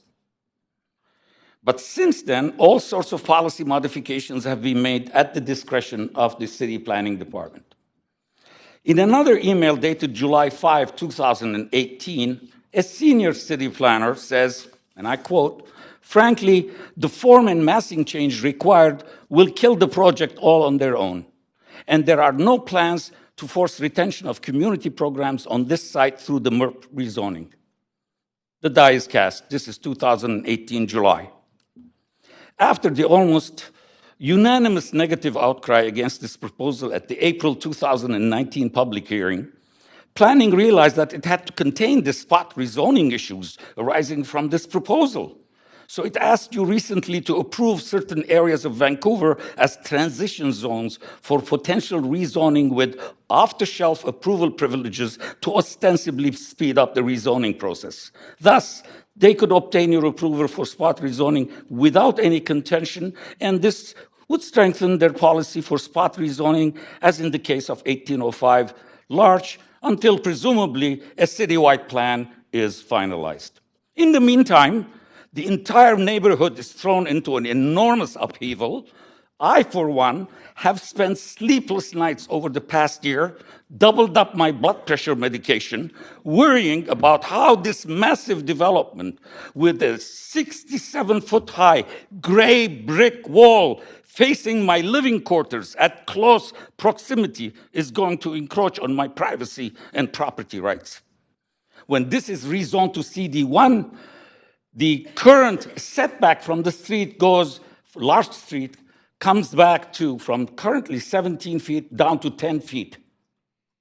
This brick wall is going to be breathing down my neck every day, and my entire living quarters are facing that wall, all of it. My living room, dining room, Am I up to the 5 Yep, minutes? just 5 seconds left. 5 seconds left. Okay. In the same vein as your courageous vote to send the budget proposal back to city finance to come up with a better fiscal alternative than their initial proposal, I urge you to send back this flawed proposal with the same determination and courage, and for you to ask planning to come up with a less intrusive, better fitting plan, one which would be much better for the community and the developer. Thanks very much. Thank you, sir. You have Councillor Hardwick. Questions from Councillor Hardwick? Yes. Thank you, Mr. Hoven. Yes. It sounds so. You FOI'd city documents in connection with this application. I'm sorry. You FOI'd. You did a Freedom of Information Act inquiry. Yes. Actually, a lawyer in our community did that and gave me a copy of it.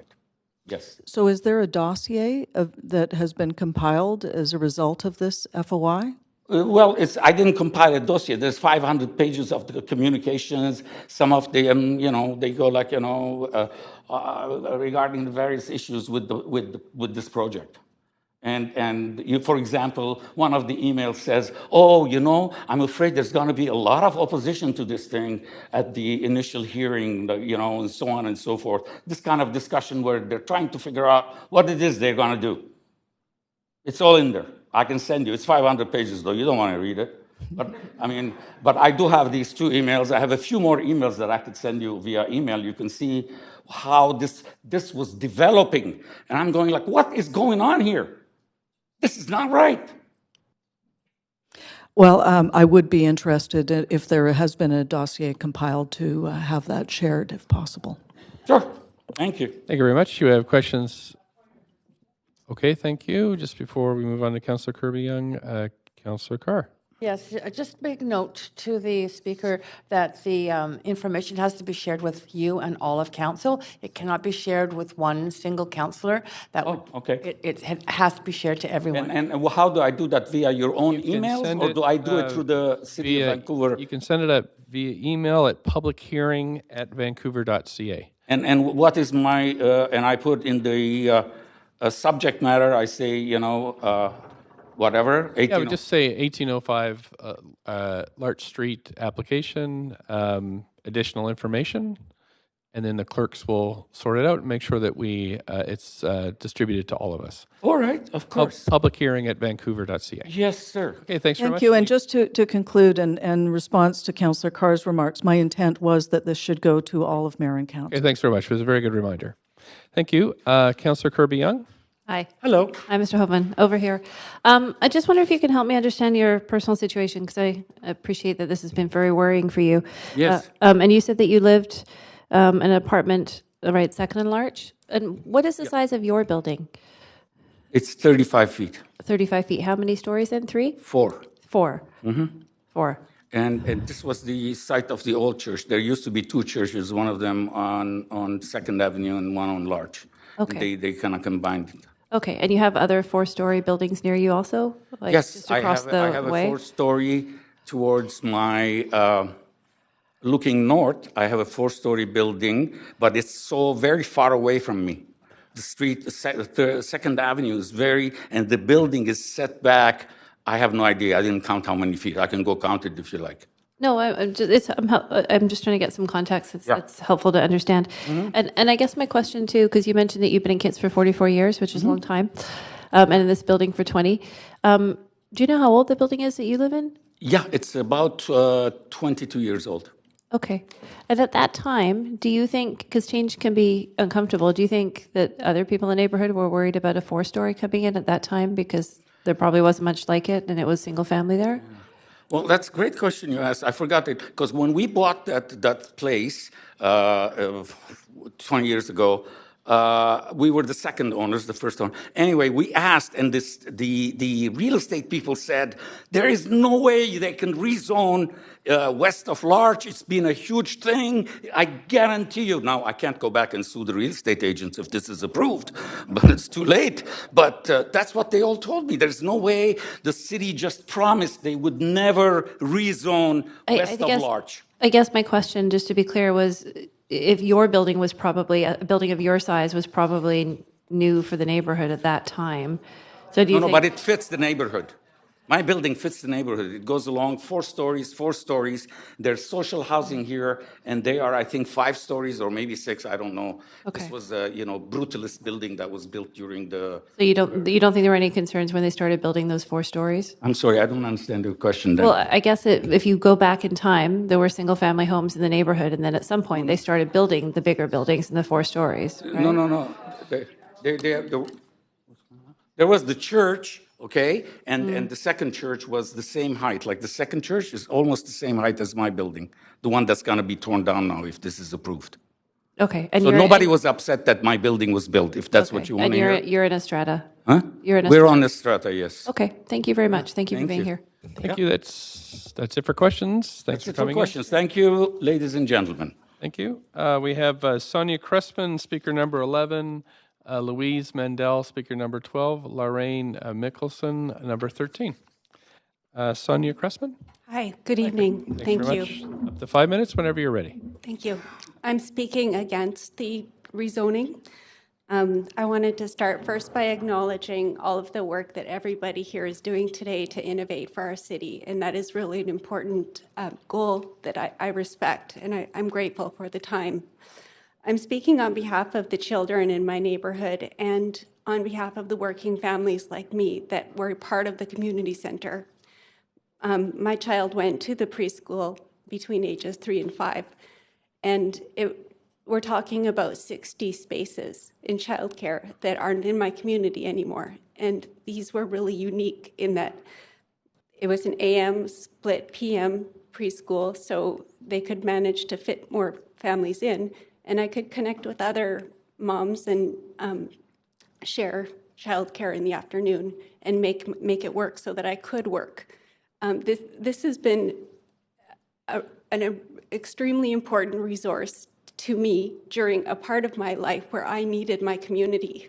It was an age in my child's growth where I needed inclusion. I had diversity in his learning that needed community growth and support. That was taken away after he finished this program, and he's now successful in a public school, and I don't think he would have been if I didn't have this resource available. The friends he's made there are my friends and the children of my friends. This is a huge piece of the community that has just been taken away, and I think there are children who can't have their voices heard because they're so little and nobody wants to hear them. But it's really important. They're the ones with the most life years ahead of them that can be affected by your decision.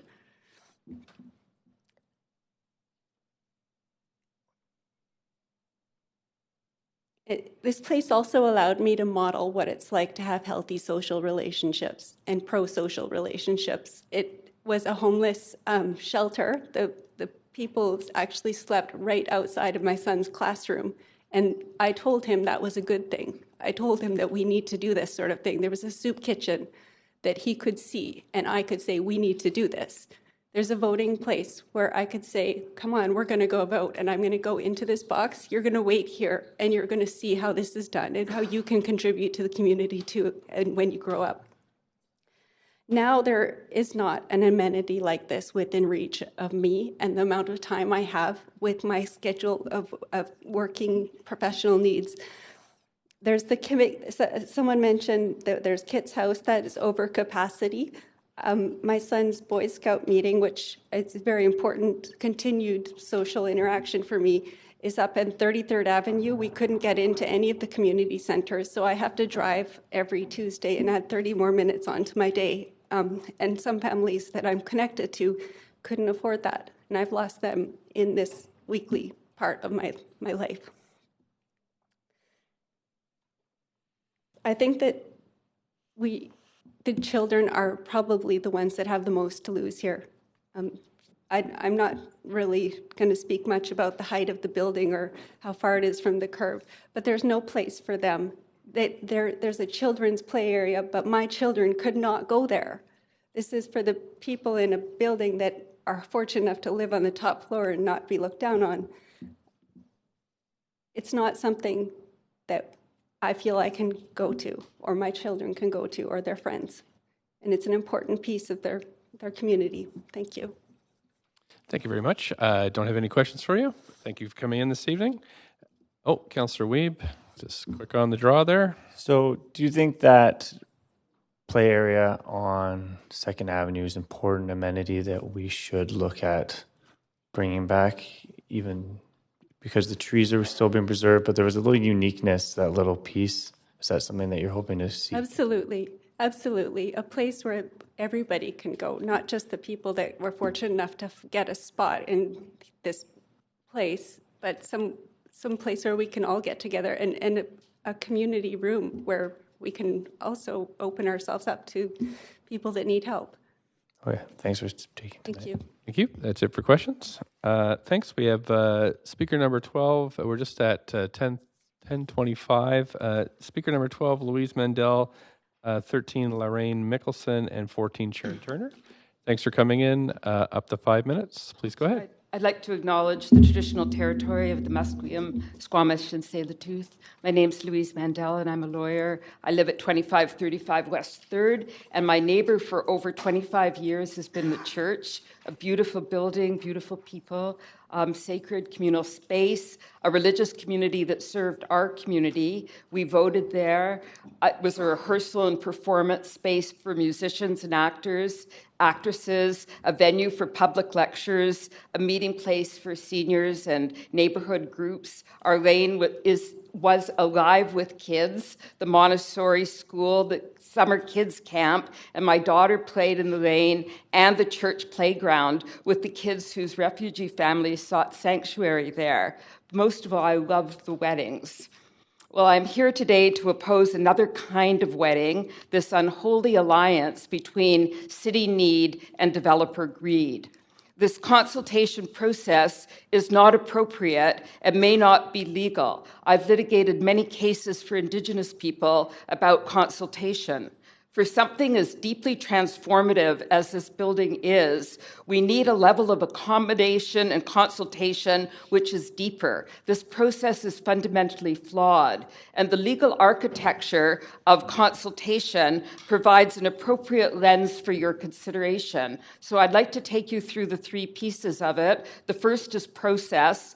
The courts have said that public consultation is not about providing a venue for people to blow off steam. Decision makers, and that's all of you, have to come into the process without prejudging the outcome. And I know the letter has been sent to the mayor and a councillor to stand down. And this is part of the process. It's no secret where this stands. The decision makers can't proclaim their openness.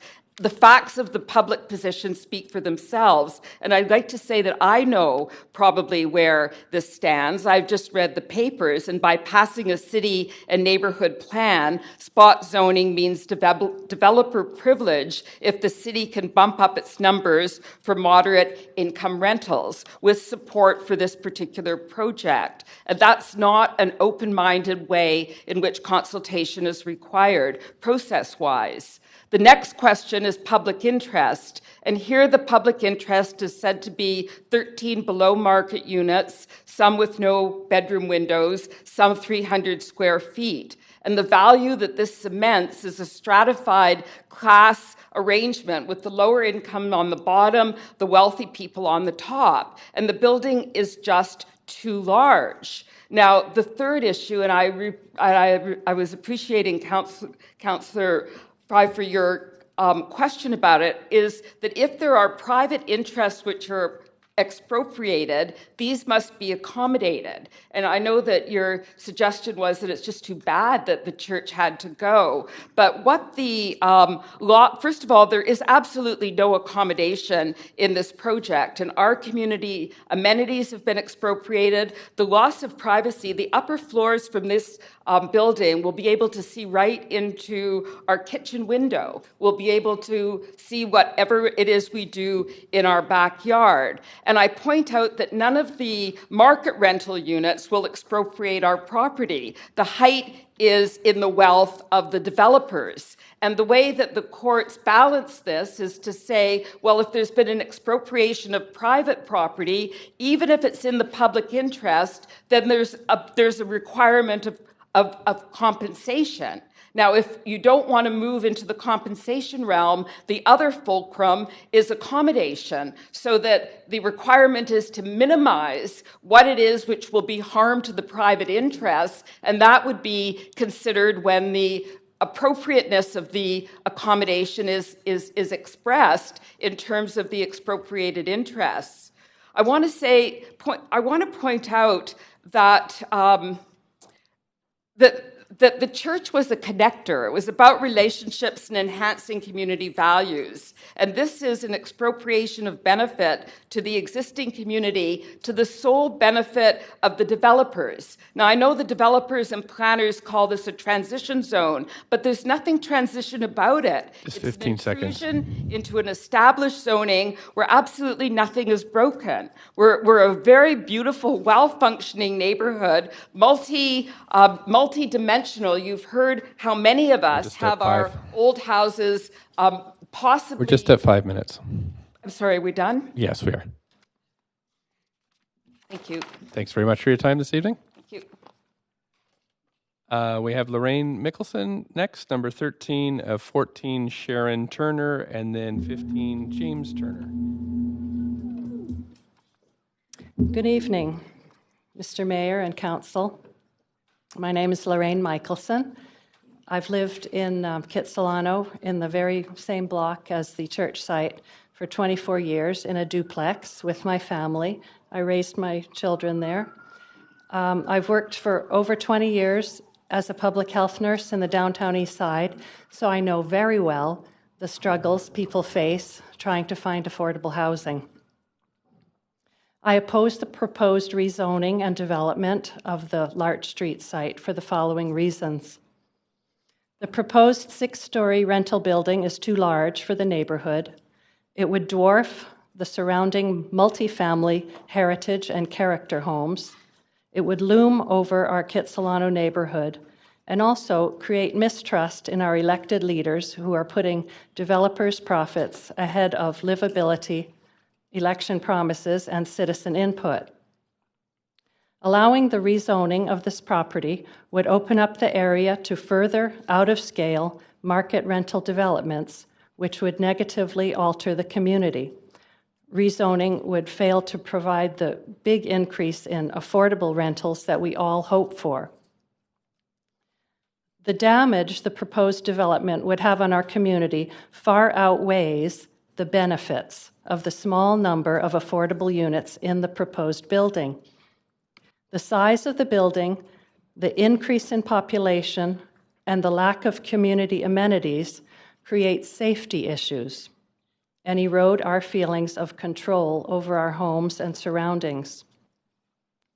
By situating the affordable units on the subterranean level, with some rooms lacking windows, is objectionable and discriminatory. It goes against our city and our neighborhood values of inclusivity and equality. The city officials should not support this type of inequity. We are a neighborhood of renters and owners, all ages and income levels. We have active programs in block watch, earthquake preparedness, and we celebrate with block parties. We know our neighbors, and we have created a safe and friendly, supportive community in which we feel invested.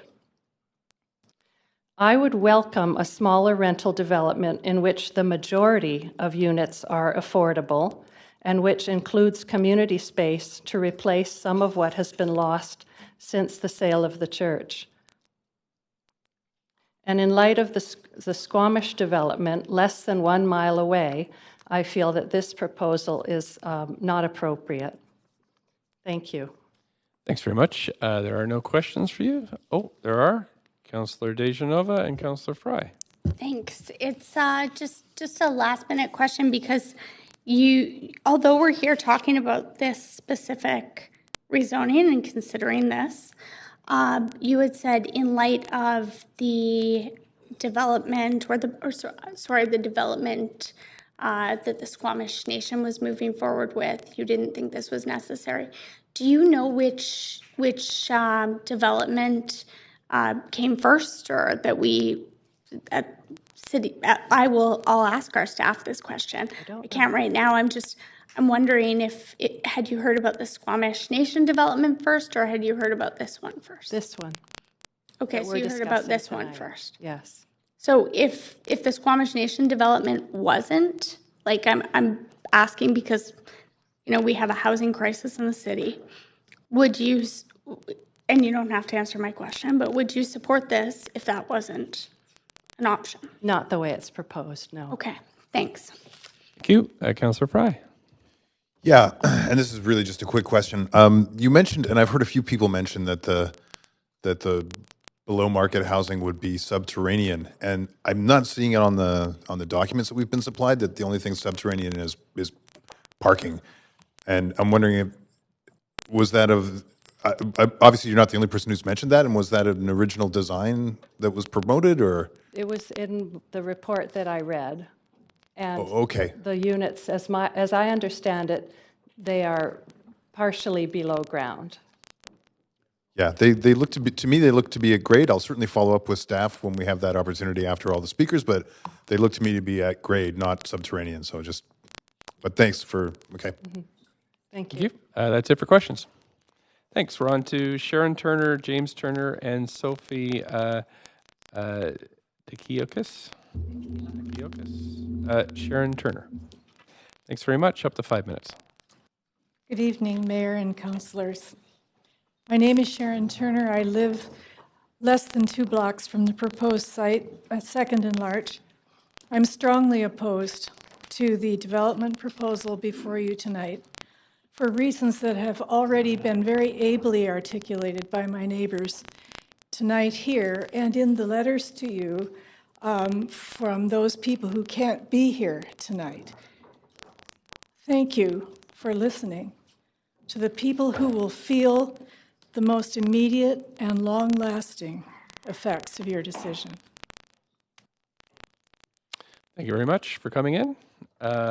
We have James Turner next, followed by Sophie Dikikis, sorry for the pronunciation, and then Sal Robinson.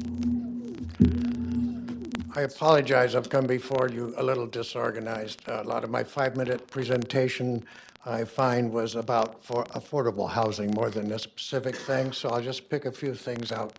Okay, sure. Tonight, whatever you like, up to 5 minutes. A couple odds and ends. I did canvass the area for 4 days.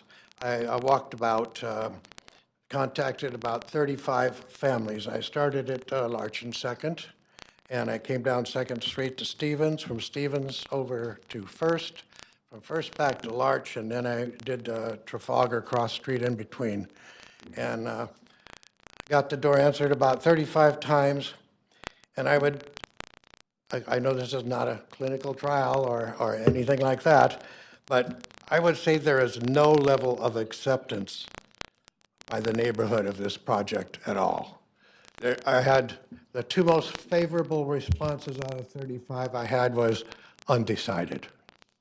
The other 3 were against this project. So you have not got a happy neighborhood that you're dealing with here at all. There was a question that came up about were there other tall buildings in the area, and that was answered yes. And I'd say yes, but all of the other tall buildings are east of Larch, and this project is west of Larch. I think, I can't swear it's totally accurate, but if you started at 2nd and Larch and you put this building up, it's 6.5, 6, whatever stories it is, and started walking through the rest of the Kitts zone, through all of the West Point Gray zone, I think to find a bigger building than this, I think you have to walk to UBC before you can find another building. They've never allowed any buildings in these areas this tall. And I don't think there's any reason to start now either. I was fascinated by the model. The first time I saw it, it was at the Yacht Club at the end of Larch Street, a presentation by developers. And I walked in and looked at it, and I said, this model looks like an argument against your project. you can see where Larch Street is. Larch Street is the boundary of the zoning area. Everything, if you look to your east as you walk down to the yacht club, every block you see huge buildings taking up most of their lots, housing apartments, and every time you look left, block after block after block, you see family homes, you see townhouses, you see trees, you see a neighborhood. When you look to the east, you don't see neighborhoods, you just see big buildings. And there's nothing about this building. I mean, a first grader could look at that model. If you look just at what's west of Larch and pick out which of these does not belong. And it's the one that's not there yet that does not belong.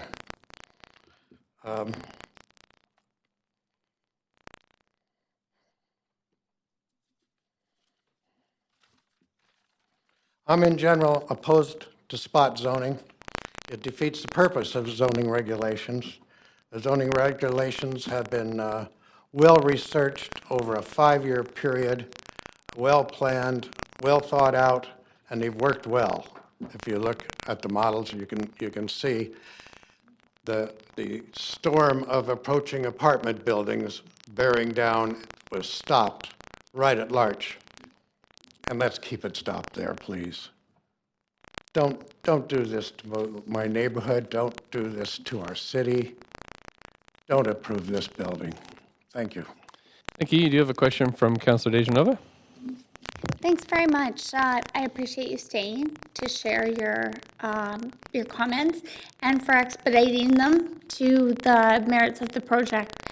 I'm wondering, you had talked about sort of as specific areas of lower density and higher density. I'm wondering, how do you feel that we should move forward to create more affordable housing in your neighborhood, considering population growth and what we're anticipating, and that we're the third least affordable city? I mean, that's what I think we all try and figure it out around this table, but I'm wondering if you could share with me what your thoughts are, and that's very pertinent to me to this application, because that's what I think about when I think about our staff recommendations. Our mayor said the #1 priority should be affordable housing. I certainly agree, and I think probably everyone in the building agrees with this. It doesn't mean you can have affordable housing in every single neighborhood of the world. You can't build affordable housing on expensive lots.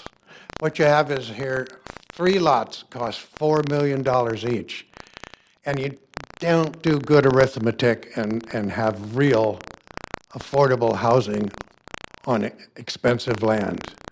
I think a good way forward is to have more, I think it was the Green Party had recommendations for 50-50 mixed housing. Perhaps it could be done on city property. Maybe you could have a developer relationship like the First Nations have established, and even make income and pay off the city debt with it. So if 50-50, if we're talking, and by 50-50, you mean 50% 50 market, 50% non-market, and non-market, I take it you'd mean shelter, social, housing income limit, so anything below market, you'd have different categories for social housing?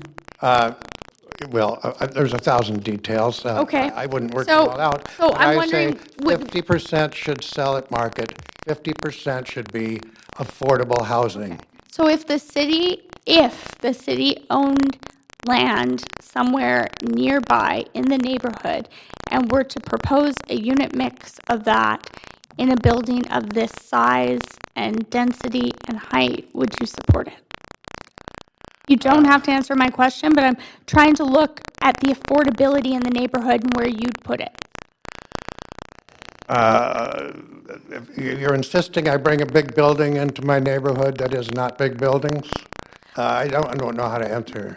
Okay, you don't have to answer. I was wanna just stick to looking this for ways project, too. to find affordable housing in every neighborhood. Thank you. Thanks very much. That's it for questions. On to Sophie DeCacos. I'm sorry, I've mispronounced your name about 8 times. Sorry about that. Good evening, and thank you for allowing me to say a few things here. Okay. I'm Sophie DeCacos, and I have lived at 2555 West 3rd for 50 years. Our home is halfway down the lane from the proposed 1805 Larch Street rezoning application, of which I am opposed. I have owned and operated Sophie's Cosmic Cafe on 4th and Arbutus for over 30 years. I have been on the board of the Kitsilano Chamber of Commerce, have been on the board of the Kitsilano Beautification Program, and on the board of the Vancouver Community College.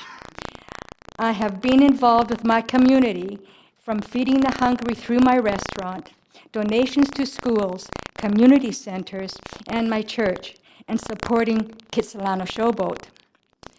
Why am I telling you all this? Well, because this is my community, and we all try our best to take care of one another. There are 2 banners on Larch and one on 2nd Avenue, and they both say, building communities together. And that's the whole object of this exercise that I want to talk about. How are you going to build our community and keep it together? This is what we have to talk about, and we have to think about. How does this project enrich our community? Where are the amenities that the church provided, the Montessori school, Meal on Wheels, voting places? Both of my children went to Beavers and Cubs and Scouts. They played in the area of the church. The developer has not provided nothing back to the community at large. Where is the developer's social responsibility as my responsibility is to my community?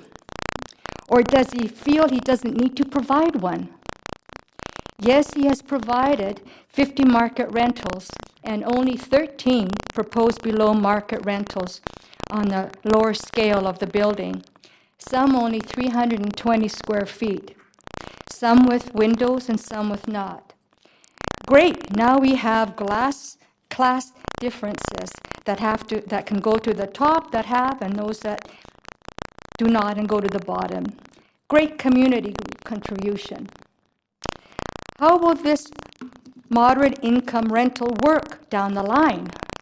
I ask you, who will figure out all this?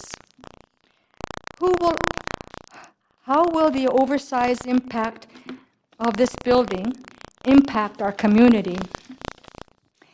I want to ask if any of you have walked down our street.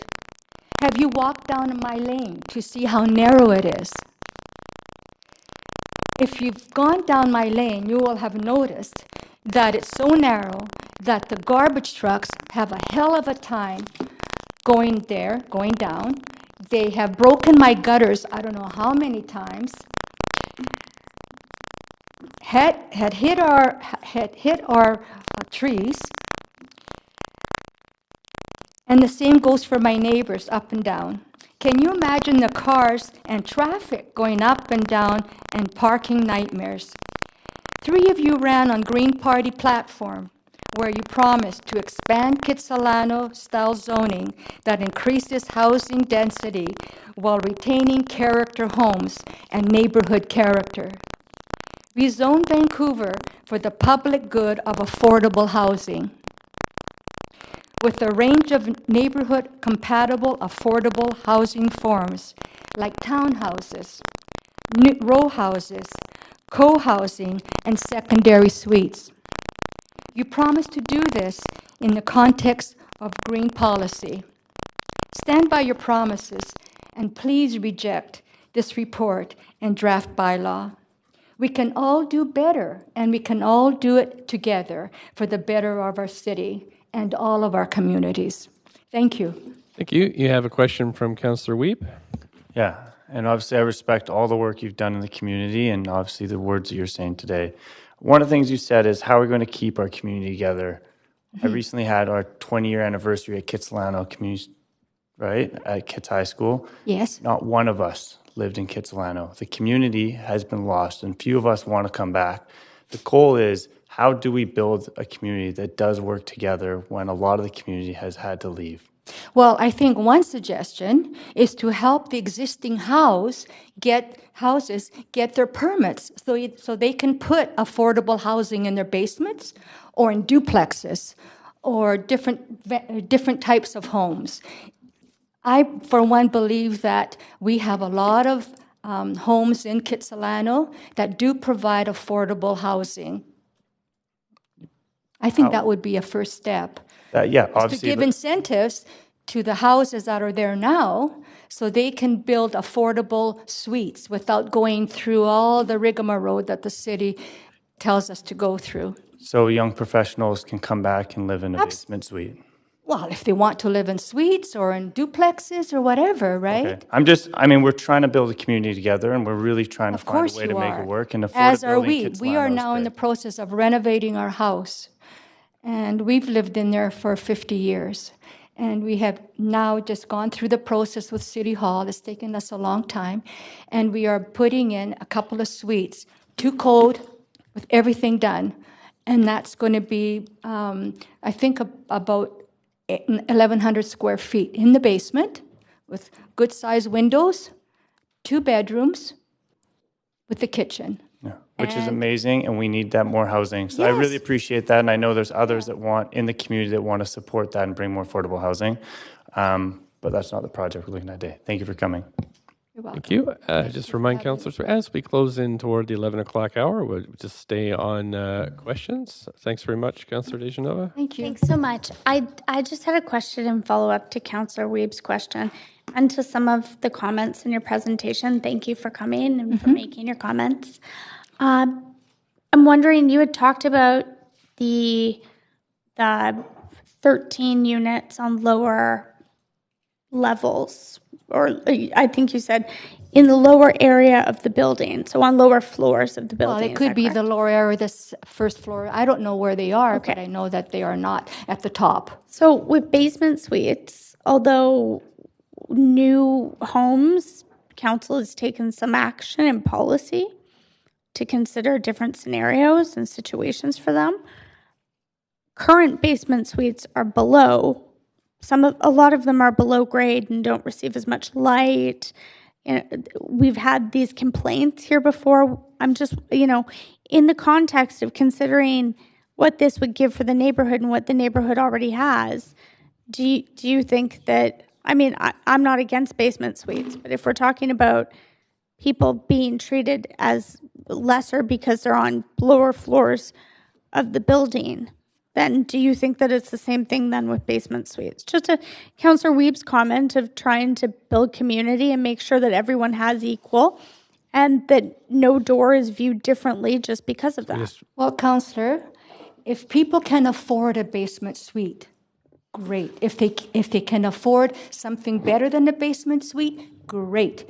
But give them the option to rent into whatever they can afford. So who am I to tell all of you that because I have a suite, which is not even a basement suite, that's not a good thing, right? Oh, I'm not saying that. What are you saying to me then? What I was asking you specifically is when you had said that these units were on lower floors of the building. So what does that mean? And some were 320 square feet and some were without windows. Well, that's what was given to me. Okay. That's what I know. So those are some of the comments that I hear about basement suites sometimes. So I was just asking, and I'm sorry, I mean no disrespect. I'm asking to clarify what you're saying. And were you saying that you had a concern with where they are placed in the building right now? Of course I have a concern where they are placed in the building.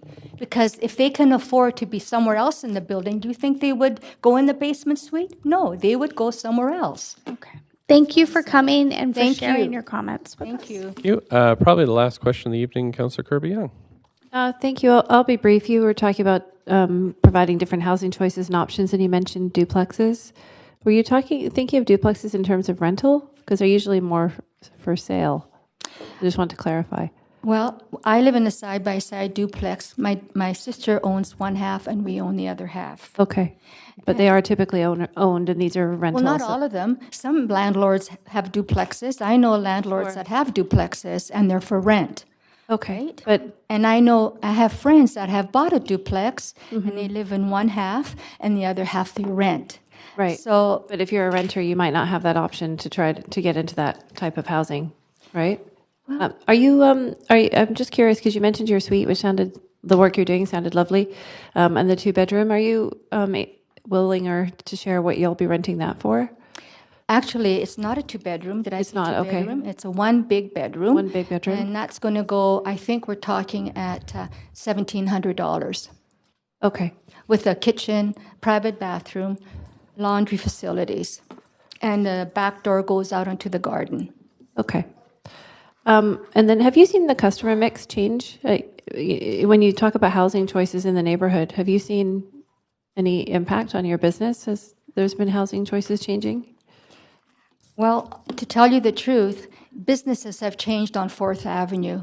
Okay. I mean, I remember when Plimley's was on 4th Avenue, and Whole Foods went in, and that was a great, great development because it brought people in, it brought renters upstairs, and it was a really good mix of renters and businesses. And then also what I've seen in my neighborhood is the houses across the street where there were 11 units and there were small little rooms. Now they are big duplexes that go for over $2 million.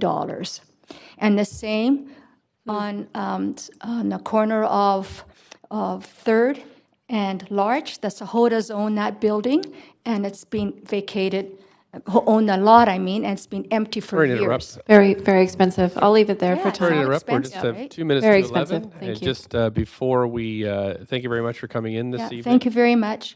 Just a bit of information. So again, this meeting will resume on Tuesday, December 17th at 6 p.m. We are on speaker number 17, Sal Robinson, with 65 speakers in total signed up. You can always send your comments to public hearing at vancouver.ca, public hearing at vancouver.ca. At this point in the evening, though, I'll need a motion for a recess. Councillor Bly, seconded by Councillor Boyle. All in favor of a recess? Any opposed? Thank you very much. We're recessed until Tuesday, December 17th at 6 p.m. Thanks very much.